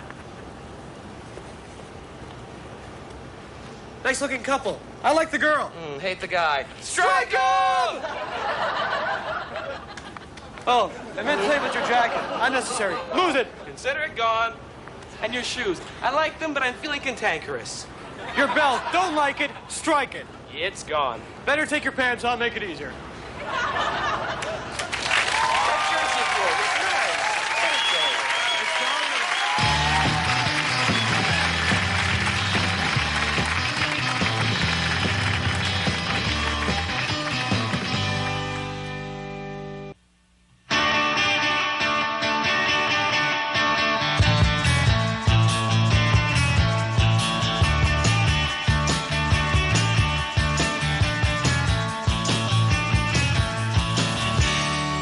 Pass the peas.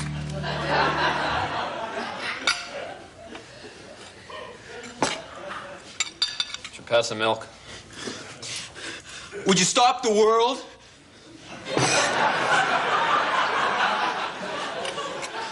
We broke up. You broke up with your girlfriend? Yes.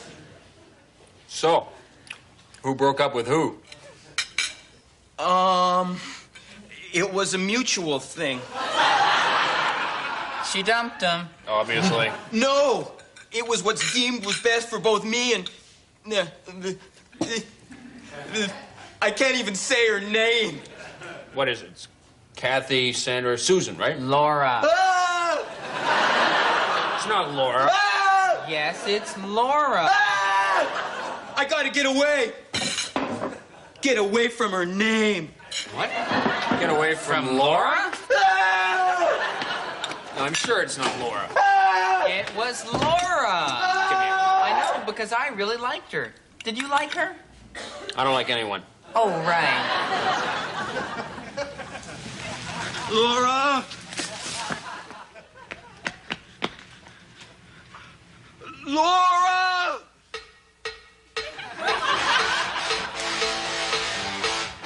Ouch! Stop the world, we broke up. I'll get my records, then I'll get off. Love leaks out a crack in my head. She broke up and left me for dead. A real dear.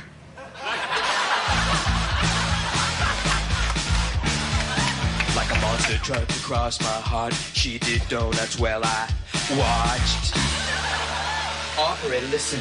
If you won't cut in, will you at least tell me if she's talking to another guy? Gonna shave my head, start again, join the army, move to Spain.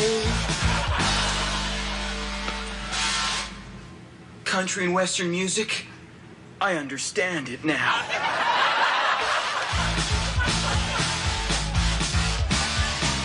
Run through the night, let it cleanse me.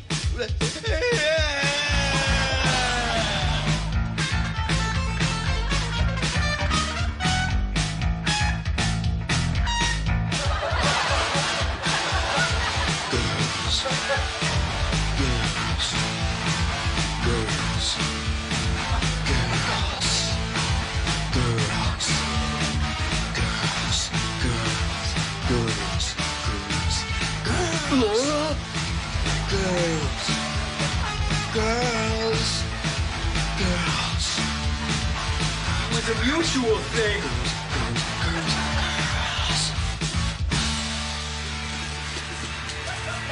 You may be free like her, but you're not. Laura.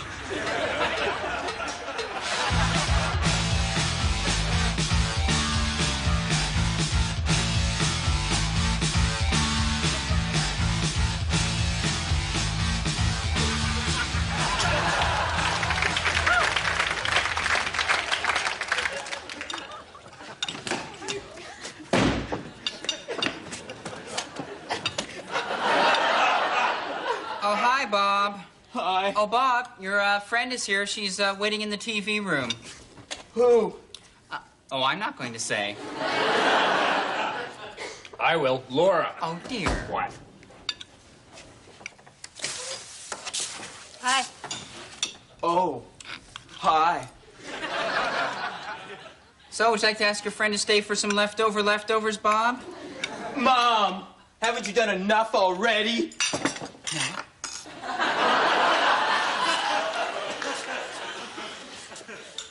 So? The reason I broke up with you is because my dad likes you. Yeah. But I just found out he was only kidding. Oh. Yeah. So? So? Well? Well? Anyway. So why don't you ask her if she'd like to get back together, Bob? Mom!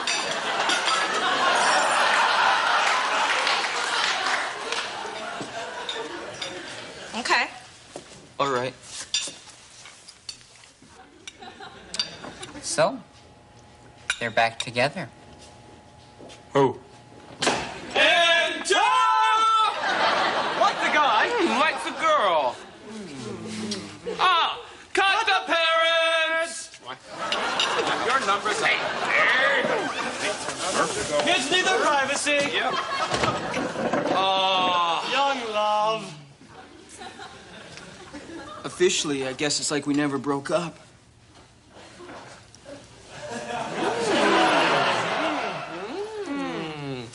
Cut the scene!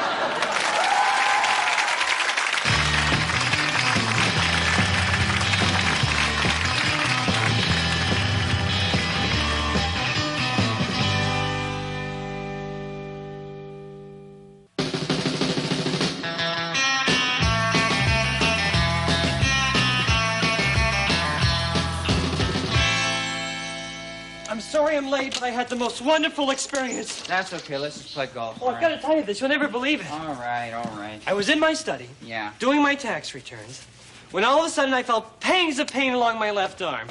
Then it started becoming very difficult to breathe. Uh-huh. Then all of a sudden, it went black, and I knew that I was dead. But it even got eerier after that. In the distance, I heard organ music. I think it was the overture from Joseph and His Technicolored Raincoat. I'm not sure. And then I started floating along a very beautifully lit hall, and I saw a giant hand that Beckoning for you to come forward, right? Yes, yes. But before I could reach the hand, You I were was... pulled violently back through the hallway. The next thing you knew, you were on an operating table surrounded by doctors. Yes, yes. Now, these doctors told me you that you've been clinically dead for a few moments. Yes, it was the most amazing experience of your life, and it's left you even more aware of how precious life is. Blah, blah, blah, blah, blah. Can we play golf now? Oh, I'm sorry if my death and rebirth story bored you.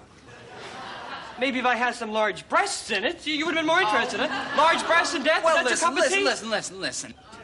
I mean, the first time you came back from the other side, I thought it was the most phenomenal thing I'd ever heard. And the second time, I thought, wow, what are the odds? And then the next 4 times, I thought, well, it certainly is interesting that it happens so often. But yes, lately, I admit it, I'm bored. Can we play golf now? Well, I never thought I'd hear this from you. My best friend bored of all my deaths. They don't seem to be bored every time I'm on the Arsenio Hall show, but you don't want to hear about it. Well, look at it from my point of view, would you? What's your point of view? Well, say I had this really great chicken salad sandwich one day, right? Yeah? Right? And then I called you and I told you all about it. I'd be excited for you. All right. Now say I had a second great chicken salad sandwich and I called and I told you about that one. I think great. Lunchtime must be very happy for you. Terrific.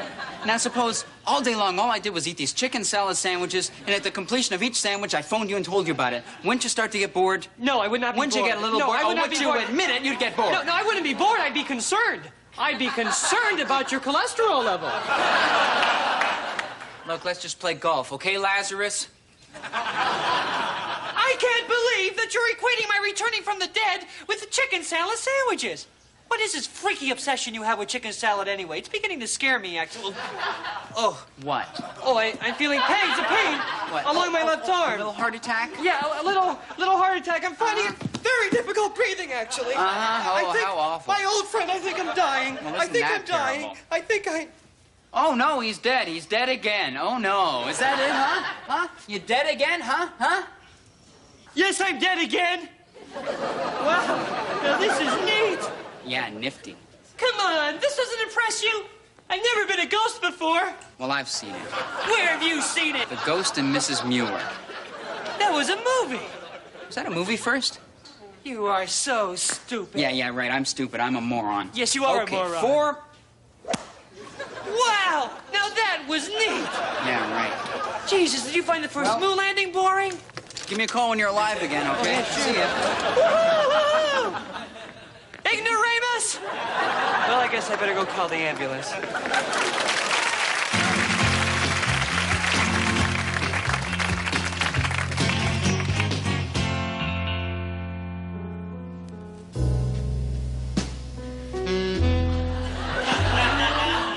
There are 3 things I don't like.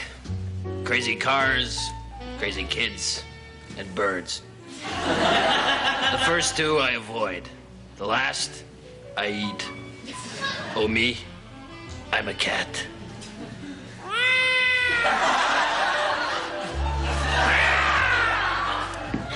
"10:53 a.m. I'm out in the backyard by the big tree. You know, the big tree, the cornerstone of my life, my big leafy friend.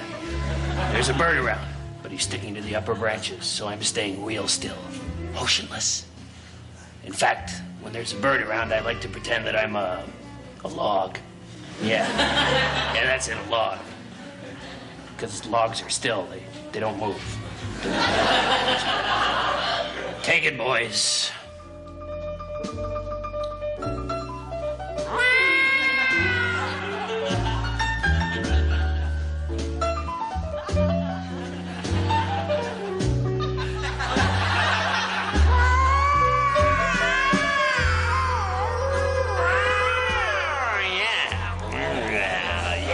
Yeah. 10:59. My being still log scheme is paying off big time. The bird comes in for a landing. When a bird comes in for a landing, I don't do anything except watch it. I watch the bird come in for a landing. I watch it. What would I watch? The tree? Anyway, he's real close now, between 5 and 40 yards. I'm not great with distances. But I do know instincts, so I pounce.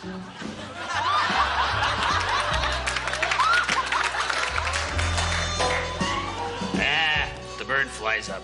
Me, I can't. I can't fly. Cats can't fly. I'm a cat, don't you? Whoosh, you people, I swear to you. Well, you don't have to tell me. It's hell being a cat. Take it, boys.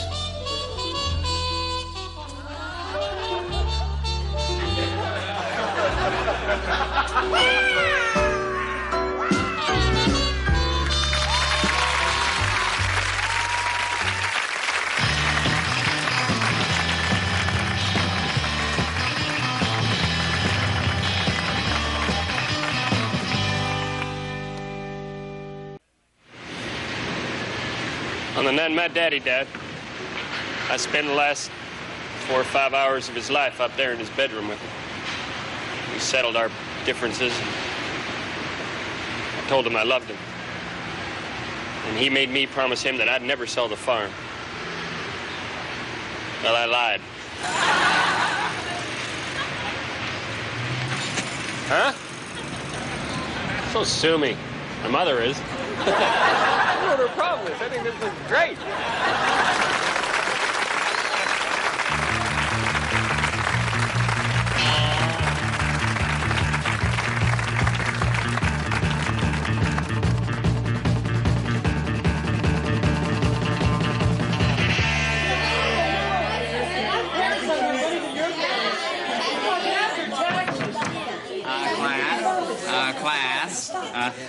Class, I think we're all gonna enjoy today's lesson, because today we're gonna start to look at the Mesozoic era, and this is a personal favorite of mine. It's my favorite era in the Earth's history. It holds a lot of fond memories for me, even though I was hardly more than a boy at the time. Okay, moving along. The Mesozoic era, or the age of reptiles, as it is known, which lasted for about 155 million years, followed the Paleozoic, and during this period of time, the Earth began to look pretty much the way it does today. Ah, yes, McKechnie, you've got a question. Terrific. Yes, sir. About the Mesozoic era. Would it be fair to say that...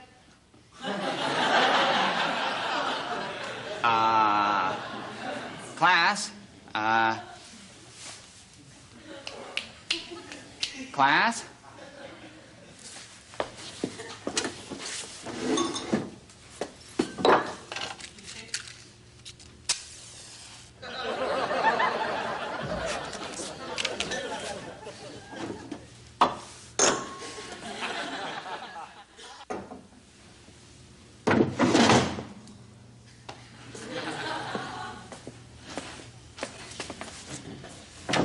Darling. So, how do I look? Beautiful. As beautiful as you looked all those years ago in Budapest. Some wine? Thank you. Oh, those were heady times, were they not? You alluding to KGB had me with orders to assassinate you. Yes, but you failed to complete that mission, didn't you, dear? Ah, darling. How could I kill the only man I've ever really loved? How long can you stay? Not long. Just a few more stolen moments of our forbidden love. Oh, darling, why don't we run away from the world and be married? No, they would never leave us alone. Damn them. Damn them all! Damn them all, indeed.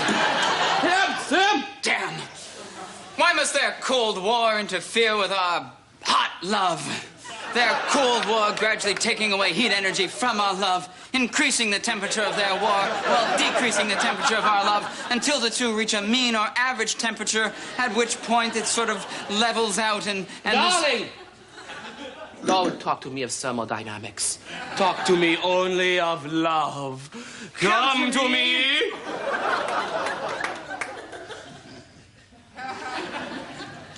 Darling, yes. Yes. Yes, McKechnie, you have a question? Yes, sir. If she really loved you, wouldn't she leave her life of intrigue behind and come and live with you in a bungalow? Well, honey. No, please, I must kill. No, dear. Let me, dear. Well, McKechnie, that's a very interesting question, but it's very similar to asking igneous rock to become a sedimentary rock, which, although not impossible, would take a very long time and would require calling into play all of the various agents of erosion, which we all know are. You're still the best, darling. No, they found us out. We are undone. Quickly, you must run. No, I'm tired of running. What? In my tooth is a cyanide capsule, and when I bite down on it, I will end it all here in your arms. No. Yeah. No. Drop it. Drop it. Drop it, bad girl. Drop it. Drop it. Drop it. Oh, darling.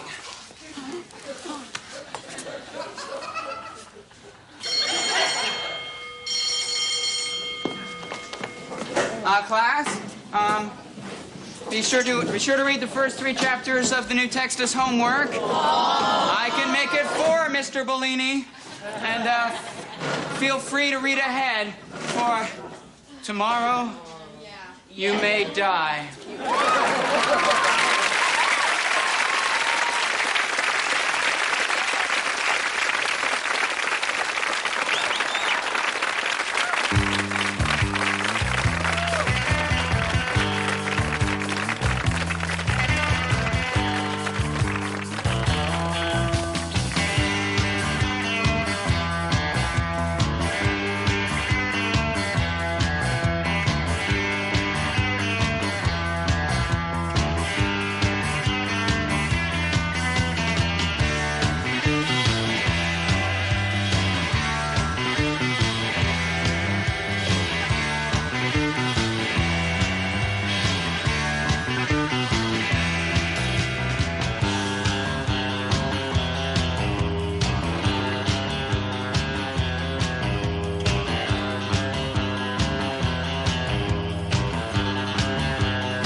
You know, I seem to remember a time way back when I was just a little kid.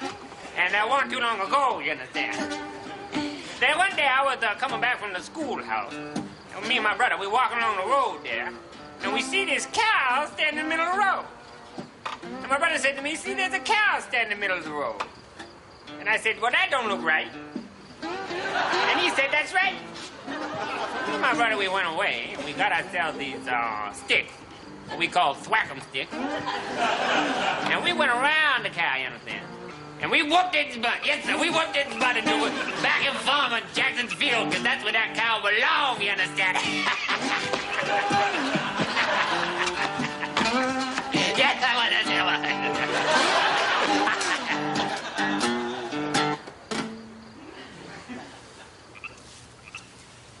Well, I suppose you're wondering what the hell I'm doing. Imitating an 80-year-old blues man like that. I guess it's not something I should be doing. I don't really understand that much about the Southern blues experience, the whole Mississippi Delta thing. I'm from the Ottawa-Hull region.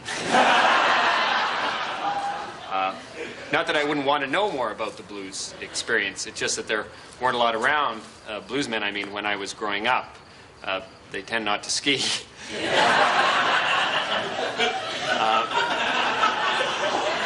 I guess my musical roots are probably actually closer to the Pogues. It's just, but it's just not the same vibe, you see. It's just that every time I take out an old college Leadbelly album and I put it there on the turntable, it's like, you know, I seem to remember a time. Yeah, I do. I seem to remember a time, like the time that I was playing with Mississippi Fred McDowell down in Tennessee, you know.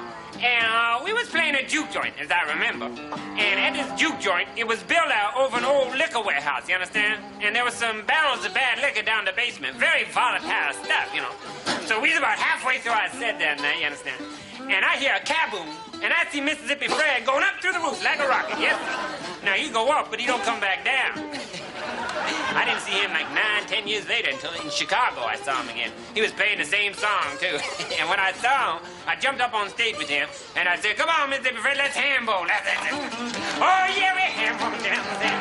We ham-bone down there. We ham-bone down there. Ow!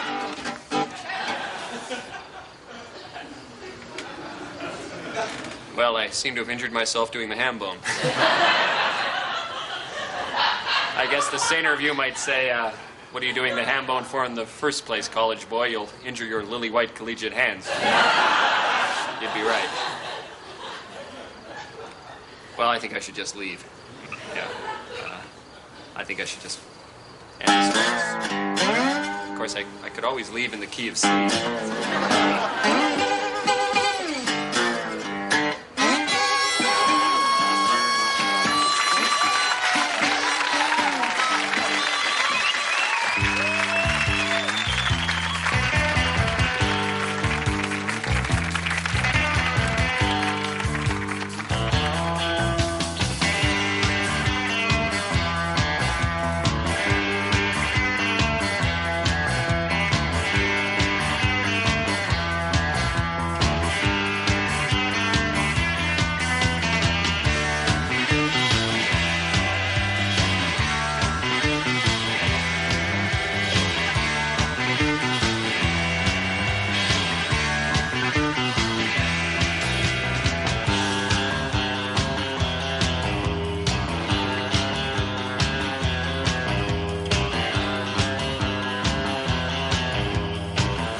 So she got mad, threw a drink, and left. My God, you must have been covered in alcohol. Truthfully, I was. I love it when women throw drinks. I love it when they get drunk. But you forgave her. Yes, I had to. You see, she was a woman, and I happen to love all women. In fact, that's why she threw the drink. I see. She found your love too interesting, too intense, too jackhammer. No, not specific enough. I see. She was upset that you were loving other women. In her narrow way, she presumed that you were cheating on her. Yes, but wasn't I really only cheating myself? Of course you were. I love all women. Is that a crime? Actually, in some places it is. Oh? But it's not a crime of the heart. You were brave to love her and her sister and the maid. Yes. We are not pigs. No, we just love women. How many? All. Yes, but how many women have you loved? Oh, loved. Mm-hmm. I would have to express the women I have loved as a percentage of the whole. Oh, say 40%. Ooh, well, that is a lot of women. But they don't understand the way we love. It is not a number. No, but if it were, that number would be quite high. 40%. You understand. Yes. Sometimes I wish that you were a woman. Oh, as do I, as do I. Then I could love myself. And if you were a woman, I would love you and wait for you to throw a drink on me. And I would throw one, were I a woman. And were you a woman, I would deserve it. It is in our very makeup. We cannot change who we are. No, to change would mean to make an effort. We just love women. Yes. Ah! Is that so unbelievable? No, I'm so wrong to love women.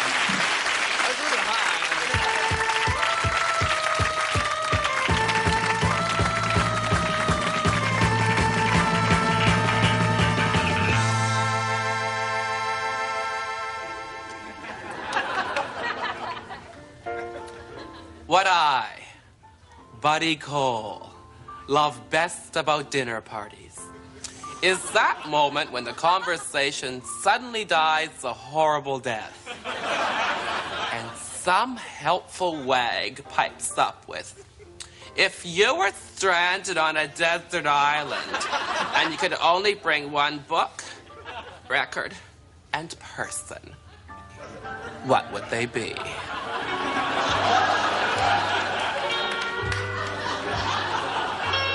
What are the odds?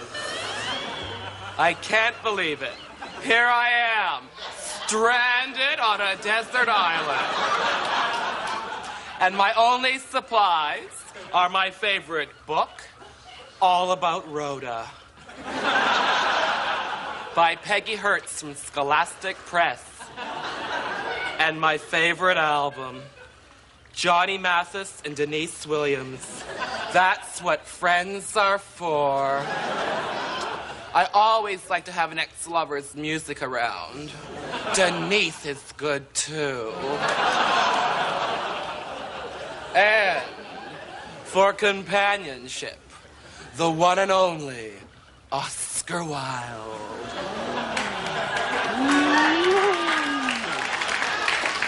Oscar, say something funny. Shall I? Yes. Do your stuff. Do the wild thing. Well, buddy, I recall that as I lay dying in my deathbed, I came out of my stupor momentarily and declared with perfect aplomb, either that wallpaper goes or I do. Oh, that was rich, Oscar. Oh, jeez. Oh, let me catch my breath for a second. Oh, I am so glad that I brought you and not someone common. Message received, buddy. You know, buddy, the trouble with the common man is that he is so unbearably common. Oh, what? Oscar, funny, but you're such a snob. Oh, that's my charm. Oh, it's really too bad that you're dead. Oh, I know. Does it bother you? Well, buddy, all in all, I'd rather be in Philadelphia. What? Philadelphia. That's funny, but W.C. Fields said it. Well, yes, had you been listening to me correctly, buddy, what you would have heard me say was, I may have been born yesterday, but I still went shopping.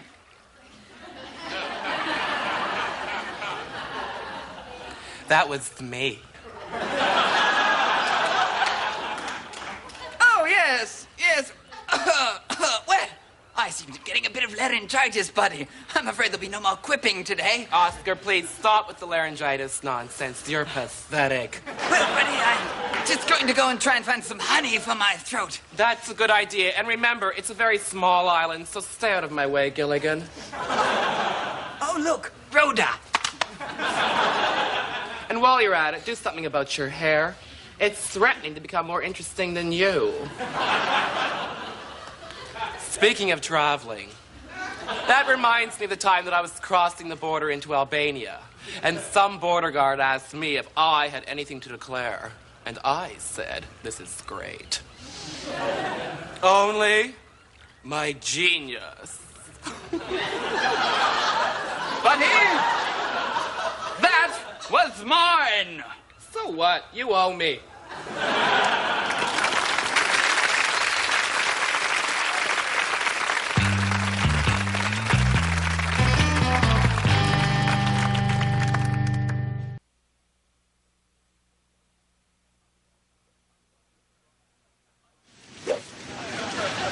I'm a golf pro, so obviously I wake up in the garbage. First thing I do in the morning is go across the street to the restaurant, you know, grab a guy by the throat and whisper something in his ear like, I don't know, I'm on fire. Give me your hair. Then I let him go, you know, I chase a bus for a while, you know, a couple blocks, make sure it's not doing nothing I don't like, then I let it go. When I get bored, then I go up on a roof. I just howl at the city. You know, I love to howl at this big city. Then I come down, have a cup of coffee, and read the paper. Me? I'm a songwriter. You know, and that isn't easy. And although I've had some success in the past, you know, I had a song on the charts back in '79. You know, maybe you remember it.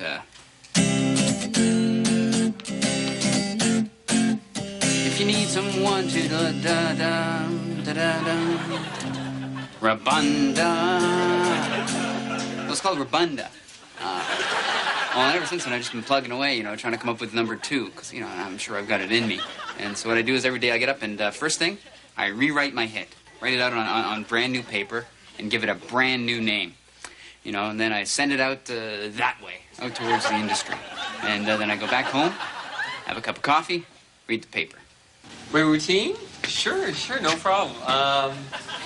Okay, first thing in the morning, I wake up, and then I get up, and then I have a shower usually, and And then I get dressed, and I put on a nice new shirt, and then I take out my Zippo lighter, and I light my shirt on fire. It burns up, and then the ambulance comes, and then it takes me to the hospital, and then the doctor comes out. Yeah, the doctor, and he works on my burns for a while, and then after that, I get to go to the waiting room, where I have a cup of coffee, and I read the paper. Relax, you know. Well, I'm a surgeon, so my days are very busy, but my mornings are great. What I like to do is take a nice shower, go down, have a light breakfast, always fat-free, hop in my BMW and drive to work, slow and easy. And when I get to the hospital, it's boom, the nurse is there. Boom, on with the gown. Boom, I'm handed my favorite scalpel. Boom, then I work on a guy who lights his shirt on fire. Then it's off with the gown, down the morgue, and I have my favorite cup of coffee, and I read my newspaper. Here's your shirt, Norman. Oh, thanks, Patty. Have a nice day.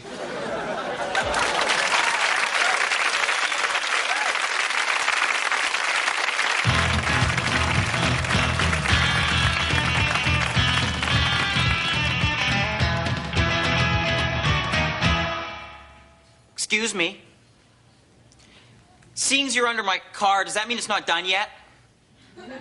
No, it means I'm still working on it. Well, then how am I supposed to get home? I don't know, but when your car is ready, you'll know, okay? Are you making fun of me? No, you'll know when I'm making fun of you. Well, I'm gonna go across the street and drink some coffee, but I'm prepared to sleep here if I have to. Yeah.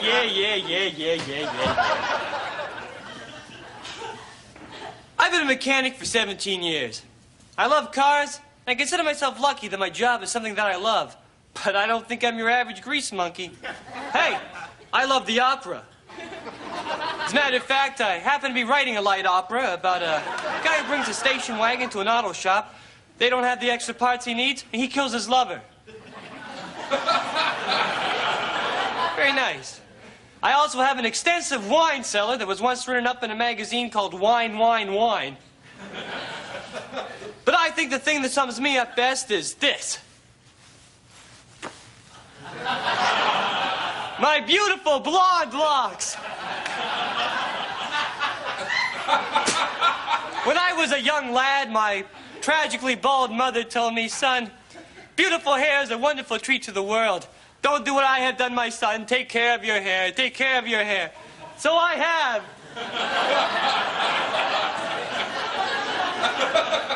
And I think that I've added a different color to the typical perception one has of the garage mechanic. Hey, Russ. Hey, Ross. Hey, Michael. Hey, Paulo. Looking good today, Russ. Thanks very much. At first, the guys I worked with hated me and made fun of me all the time. Oh, hi. But as time went by, they not only got used to my hair, but they developed a sense of pride over it. Oh, yeah. That's good. Hey, what the freak is that?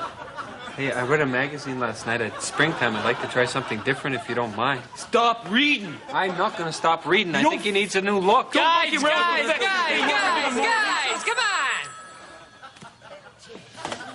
Hey, the garage. Yeah, I just want to look good. Hey, it's that guy from Vogue magazine again. Jeez, for the last time, no! Tell him I'm a mechanic, not a model. No. Jeez, when are they gonna learn? This hair's for us! Right. Yeah, do her! Here, come on, give me the pencil. Give me the pencil. Come on, let's go. Come on.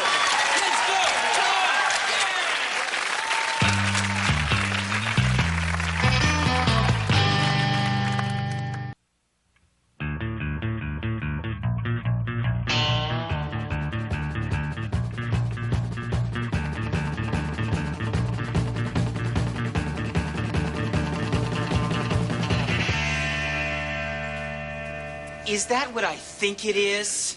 Yes. Is that a baby? Yes, it is. May I? Oh, please do, please. Oh, Oh, look at it. Is it? Oh, oh. My wife's got a whatchamacallit, maternal instinct. Oh, I can see that. What a wonderful baby. Oh, well, thank you. And smart. Yes, I've been told that. It's a boy. It's a wonderful, smart baby boy. This is the kind I was telling you about.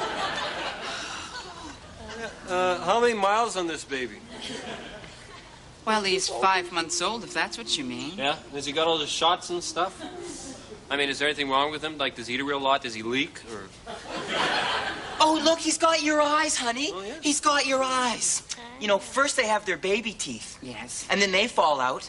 Oh, yes, I know. But I would save those if I were you. Oh, well, I might. You know, before you know it, I bet he'll be wearing 6X. Oh, well, God willing. I know a lot about babies because this is the kind of baby I hope to have one day. Oh, well, I'm sure you'll have a lovely baby someday. Are you pregnant? No, I can't have children of my own. Oh, I'm sorry. I shouldn't have said anything. It's not her fault. It's mine. Oh. Yeah, I had a vasectomy when I was 14. You know, a lot of the guys were doing it, sort of manly thing, vasectomy, tattoos, that kind of stuff. Well, I am sorry. Hey, don't be sorry. I was pretty popular in high school, as you can well imagine.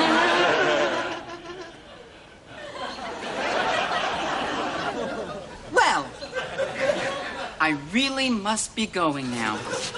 Hey, I don't think my woman's done with your baby yet. No, I'm not. But I have to go. Great. She can leave the baby here with us. Oh, would you? That would be so nice. Yeah. We could play and sing. No, no, I don't think that's such a good idea. Wait, are you telling me that you don't think my woman's good with children? No, that's not what I'm saying. No, it's just that I really have to go. They call them bouncing baby boys, but they don't bounce, you know. Please. They just plop. Don't you find that out the hard way? Please put my baby down. Excuse me. Honey, is this the one or not? I'm not sure. The other one was so nice, too. He has an inner ear dysfunction. What? He has an inner ear dysfunction. The doctors say it could result in the 40% loss of hearing. And they think there's something wrong with his neck. Something horribly wrong with his neck. Huh. Well, buyer beware, honey. I think she's just saying that. Oh, it's true. I have a very good feeling about this child. I think this is the one that's what you said about the Vega GT. Remember that rotten car? Listen, give me back my baby. Hey, no, just game on it. My baby. No, give me back my baby. Come on. Just give it to me. No, give it to me. Give it to me. There's only one way to settle this. Okay? We'll let the baby decide. What? Oh, give me that. Okay, little guy. Which one of these nice women would you like to be your mom?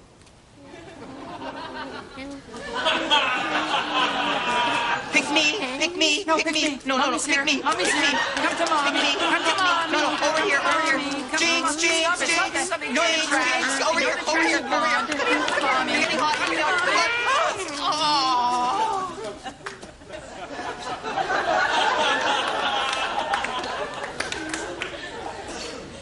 What?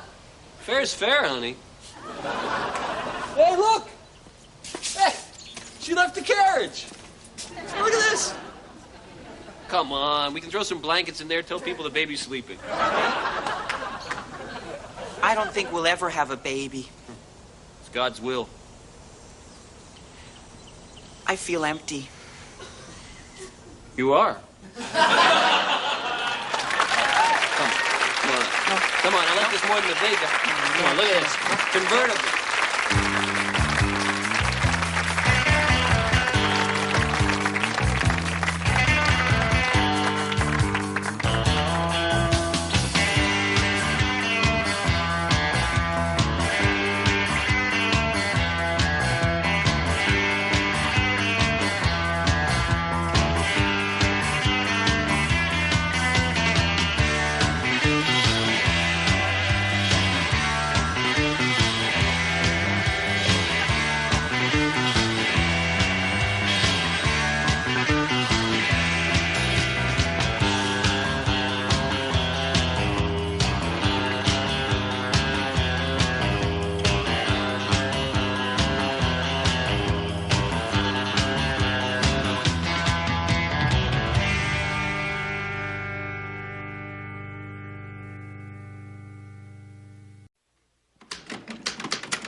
That's it. I'm done. Honey, I've written my first thriller. Oh, that's wonderful, dear. Well, would you read it for me? Tell me what you think.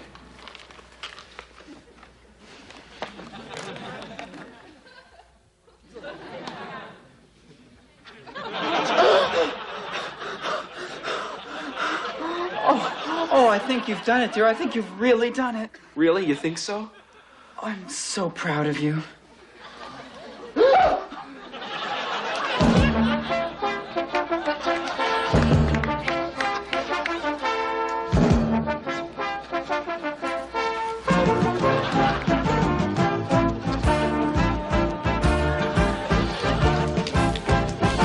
second book is always the hardest.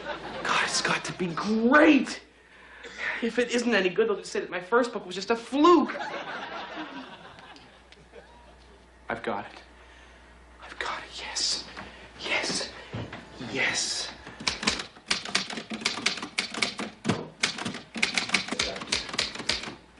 Done. Finished. Honey, I think I've done it again. Wow.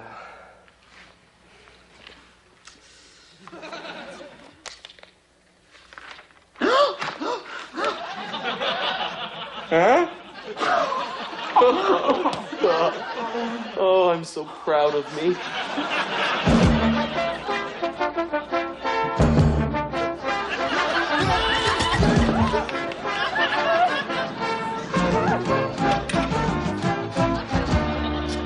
Hey, There's a Spider on Your Back, a talking book by Donald Dane. Hey, there's a spider on your back!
Kathy, you there?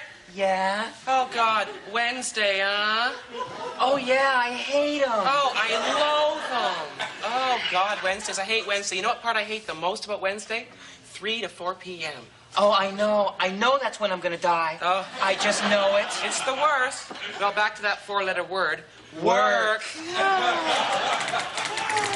Hi. Hi.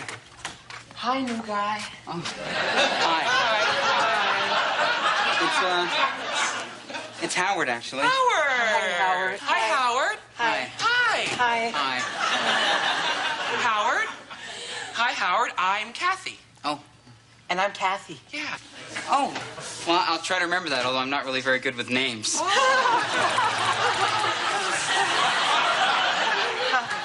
Well, welcome aboard. Talk much, Kathy? I mean, welcome aboard. Yeah, welcome aboard. Oh, well, thanks very much. I'll see you later. Bye-bye. Is he? I don't know. I just don't know. I don't know either. Well, he's been here 3 hours and he hasn't mentioned a girlfriend yet. Oh, I know. Well, I have my suspicions, but you know me. I suspect most men until they prove it to me. I can't believe you said that. Well, I suspect some even after. Or during. Kathy! Kathy Lassiter, I can't believe you. It's not even Friday. I'm so full of beans today. Oh, yeah. I don't think he is. You don't? But then again, I don't know any. Oh, come on. You don't know any. No. You've never known one. No. Oh, there was this one guy in high school who I thought was, but it turned out he was just a genius. Oh, yeah, it's always the way. Yeah. Well, of course, there's Grayson in the mailroom, but then that's old news. Everyone knows that. Oh, no. No, Grayson isn't. He's not? No, he explained it to me one day at a long liquid lunch. Yeah. He just sleeps, let me get this straight, with men now and then to prove to himself that he doesn't like it. Oh, I see. So he's more like a sexual scientist. Yes. What about his boyfriend? Huh? Smokescreen. His boyfriend is a smokescreen for his heterosexuality. He said it's reversed nowadays. Oh, Kathy, get with it. All the best ones are either married or gay. Sometimes both. Oh, God. Well, here he comes. Let's find out for sure. Hi, Howard. Hi. Wrong one. Wrong one. Yeah. Eric's first day on. All those files. Yeah, there's a lot of them. Yeah. Howard, we are having a hard time trying to figure out what to eat for lunch. Oh. Yeah, and we were just wondering if you could help us. Yeah. Sure. Okay. Do you think that we should have the steak or the asparagus and pasta salad? Gee, I guess you could have a bit of both.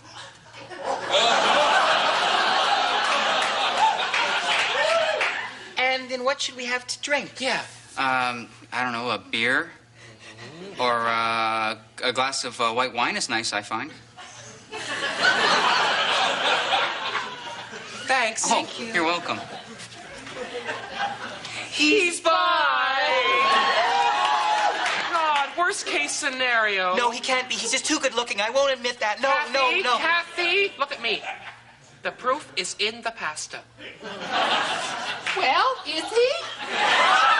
We have to know. Yeah. We don't know yet. We're not sure. Give us time. How much time do you need? I don't know. Hello? Shh. Okay. Miss Robson? We don't know yet. Just hold. She's reading down our list. Check his matches. What we do is check his matches. Look at his finger, and if there's a... Well, that's it for the coffee fund meeting. Yes. No. No, I'm not gay. So, who cares? It doesn't matter to us at all. Just for the record. Oh, your house so square. Yeah.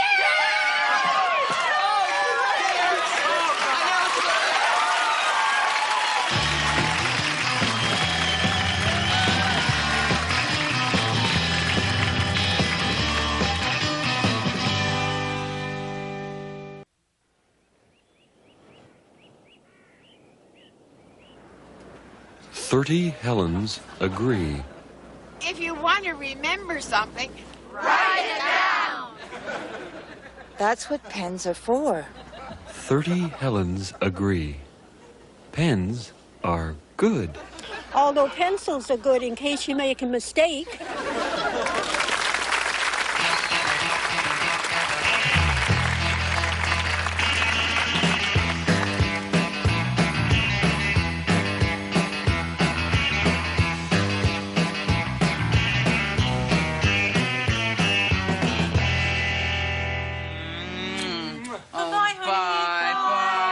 Yeah, have a great time in Mexico. Behave yourselves.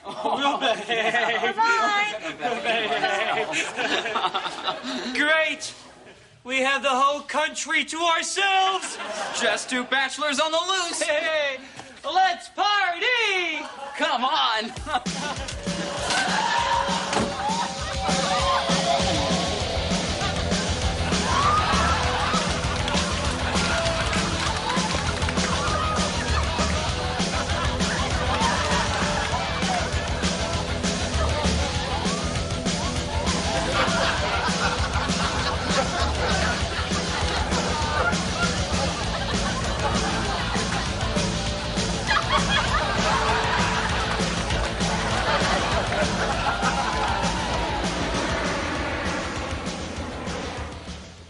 Oh,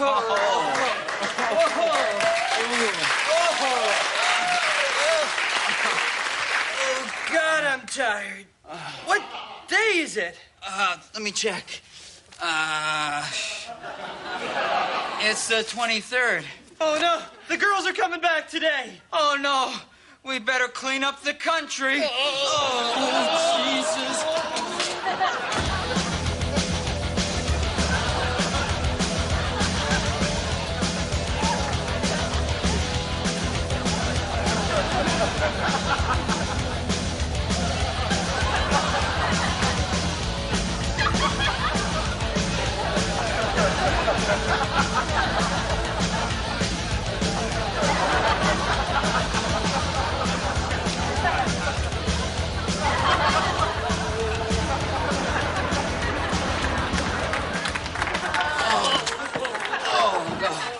Oh, great. We made it. Oh, no. Lipstick. Oh, jeez.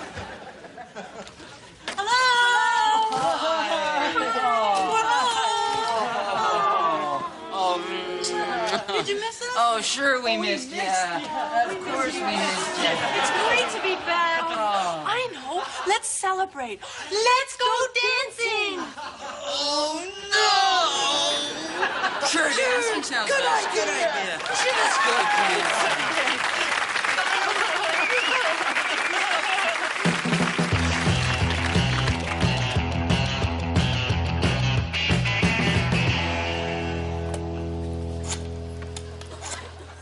Doug Gines. Hi. I'd like to order a bacon and egg sandwich. And could you make the bacon crisp, please? Yeah. Doug Gines orders bacon. Could you burn it, please, then?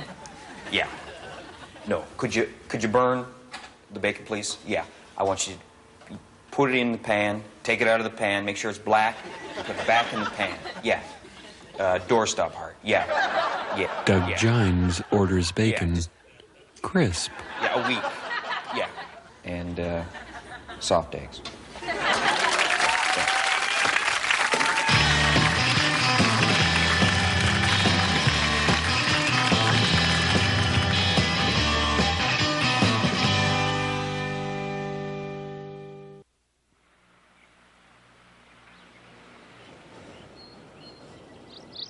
"30 Helens agree." Great minds think alike. But so do bargain hunters. Yeah, you've got to get to sales early. Yeah, it's a real jungle out there unless you're wily. 30 Helens agree. Great minds think alike. Fools seldom differ.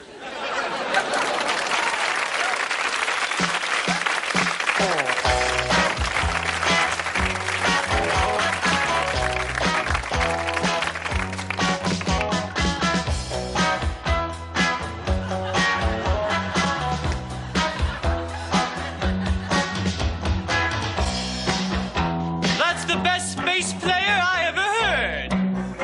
He's playing so sweet, I'm getting chubby. Do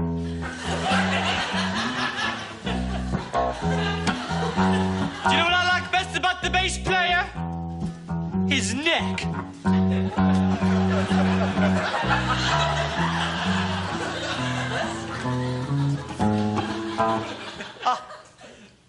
He made a little mistake. You may not have noticed it, but if you did, I think you'll enjoy my tale. The mother, the father, the serpent, the priest, the foreman, the woman, the widow, the beast.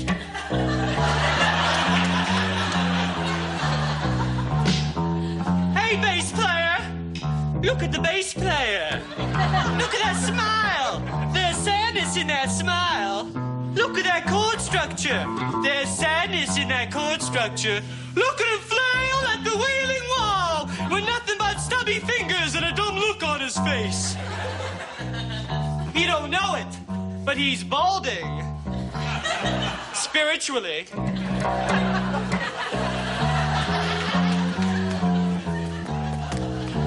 But everyone hates the bass player. No one invites the bass player to the party after the show. Hey, what are you guys doing after the show? Oh, nothing? Okay. If he does go to the party, he can only get the good-looking girl's best friend. Is Heather coming? The bass player is the loser of the band. Yes, he is. If you don't believe me, take a look at the one you're with. But there's something beautiful about the bass. Sometimes when I listen to it, I don't know, I get caught up in the swirl and I'm flying. I'm flying, Ma, over a big, beautiful lake. He's playing the bass and I'm flying. Sometimes when I land, I'm in a different neighborhood. But that's okay, because whenever I listen to the bass player, I always bring cab fare. But after all, aren't we all bass players? Aren't you all bass players? They told me this was a bass players convention. You are all bass... Pick up the beat! Pick up the beat! Find the sadness and tap your feet! The mother, the father, the serpent, the priest, the foreman, the woman, the widow, the beast. Aren't you glad that you're not one?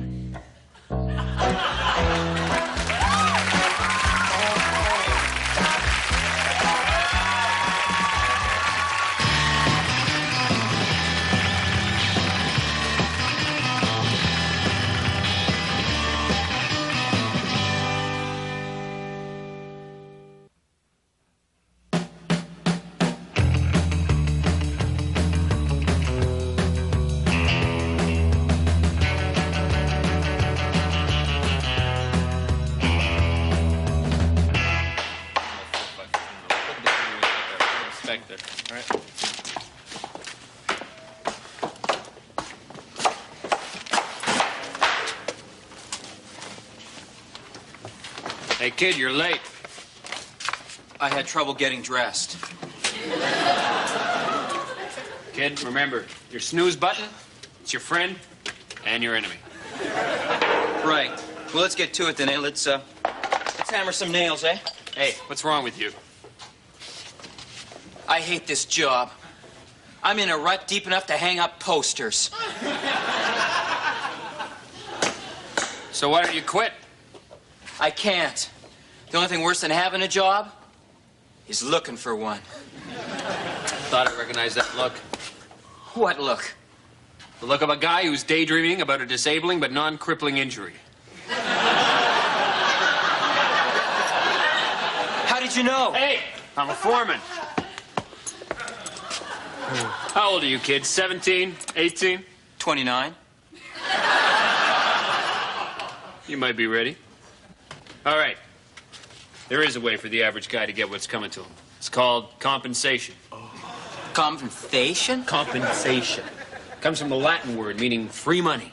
And it's a glorious way to live life at its fullest. Well, 90% of its fullest, do you say?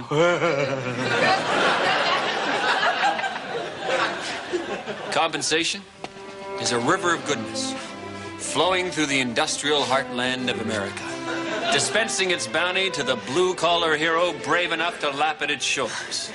Sounds all right. Yeah, it is. There's a guy who used to work here named Dino. Sam, show him where Dino worked.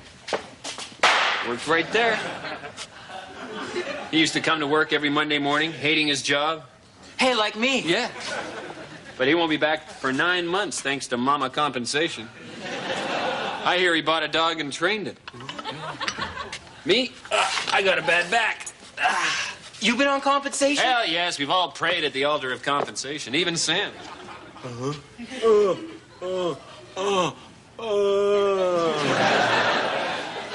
Well, when am I gonna get some? Hey, it's not that easy. Compensation, she's a bitch goddess. She gives with one hand, she takes away with the other. You understand? I knew this guy. Have a seat. He worked one of those cushy factory jobs. You know what I'm talking about? He used to cut pipe as it came off the assembly line. Blade cutter, you know. Ka-chunk, ka-chunk. Let the pipe go through. Ka-chunk, ka-chunk. Count to 2. What'd that pay? $11.40 an hour. Wow. But one night, he's working overtime. Real hard. They don't know what it was. Maybe it was the drugs, the noise, pollution. But he starts hearing voices, right? Ka-chunk, ka-chunk. Hey, man, take a vacation. Ka-chunk, ka-chunk. Get on compensation. Ka-chunk, ka-chunk. Give me your hand. Ka-chunk, ka-chunk. Give me your hand. Ka-chunk, ka-chunk. And he does. Ka-chunk. He thought he had it all figured out. Yeah. Do you know where he was the next day? Yeah. He was getting drunk in Hawaii. Wrong. he was right back at that machine, working it with the other hand.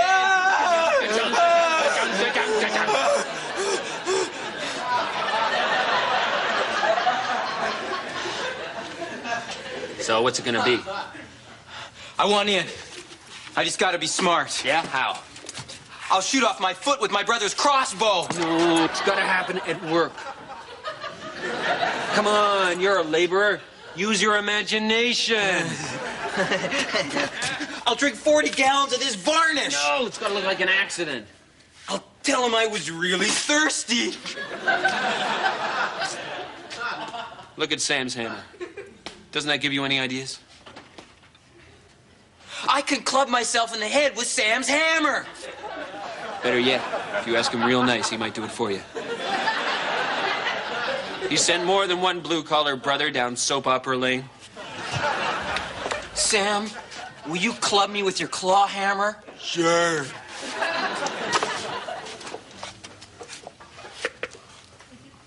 Oops, the wind. Repeat after me. I am ready and willing. I am ready and willing to be disabled. To be disabled. Go, Sam. Not the hook end, you moron!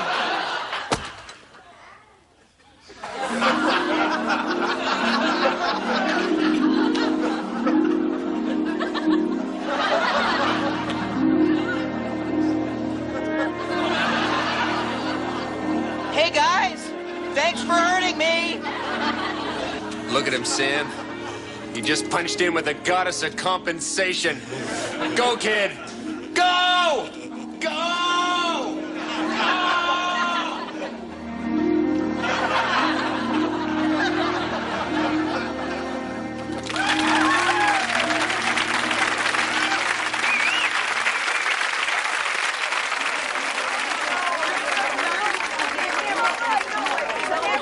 "30 Helens can't agree."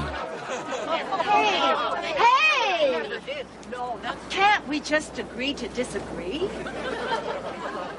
30 Helens agree to disagree.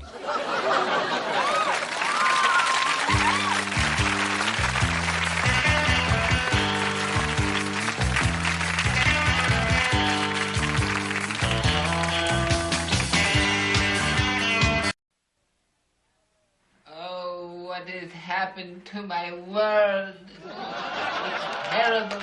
I hate it.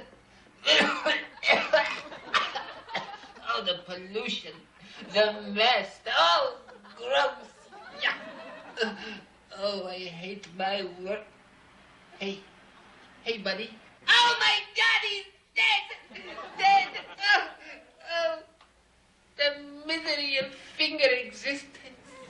To jump or not to be? That is the question. Right in the middle of the second act. Wouldn't you know?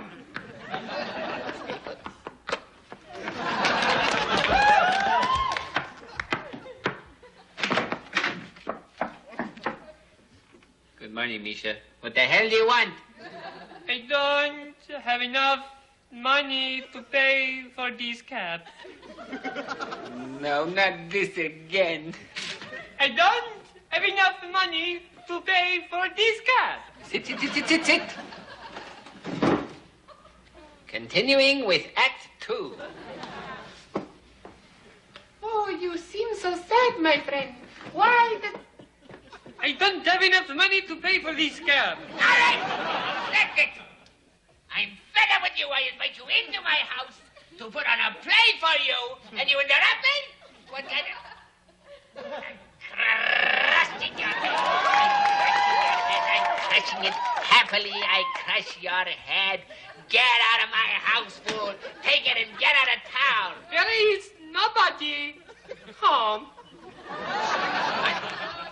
There is nobody home. What do you mean there's nobody home? I'm home. I'm sitting in it. There's nobody home. What are you doing with your thumb? What are you doing with your... Stop that. Making me angry. Stop it. Stop it. Stop it. What are you doing?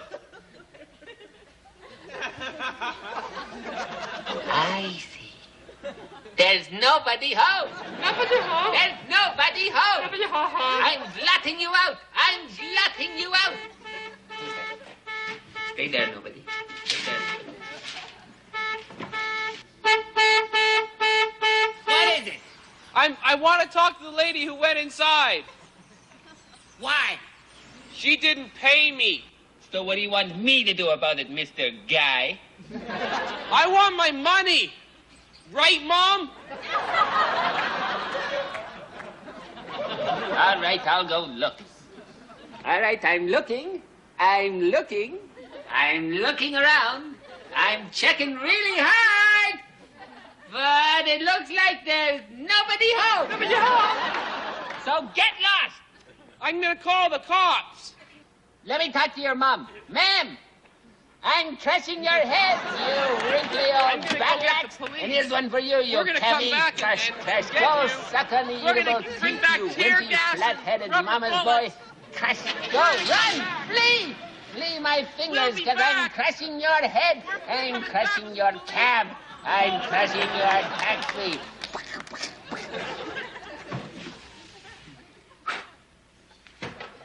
Now, where were we? Oh, yes, if I recall, there was nobody home. There's nobody home. That's right. And you know, if we do this for a month, we live here rent-free.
Oh, well, come on in. Please, come in. Oh, yeah, right. Wow. So this is your place, eh? Yeah, it is. All right. God, sorry about the mess. Huh? Yeah. I heard it's pretty expensive to live in Toronto, eh? Yeah, but the human cost is even higher. So, would you like a beer? All right. Now you're talking my language. All right, buddy. So, listen, did you enjoy the hockey game? Yeah, I thought it was pretty good, right? Yeah, I thought everyone, did their parts well. Right. Oh, you know what, Leslie? You missed a great fight when you went to the can, eh? Oh, really? Yeah, Lemieux took Clark into the boards, right? Wrong move, eh? Insanity. Yeah, exactly, right? You know, Clark comes up, he's crazy, right? Starts wailing on Lemieux's head, right? The crowd's going nuts, right? I'm sitting there laughing, you know? It's too bad you missed it, buddy. It was great. Well, great. The way you just painted it, it's like I'm there.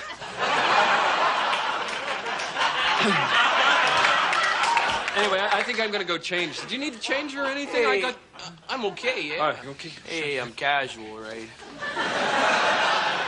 Hey, do you mind if I watch a bit of TV?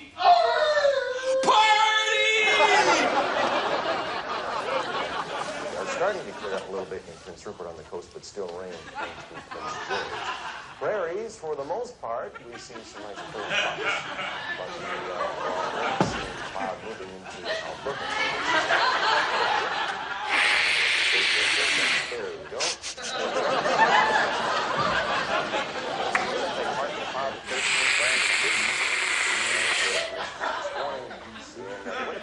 We are looking at some light rain. There is a low just in Hudson Bay, and there is a trough. That game really got you going, eh? Brad, did you know that the legend of Dracula was based on fact? In 15th century Transylvania, there lived a man named Vlad the Impaler who ruled the land from the darkest castle. Imagine, Brad, the experience of walking through a dark Transylvanian forest at night. The mist creeps in. Wow! I didn't hear a thing. Could be him.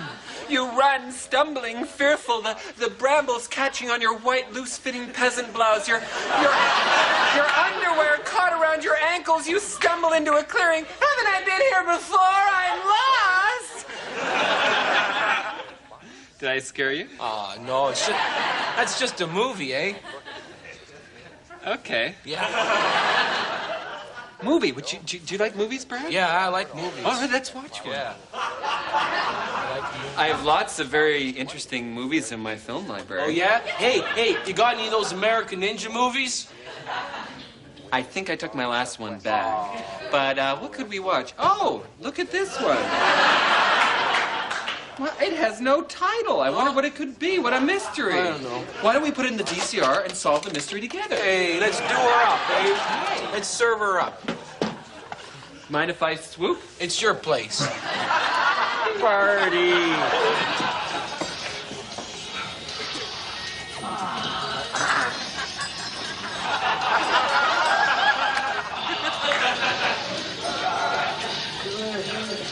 It's porno. So it is. Those are guys. So they are. Well, mystery solved. Oh, Jesus.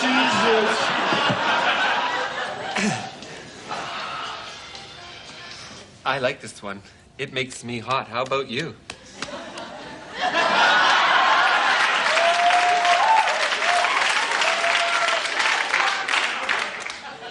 What's with the hand?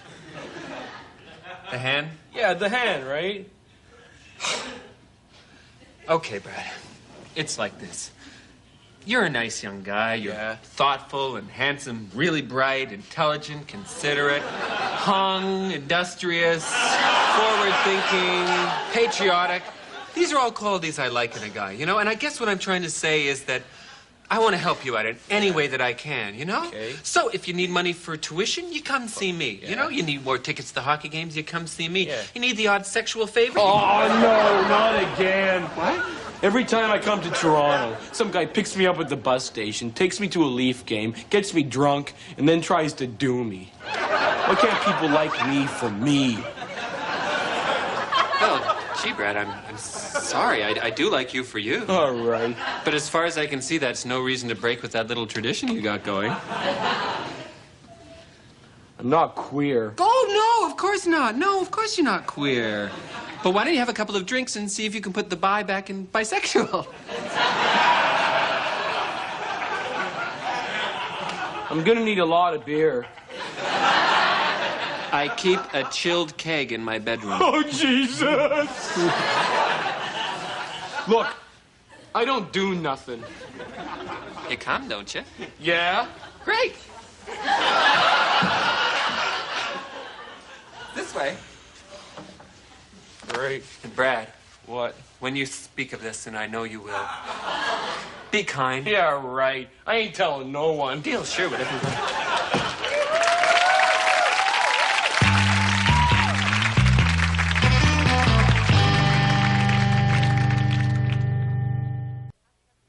Hi, I'm Kevin McDonald.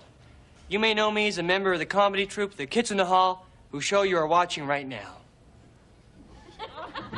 Hi, I'm Kevin McDonald. You may know me as a member of the comedy troupe, The Kids in the Hall, whose show you've just turned to. Each member of the troupe tries to write at least one sketch per show. Well, I thought that my sketch this evening deserves a little information. You see, I'm tired of writing the traditional comedy sketch. That is to say, one with a beginning and a middle and an end. So I wrote one without a beginning or an end. It just has a middle. Some of the other guys in the troupe are saying that I'm a little burned out. And I didn't really have any good enough ideas to write a beginning or an end, and I'm just trying to get by on a gimmick. That, of course, is ridiculous. They also say that if this sketch doesn't work out, they're going to reevaluate me as a member of the troupe. So I hope you enjoy this. I really hope you enjoy this. And now, my little piece of comedy. Stop it. Stop it. Stop it. I've got to stop you and your revolutionaries from taking over this country. No, it's I who must stop you and your revolutionaries from taking over this country.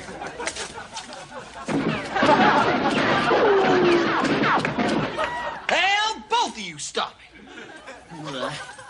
Don't you guys remember what happened last time? That's right. This should be shit. Oh! Morning, Mr. Mayor. How are you, anyway? Good to see you back. I thought you weren't coming back till Tuesday.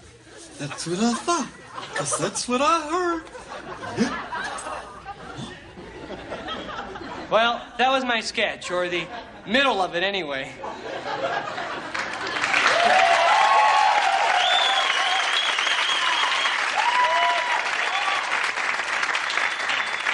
It was kind of conceptual, but don't you think Mark's accent was funny?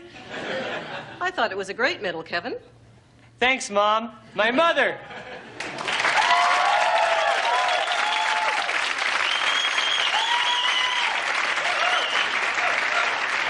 Of course, she's the woman that I support. Well, not financially, but spiritually. And of course, if I was out of the troupe for any reason, I would find it hard to give her the kind of moral support that I like to give her. I need to work to be happy. So if I'm not in the show next week, after the troupe reevaluates me, I would just like to thank the kids in the hall for giving me a chance to fail, which is all I asked and all I did. So, Mom, what time's your operation? What operation?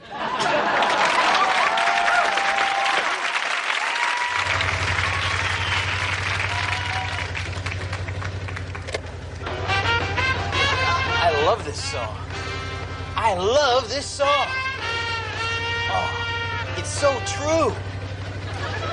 I wish this song was a whole day long. Man, I would have the best day that day.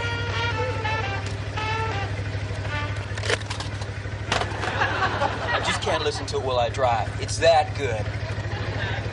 Yep. Favorite song in my car? Life's a pretty sweet fruit.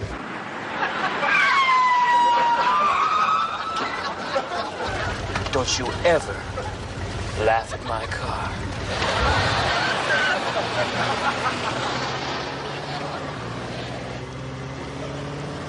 So, what do you think I paid for? I'll tell you. $300. 30 easy payments. Couldn't even feel them. It was like a soft breeze blowing through my bank account.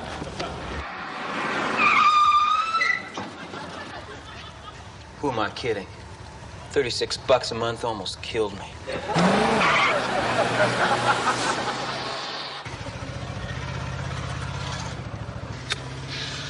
Outdoorsy.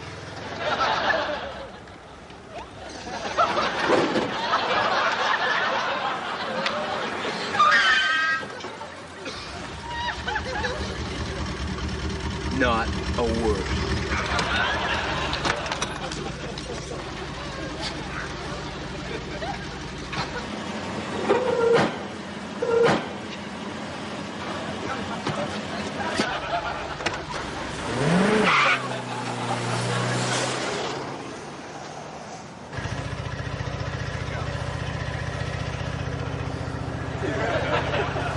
Great.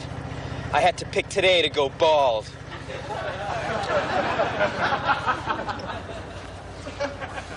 I knew it would happen.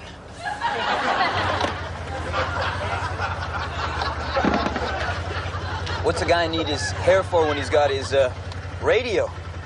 In sports, the National Hockey League featured a I love this sports score. It's so true. Flyers ripped the Sabres 14-3. The Canadians got past the Flames 7-6. Life is a pretty sweet fruit.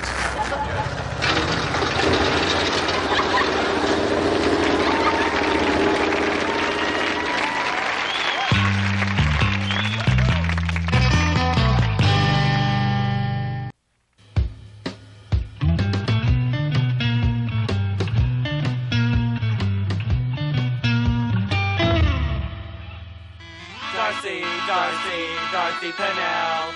She makes the whole city feel real swell. Darcy, Darcy, Darcy Pennell. She makes your life a lot less hell. Darcy!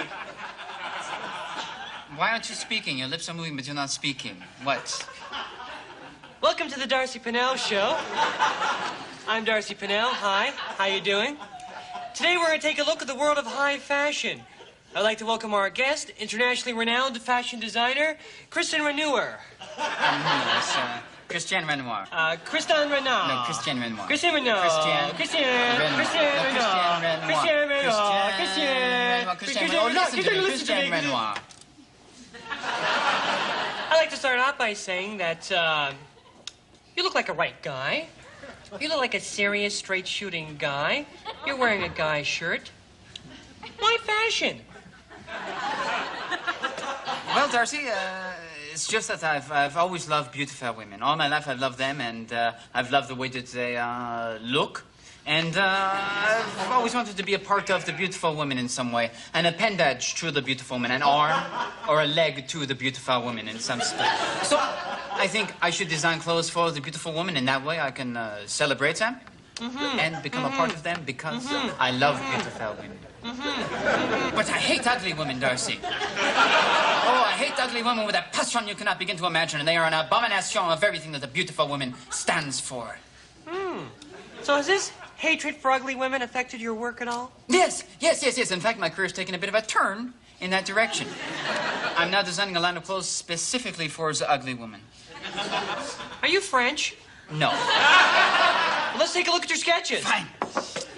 Now, Darcy, this first sketch is of an evening gown. It's a very tight-fitting gown, and it's backless, designed to highlight the various ugly bulges that the ugly woman manages to grow in her body. And this gown is made entirely out of pink fiberglass foam insulation. Now, how would you accessorize this? Ah, yes, Darcy. Well, what I've done for this dress is I've designed a hat that I call the spike in the head. Quite simply, it is a spike driven into the woman's head. Very simple, very painful. But the ugly woman deserves only the most painful. I love hats, but I don't have a hat face. Well then, Darcy, follow me in our journey from the head. We take an elevator right down to the shoe, where we find the boîte de verre shoe. Translated, it is the box of glass. Oh! What it is a box of broken glass with a thong to hold the foot firmly in the box so that you don't, lose a shoe. Because you don't want to lose a shoe. To me, Christian, half the battle is the cost. I mean, it's all fine to look pretty and nice and everything, but, how much is the spike in the head? Lou, is this the camera? Chris, buddy, Lou? Well, Darcy, it's a very reasonably priced. The spike in the head is quite reasonably priced at about $1,200. What? $1,200. What? $1,200. What? $1,200. Well, that's ridiculous. Why would anyone pay $1,200 for that? They do. Well, I wouldn't. Well, I assure you that people do. Well, I assure you I wouldn't. Let's open this up to the studio audience. Fine. You! What do you think about this? $1,200? What? I just came in to get out of the rain, right?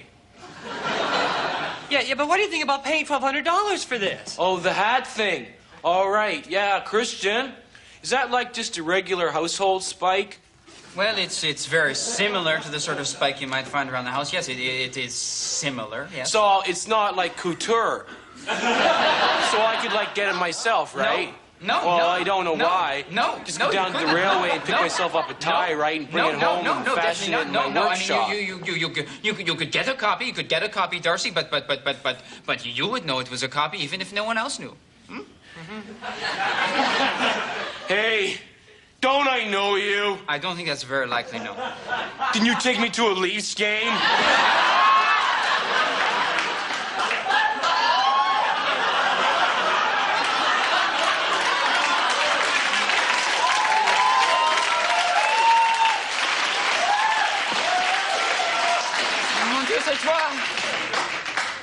You owe me $50, you faux French fag. Hey, none of my...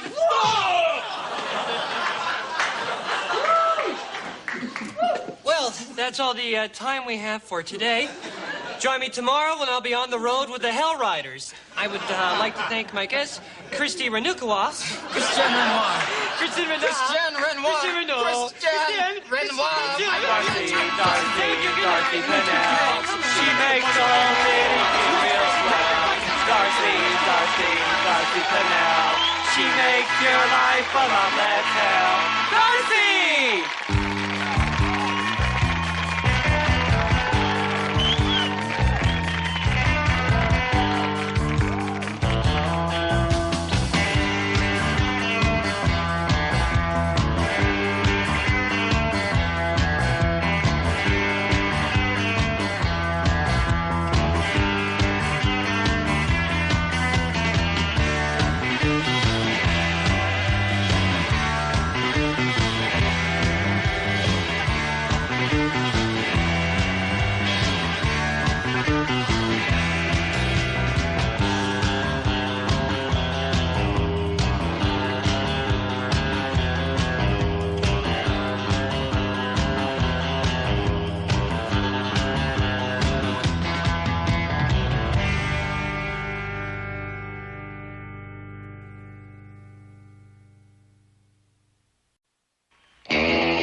Well, I won't take up any more of your time. I just hope that I can count on your vote come election day. Thank you. Thank you.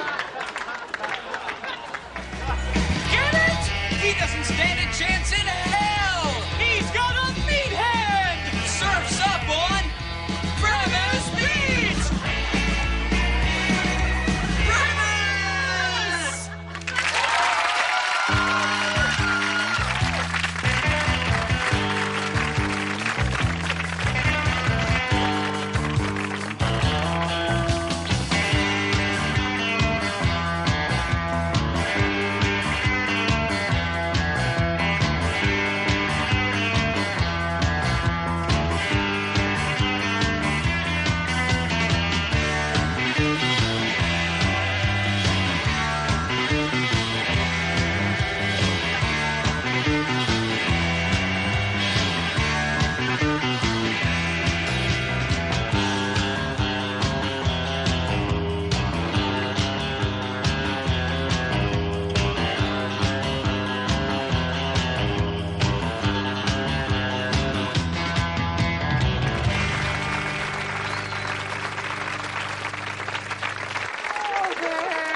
Barbara, 14 years. 14 years? I feel like such a failure. I know, but look, he never really gave you your space now, did he? No, I guess not, but I suppose I never really asked for it, did I? No, you didn't.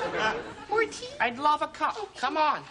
So, Barbara, when are you going to tell little Shawnee? Well, I have a plan. Yeah? I was going to tell him on Monday. I was going to take him out to the zoo, and then out to a video arcade, and then out to see a movie, and then for lunch at McDonald's, and then out to another movie. Cool it.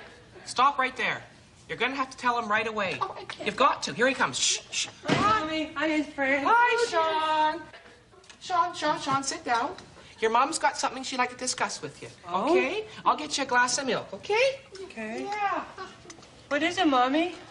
Well, Shawnee, Mommy's got something she'd like to discuss with you. And, Fran, would you get back in here, please? I'm coming. Jeez. Okay, where do I begin? Begin at the beginning, okay? Oh, yeah. Come on. Okay, Shawnee, you may not have noticed, but Mommy hasn't been very happy lately. Yeah. Is Mommy gonna leave us? Oh, no, Shawnee, bless your heart, come here, Shawnee, bless your heart.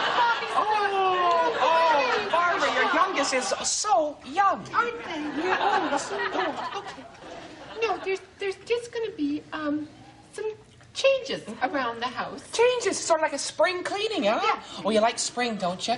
Get to run around with all the kids in your bare feet drinking lemonade. What kind of changes, Mommy? Well, Just a couple of changes, and Mommy wanted you to know about them so that you wouldn't be confused when they happen. Yeah. Okay? Okay. Okay, now first of all, the changes are happening today. Today! And that's Friday. And you like Friday, don't you? Because that's the weekend.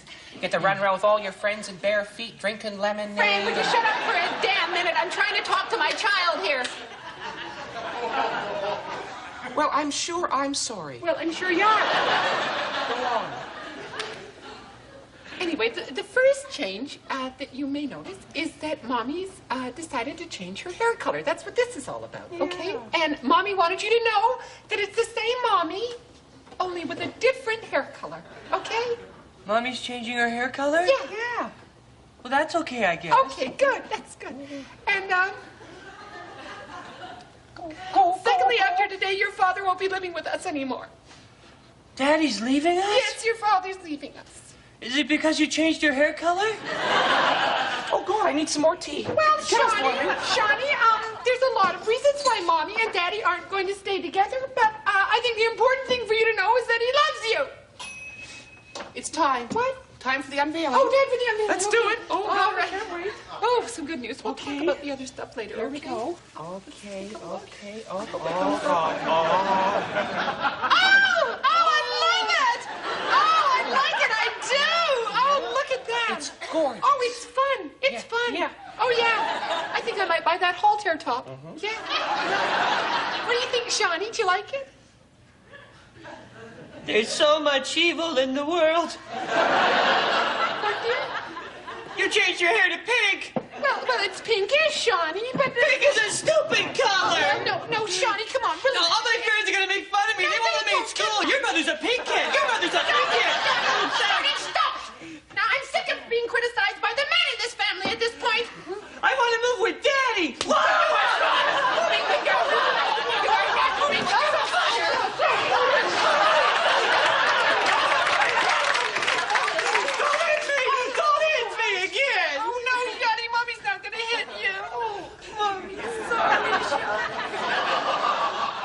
I'm sorry too, Mommy. Oh, Mommy, sorry. Mommy, I'll never hit you again. Does that mean you're going to change your hair back to normal?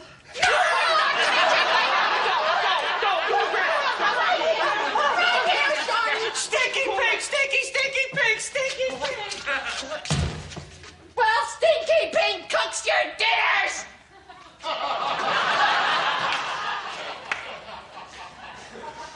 Well, I thought that went okay. I thought you did fine. Oh, good. Let's have some more tea.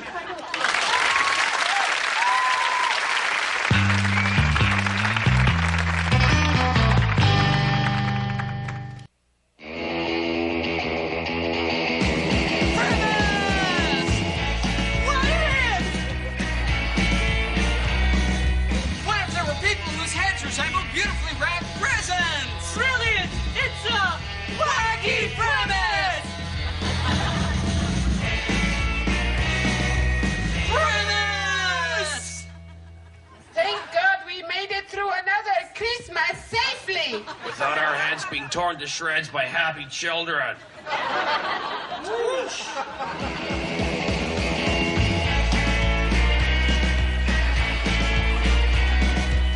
Get it? Holidays are hell! When you're a gifted Premise! What if? What if a restaurant had an unusual claim to fame? Premise! Well, this is the place I told you about. That's really nice. Yeah. So, what do you eat when you come here? Well, I gotta tell you, if you're gonna eat here, you've got to try the putrid soup. Putrid soup? Yeah. Everyone that comes here has the putrid soup. Doesn't sound that great. Oh, it's not. It's awful. That's why they call it putrid. So, Ian? Yeah, of course. Let's have the putrid soup. Hey! Hey, if that's only the appetizer, what are we gonna have for the entree? Listen, once you've had this soup, you're not gonna want a main course. In fact, this soup is so vile, it'll dominate your palate for the next 7 months. You may never eat solid food again. Good evening, gentlemen. Hi. Welcome to Maureen's Cuisine. So, are we ready to order? Yes, Yeah. we're gonna... Super. What we'd like is 2 putrid soups. 2 putrid soups, certainly. Anything else to drink with that? Coffee, sangria, No, tea, I think seltzer, spritzer, fruit just water. juice? Just water and 2 putrid soups. Just water? Yes. Just water. Anything afterwards? Coffee, dessert, liqueurs? 2 putrid soups. That's all, thanks. Fine. What an awful waiter. What an awful actor. Yeah. I mean, he really padded his part. In rehearsal, he only had 2 lines. I know, he's just supposed to recommend the duck. And why is he playing it so gay? I don't know, but I'll tell you one thing. He'll pay for it in his tip. Choo, choo, choo, here we come. Choo, choo, choo with the putrid soup. There's your caboose and there's your engine. Okay, so enjoy the soup. Thanks very much. Okay, tuck in. Oh, God! Oh, that's the worst soup I've ever had in my life! Oh, try to swallow. You gotta swallow to get the whole Oh, that's bad! You know, we should have really just ordered one and split it. I've never finished it. Oh, so how was the soup? Oh, it's really terrible. Oh, Steve didn't enjoy it. Oh, no, that's great. excellent. Can we ever check, please? We're in a hurry. Certainly. Here we go. Yeah, we're late for a pathetic play. Oh, certainly. Oh, I saw the play. It's awful. Oh, really? I think you'll love it. Oh, well, thanks very much. Okay. Okay. Horrible Okay, good night. and really lousy service. Such attitude.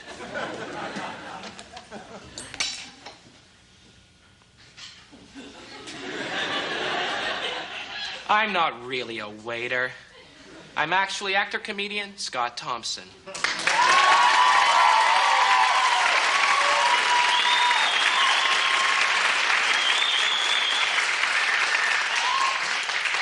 And yes, I'm the fag. Come on, don't run away. What are you running from? What are you scared of?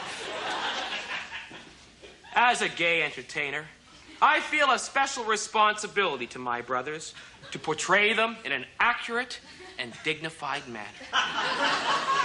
Yet I don't know.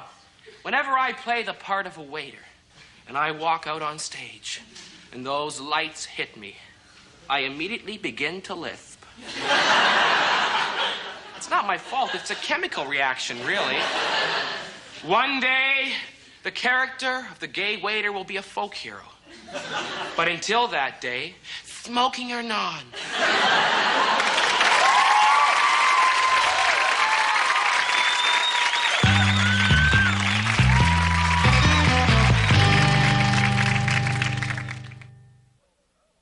The next pole vaulter up is Minnesota's own Martin Bloomdale. He's not the highest rated pole vaulter here on the U.S. team, but we're sure, like all our athletes here at the Olympiad, he'll do America proud, and I think he's ready to go now. He comes from the Lunge and Swipe School of Pole Vaulting. That's where Oh, my God! Ladies and gentlemen, it's my sad duty to inform you that the U.S. swimming team, which was on its way here to Tokyo, has crashed in an ocean, and there are no survivors. I believe someone is telling Martin now. This is a black day in sports history, but in the spirit of the Olympics, the event must go on. Bloomdale is known for his slow approach, but once he gets going, his personal theme song is Up, Up, and Away. No. Oh, my God, ladies and gentlemen, there's more terrible news. The American basketball team and the equestrian team, who always got along so famously, have all died in a warehouse fire. What all those horses and athletes were doing in a warehouse will be a mystery for years to come. This day will live in infamy. This is a day that America will never forget. What's more... What? Ladies and gentlemen, it is my sad duty to inform you that all the remaining athletes on the American team have been taken hostage by a terrorist group who support, well, nothing in particular, but are jealous of the attention that the Olympics have been getting. This means that the last remaining athlete on the U.S. Olympic team is Martin Bloomdale. Give me a mic. I want to talk to the kid. Give me a mic. Give me a mic. Hello, is this on? Check. Martin, can you hear me? Martin, can you hear me? I have a message from the American people for you. We are behind you and your pull 100%. Don't let us down. Remember, Martin, the entire country is watching. Here on SNN.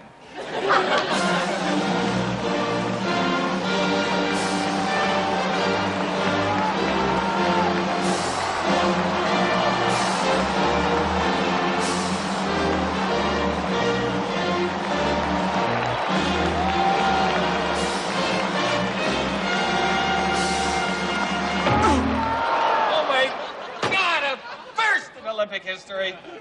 Oh, and the very last American athlete is down, hit by a shot put. And on the plus side, Thorgy Hatton of Finland has a new world shot put record. Today, America is in mourning, but Finland is applauding and cheering. Thank you, Finland. I love you. This is Jazzy Jeff Wharton signing off from the Olympics.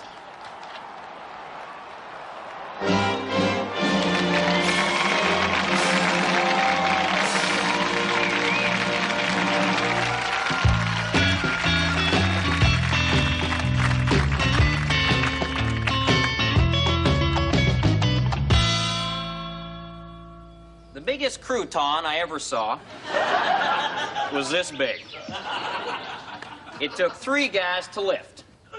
So if you and your friend wanted to lift up this crouton, you'd still need another guy.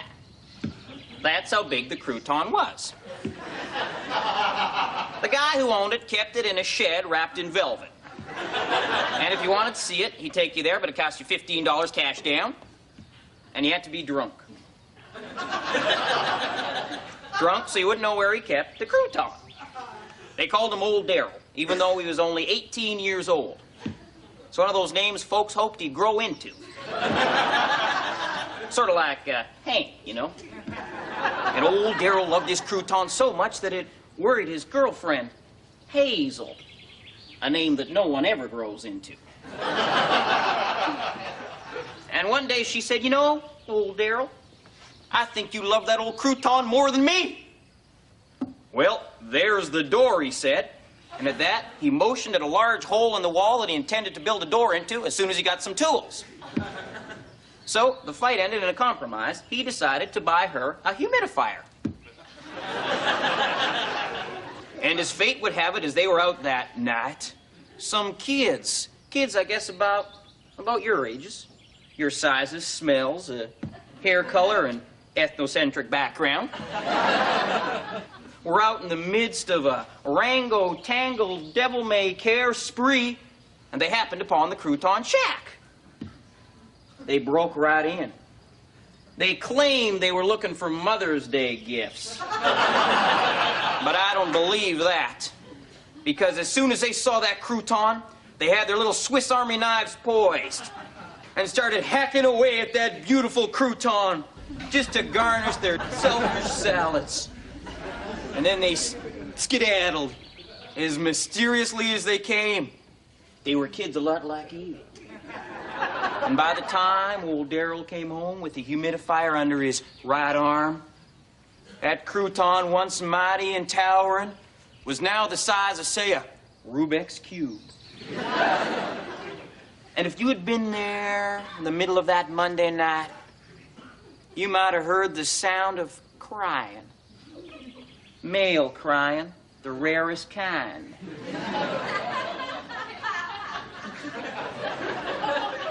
Nowadays, Old Darryl, well, he looks his name. Because people don't come to see that crouton no more. Just teenage girls who want to use it for earrings. And when he and his woman aren't buying lottery tickets, he's out looking at that shack, just remembering. Yep. So, any of you kids married?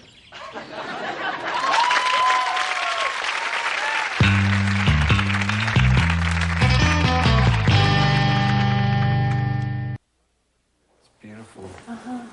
Wow, this one doesn't have any apples either. You know, you're so perceptive. Miriam was fast becoming my favorite girlfriend. I used to say to myself, "John, pay attention.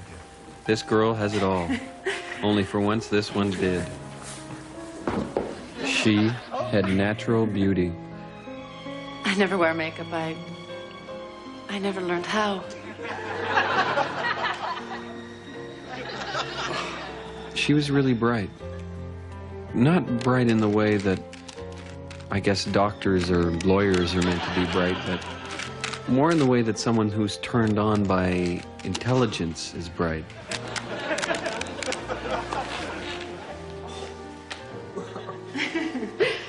Yeah. I really fell for her. Miriam, I thought, you're perfection. I dreamed I saw Joe Hill last night, alive as you or me. That's what made the change so painful. We both seemed to get timid or something at the same time. Some awful cancer descended on us before we could consolidate our love. So your brother has been rowing how long now? About 5 years now. Wow, 5 years. Boy. But he doesn't row competitively. No, not really. I just knew that the comfort was gone, and that we had become strange with each other.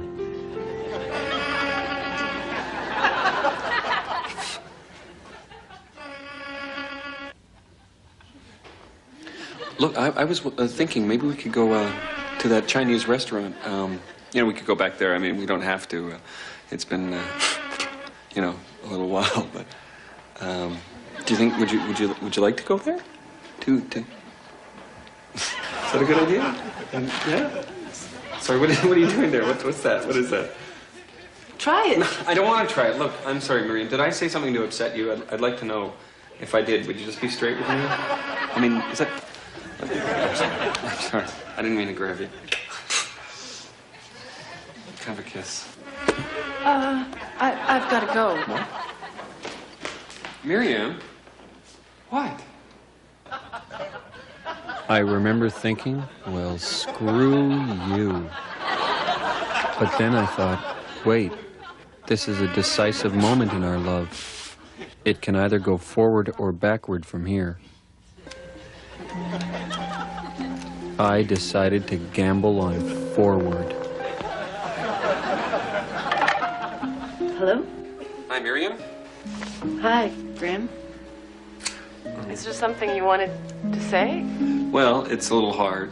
I'm not very good at this, but I love you, Miriam. Oh, I think I love you too. Well, that's not a surprise, I hope. I mean...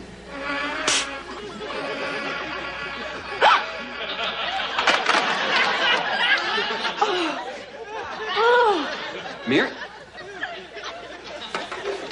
Son of a bitch. I gave up on her. There are some things you've just got to be philosophical about. So I spelt the end of our affair Philosophy. She wrote me letters, but I didn't even bother to read them. I really don't care why we broke up. Though if I ask myself, I think she was probably scared of me sexually. And I think that's what did us in.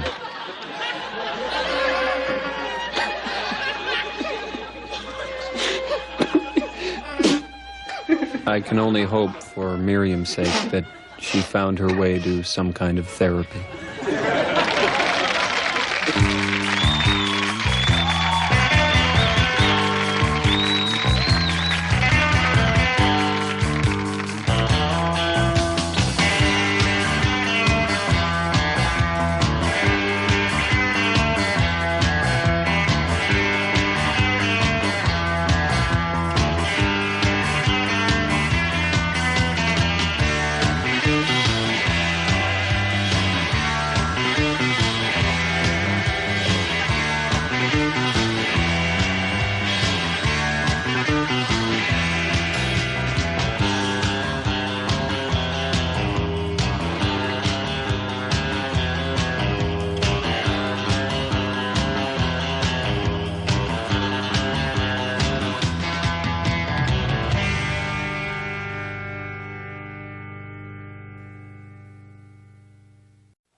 How the hell did this happen?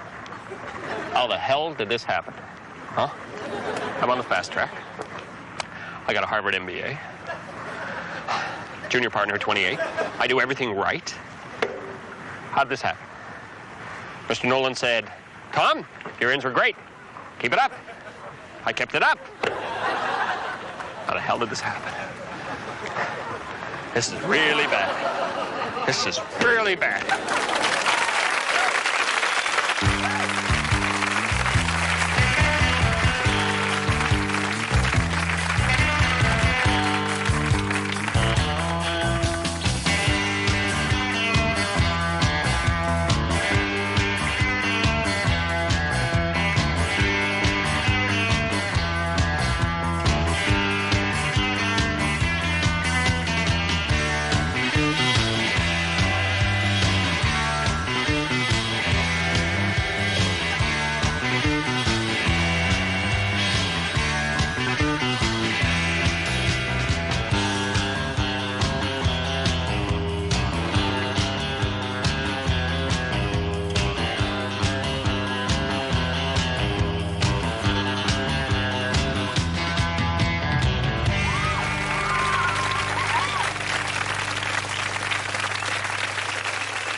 Brother, why are you always sleeping? I was tired. I get tired and I sleep. Can you follow that?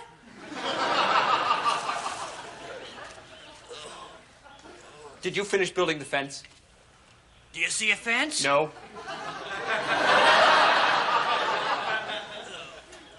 Where'd you get this beer?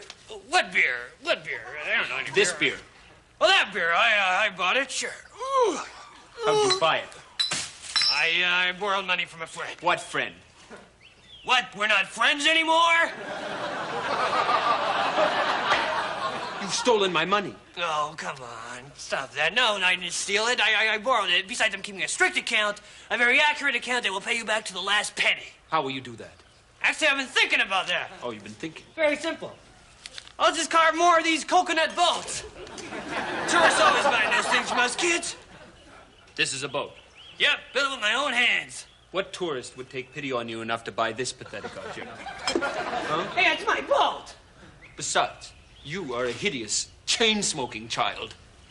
Will you clam it? Will you just shut up? Will you just shut up about that? Do I have to hear this every day of my life, huh? I know that technically I'm still a boy. Yes, technically you're still a boy because technically you've failed the rights of manhood every year for the last 37 years. Yap. Just shut up. Don't worry, it's in the bag this year, I promise you. I understand the competition is very weak. The competition is 12 on average, and you 53 years old. I'm 52 years young. You will fail. Oh, sure. I may be less agile at the tree climbing. I may not be so hot at the mountain running portion of the contest. But I will do great at the public speaking, and I will sweep the trivia quiz. There's no trivia quiz. Now that's exactly my point. What's your point? Why can't we have a trivia quiz for manhood? What? Sure, that'd be fun. Candidate for manhood? Name the best actor in 1982. Willow Wiseman. It was Ben Kingsley for Gandhi. Winner of 7 Oscars in total. Yes, hell, I'd be chief. But no, on this island we have to go hunting for the great white shark. We have to go searching for the great white shark. Shut up, you pathetic fish head. You know, sometimes I look at you and I have to wonder just what the hell are our priorities on this island? I'll tell you what the priorities are. I'll tell you. What? They're to hunt, and to fish, and to procreate with women, which is something you will never know. Whoa, there a second, brother.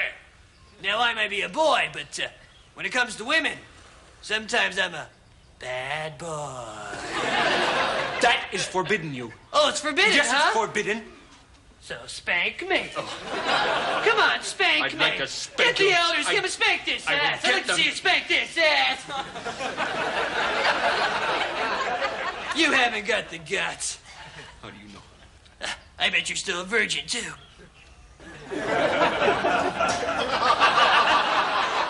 I knew it. Case closed. Now, where's my suntan lotion? Ah, there it is. Wait a sec. What do you need with suntan lotion? You're a native. Yes, but psychologically, I'm a tourist. You're useless. Yeah, I'm Dennis the Menace, right? And you're like a stuck record.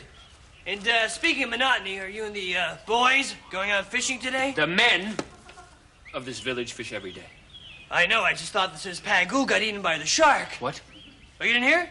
Oh, yeah, Pagoo got eaten by a great white this morning. It's not Pagoo the Brave.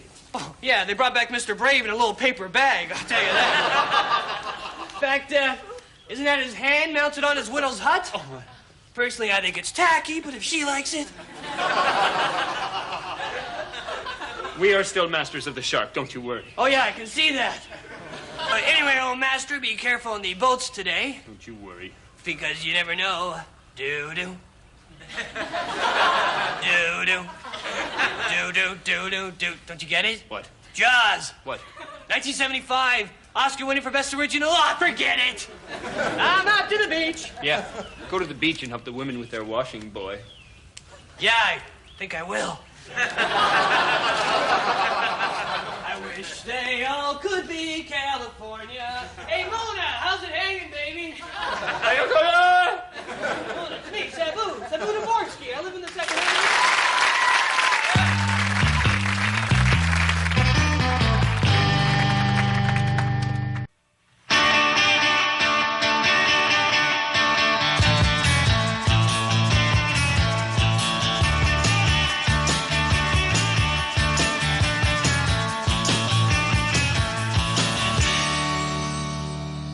No, Mr. Gorgonchuk. I will not stop rocking in your classroom. You're sitting there telling me about the food chain. Well, how about the rock chain? Instead of a cow at the top, there's like maybe a guitar. Because, Mr. Gorgonchuk, if I don't feel free to rock, be it here or anywhere, you might as well cut off my limbs. You might as well cut off my limbs and mail them to Mother Russia. Because if I can't rock, I don't want to walk. See, if I can't air guitar, I don't want no air at all. So, Mr. Gorgonchuk, if you really want me to stop rocking, I hope you're prepared to sand off my face. Are you, sir? Are you prepared to grind me up, burn my bones, and scatter the ashes in the far reaches of the universe? Because that's what it's going to take, sir. You and I are mortal, but rock and roll will never die. Now, that's just where you're wrong, Bobby. Recent studies show that rock and roll is, in fact, dying. What? Popular music has been on the wane since 1974, the year of the first Bad Company release. I have that album. Of course you do, Bob. You see, poor live performances by the likes of Chuck Berry and even Jerry Lee Lewis are destroying the music that they allege to celebrate. And tests show that a Beach Boys concert is a very sad thing. This, coupled with the growing interest in ethnic music, has undermined the support base of the music that you and your friends love. What? Let's see if I can't put this into terms you'll understand. Say you had 12 beer. Oh, okay, all right. All right. Now, let's say that 4 of those beer represent the Pogues. Another 6 represent the Gypsy Kings, and 1 beer is shared by the Chieftains and Ladysmith Black Mambaza. Hold it, that only leaves 1 beer. I'll never get drunk on just 1 beer. Exactly, Bob. But learn to nurse that beer, and before you know it, you'll be loving jazz. Jazz, never! Tests don't lie, Bob. How long has rock got? According to a computer model, 3 years. About the time you'll be graduating. Then I'll live each day like my rockin' last. Whereas I will look forward to the dominance of jazz. Then you, sir, are my nemesis.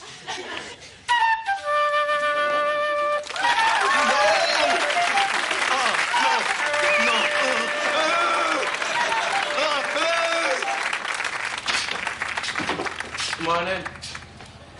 Wow, it's studio. That's mine. Yeah. That's mine. Yeah. That's mine. That's mine. Yeah. The rest is all at the exhibit. I really liked your exhibit. Thank you. Oh, I see you've noticed my tarantulas. Don't worry, you're safe. You like them? I don't know. You're different. You wear a uniform, but you make it your own. Really? You know, Melanie, you sort of remind me of the spider. Really? Yeah, I mean that in a good way, spiritually. The light in your eye, the ethereal quality to your hair, your silvery smile. Spiders have personalities, you know. You just have to be very open to it, very aware. Shut up! Shut up! Very, very, very psychic. Psychic? I think I'm psychic. I knew he was going to say that. Fred? Yeah, John? What is he up to? What's he up to? He's hitting on another teenage girl. That's what he's up to. Herbert. I see you're an old soul. So, that old line. Look at her. Just take a look at her. I'm looking. Oh, and what a sad sight. Love you hate my lifestyle. She's only 15. I think it's That's bizarre. it. I'm going for his neck. My Go, man, go. I really like your painting. Thank you. I also act. So I guess that makes me an actor, painter, poet. Wow, that's so great. But I hate labels. Let's look at your work. Come on. Fred, look out for her feet.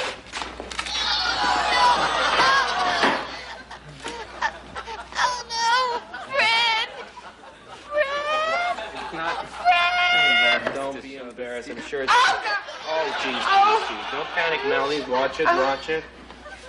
Oh, I'm sorry. I'm sorry. It's no big deal. I never liked this one anyways. What was his name? His name? Alan. No, it's Fred. Bye, Alan.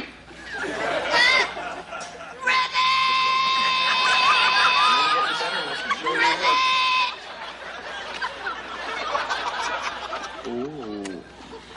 Now, this is very interesting. Very mature. You know, Melanie, you're painting at the level of a 23-year-old. You think it's good? Good? It's good. Da Vinci? Push. Heave. I mean, don't let yourself be put in a cage. Like jail? No, not like jail. I mean, don't let yourself be hemmed in by words like good or bad or rich or poor or virgin or slut. Must kill. You know, your chair study reminds me of erotic Japanese lithographs. I have a book of them I'd love to show you. Sure. Come on. Here we go.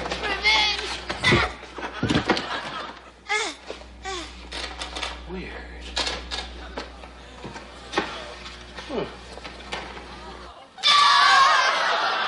Isn't that weird, huh?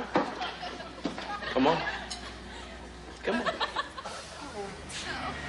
Please, someone get me an entomologist. Help!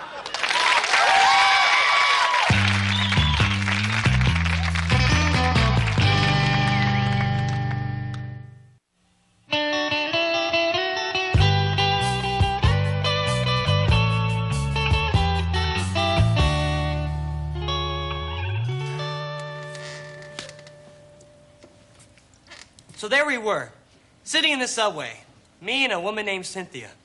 We were smack in the middle of a date on our way to a movie that we were both excited about seeing. After 2 stops of silence, I realized that this was the conversation part of the date, and one of us had better start one. So I rattled off about the latest negative world thing, about my big fight with my big aunt, and my recent weight loss. This broke the ice and the date was off and running.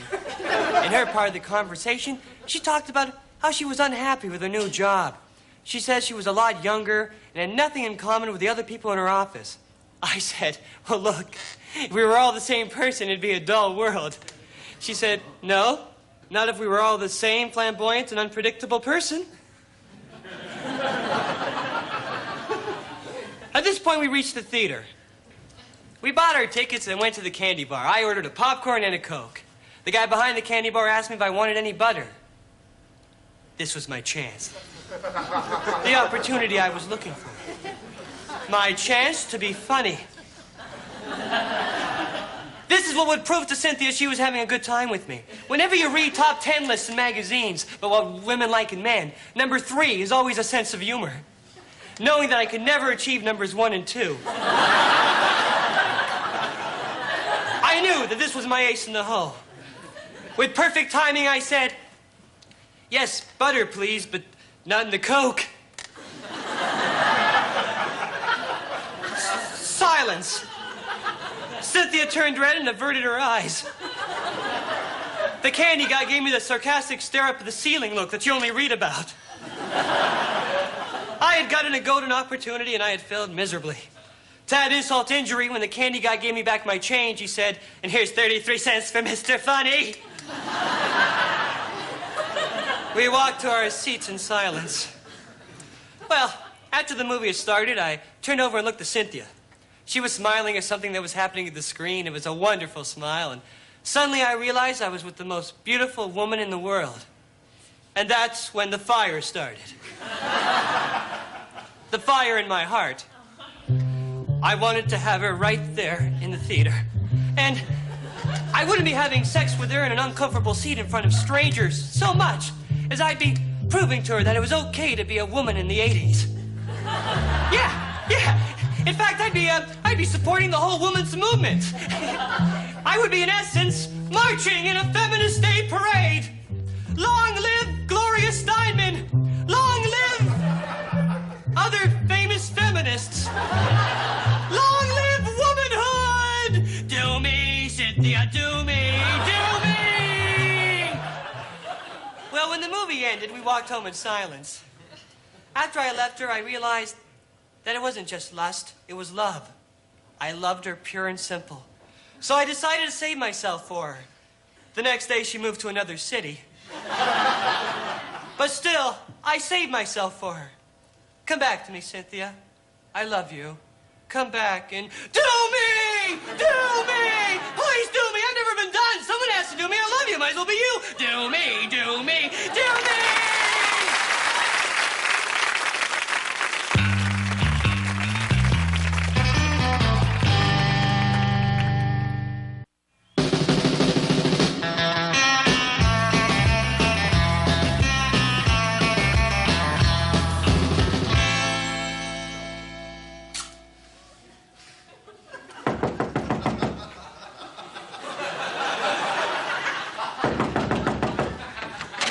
Sir, I need to talk to you. What is it? Well, it appears that we have a problem. No. Yes? I'm afraid we do. Now, let's not beat around the bush. Okay, what is it? Well, it concerns you. Oh. And someone you hired. Oh, no. Yes, and people are talking and things are happening, sir. What things? Bad things. Oh, no. Oh. Sir, this is something that we have got to face head on. Okay, what is it? Well, do you remember that girl that you hired? No. The French girl? No. From accounting? No. Monique? Yeah. Well, it appears that Monique has been burning things. Oh, what things? Big things. Oh, how big? Cars, buildings, branch plants. Oh, why does she do that? Because she's a pyromaniac. And, sir, you hired her. Oh, well, so what if I did? Everyone likes a fire, and it's Christmas. Sir, we can't afford to employ an arsonist. We're an insurance company. Well, I don't care. Well, you should care, because people are getting worried. Oh, well, people shouldn't worry. I'm fine. They're not worried about you. Oh, well, why are they worried? Flames, fire, death. Go figure. Oh. Hello?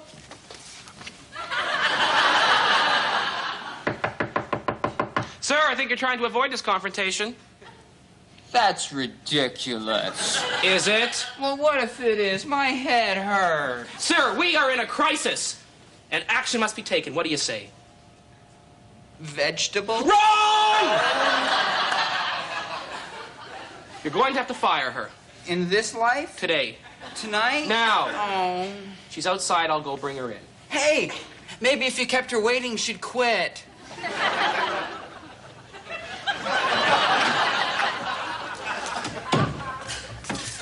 Taxi! Sir. Bonjour, Monique. Bonjour, monsieur.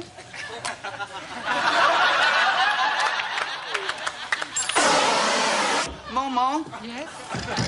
Do you like it here? Oh, yes. Everyone is so flammable. Oh, great. Well, that's great. Well, you just keep up the good work, and I'm sorry that I had to interrupt your day like this. Oh, no problem. I hope I didn't take you. Misha! Sir. Martha! All right.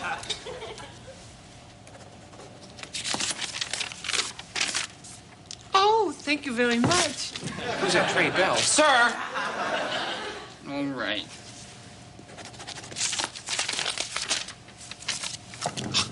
You can't fire me. I'm from France. She's got a point. What point? How would I know?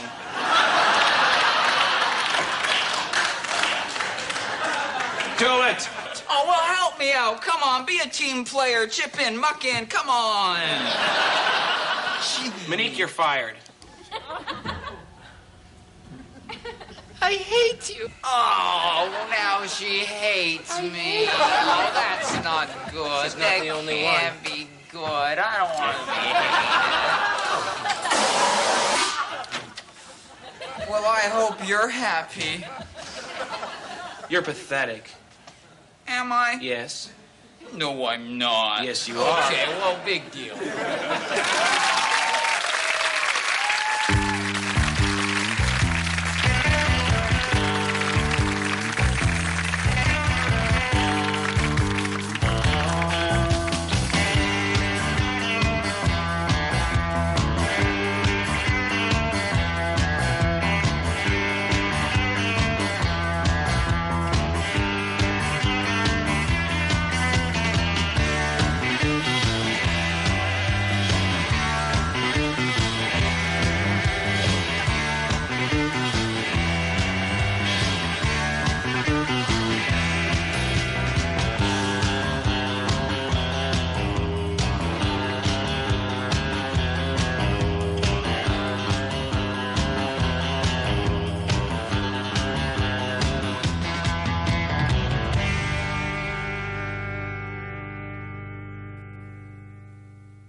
Oh, Reggie.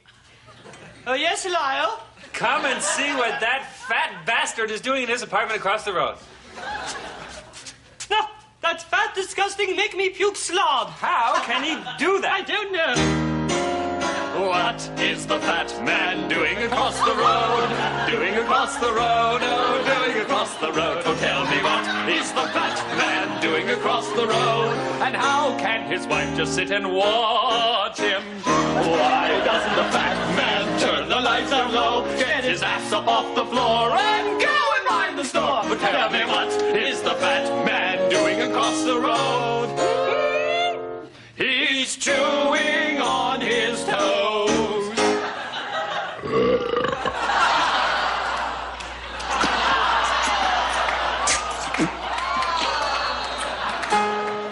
Well, he really seems quite happy with his foot stuck in his face.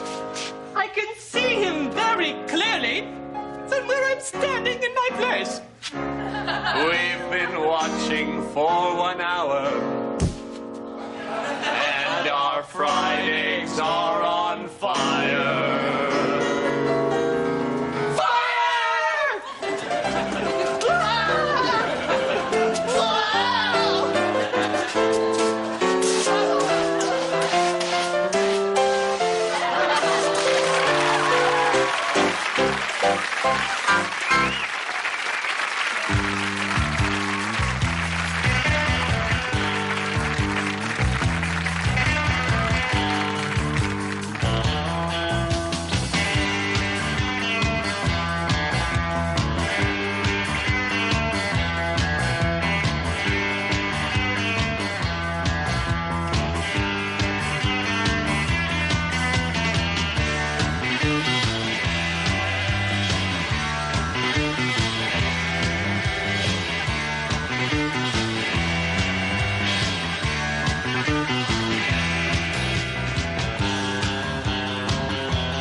to Stu and Randy on their anniversary. Oh, Many more, kids, many Yes, more. Yes. Thank you very much, Crispin. Thank I you. missed you. Oh, God. All right. Hey, maybe you better give the kids their privacy. Touche. Oh. You know what's really weird here is that we've known you two now for, what is it, 3 years? Yeah, I guess and so. we've never been told how you met. Oh. Yeah. Well, actually, we met quite by accident at a food eating contest. What? Well, geez, that's interesting. I don't usually go to places like that. Well, me either.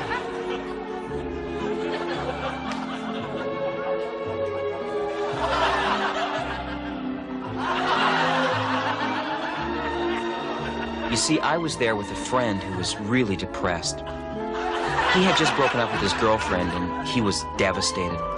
I thought if he could eat food as quickly as his system could take, it would cheer him up. That's sweet. I was there with my fiancé, Gunther. He was a proofreader, so understandably he was under a lot of pressure. Pie eating is what he did to unwind. You know, just let his hair down and consume. The wedding was weeks away, and then I saw Stu. It was love at first sight. You see, I wasn't really hungry, but when I saw Randy, I realized I'd always been famished. Me too.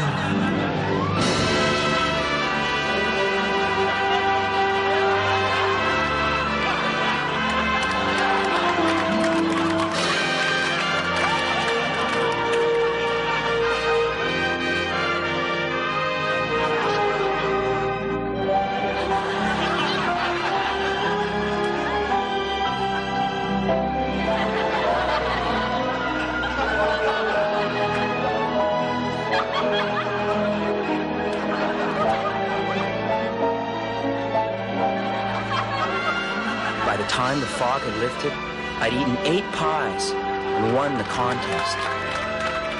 The rest is history.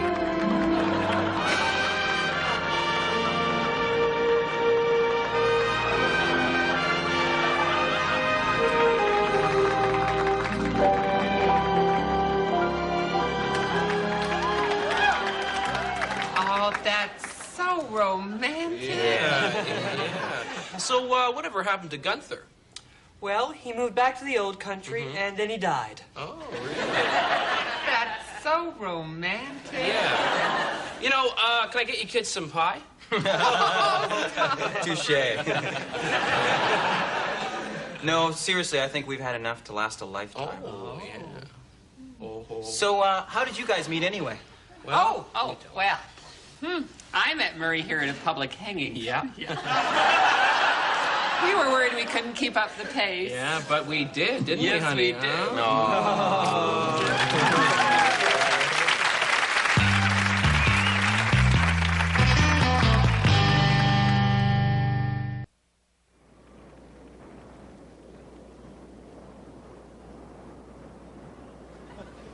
"30 Helens agree."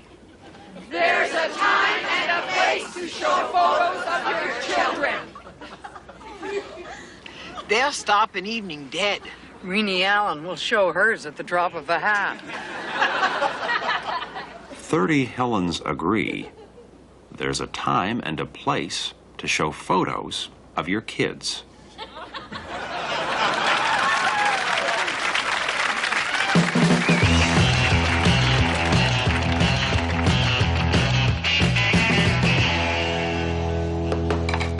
Thanks.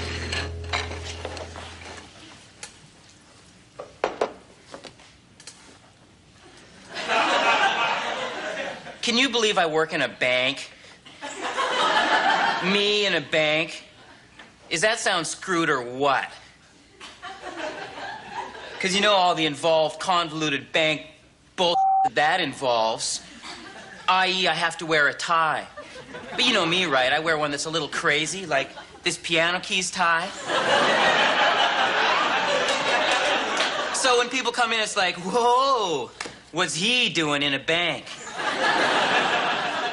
First thing in the morning, people give me garbage. That's how I know my day has started.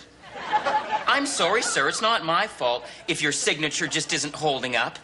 It's just not good enough. I've been watching it deteriorate for months. You're losing it, guy, and it shows. Oh, yeah, I'll take it around and show it to people, but not so they'll authorize the check, so they can have a good laugh. Sir, were you aware that you're gross? Did you know that your check smelled?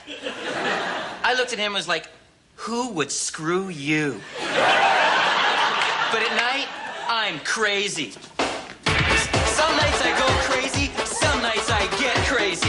I'm the king of the clubs. I dance back and forth. Hey, Kutska, how you doing? Screw the bank I work for, screw the bank. Oh, man, good luck in England, great hair. Screw the bank I work for, screw the bank.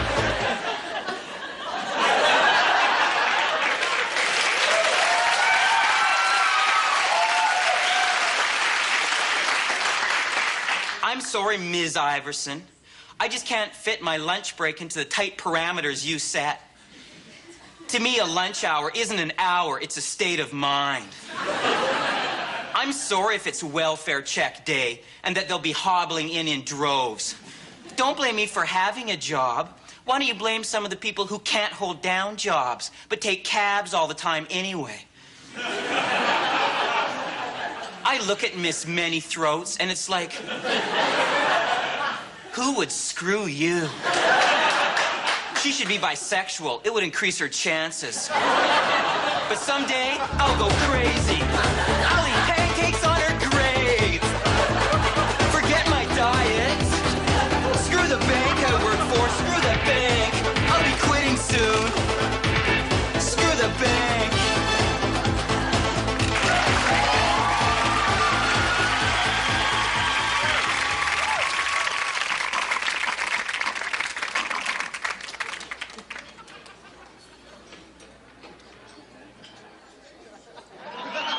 You're not enjoying this double date, are you?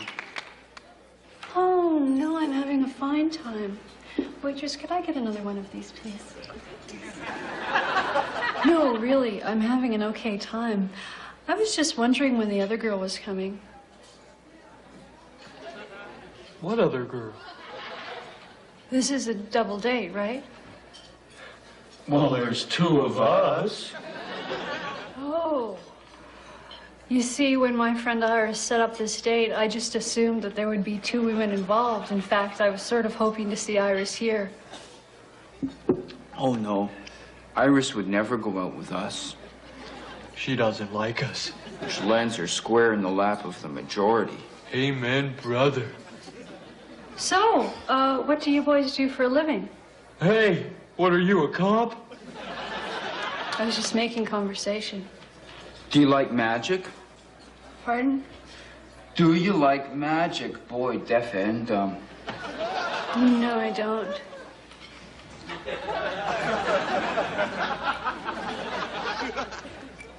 Okay, sure, I like magic. Well, you're in luck because he is quite a fine magician. Do a trick. Do a trick. Great. Now that you built me up, how can I help but disappoint her? Oh, come on. Do a trick. No. No. No. Okay. Get off my back. Now watch this quarter, which belongs to me. It's a perfectly ordinary quarter, except that it's mine. Now watch.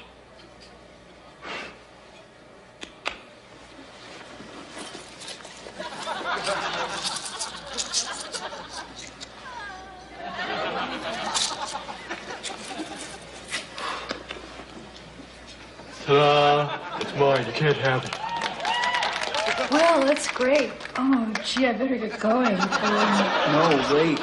We have another trick, a bigger, better trick. Do the bigger, better trick. I don't think I should. I think you should. I think we're losing I our think it's a bad consensus. idea. No, I don't think it's a bad idea. Do the big trick. I don't think this is working. We've got our attention. This is the date saver. Just do it.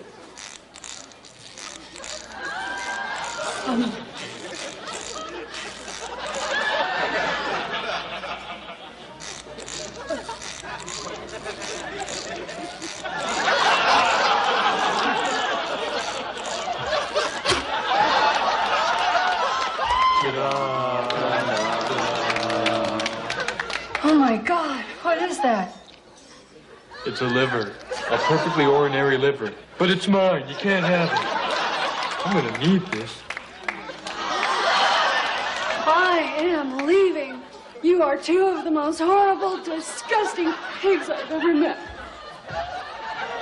Hey, Where are you going? we'll never find true love. Nobody likes us. Waiter, check, please.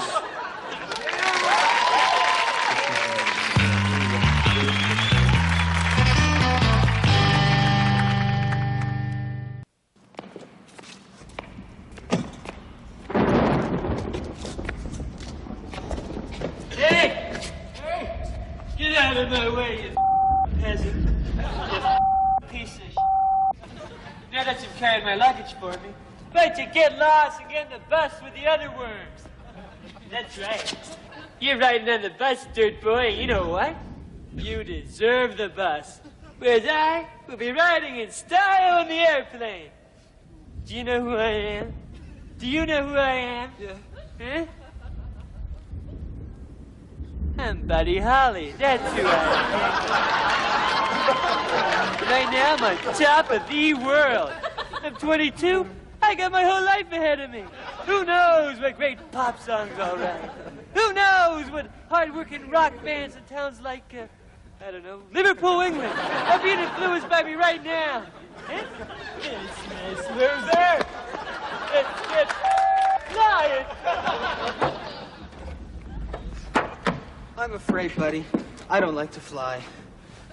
Shut up, Vamas, you f***ing barber spick. You're gonna fly and you're gonna like it.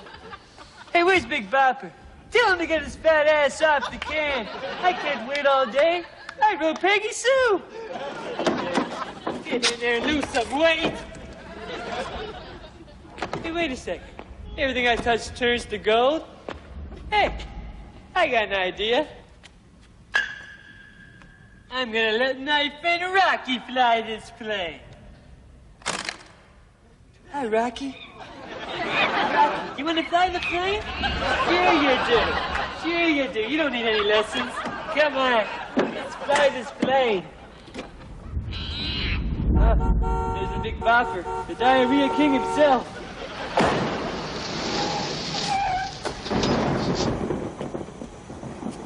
Come on, Bopper, get in here. Move your ass and get in here. That's so... Jesus, is that smell coming from you? Holy, what a smell! Get in here. Hey, buddy, what's that drunk monkey doing flying this plane? Shut up, you one-hit wonder, and sing my song! That'll be the day when you make me cry. That'll be the day when you say...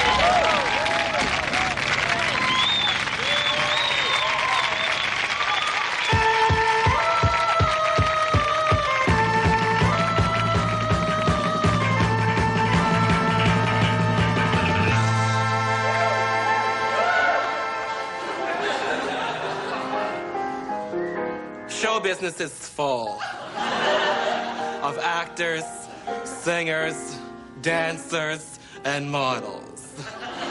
And then there's me.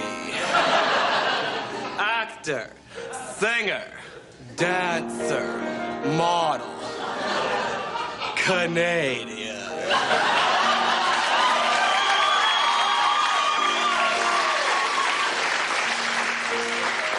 I can make the word Canadian sound sexy. Most people think that I'm from the States. And even worse, they think that I'm from New York because I'm so sexy. But New York isn't sexy, it's sleazy. Americans know as much about Canada as straight people do about gays.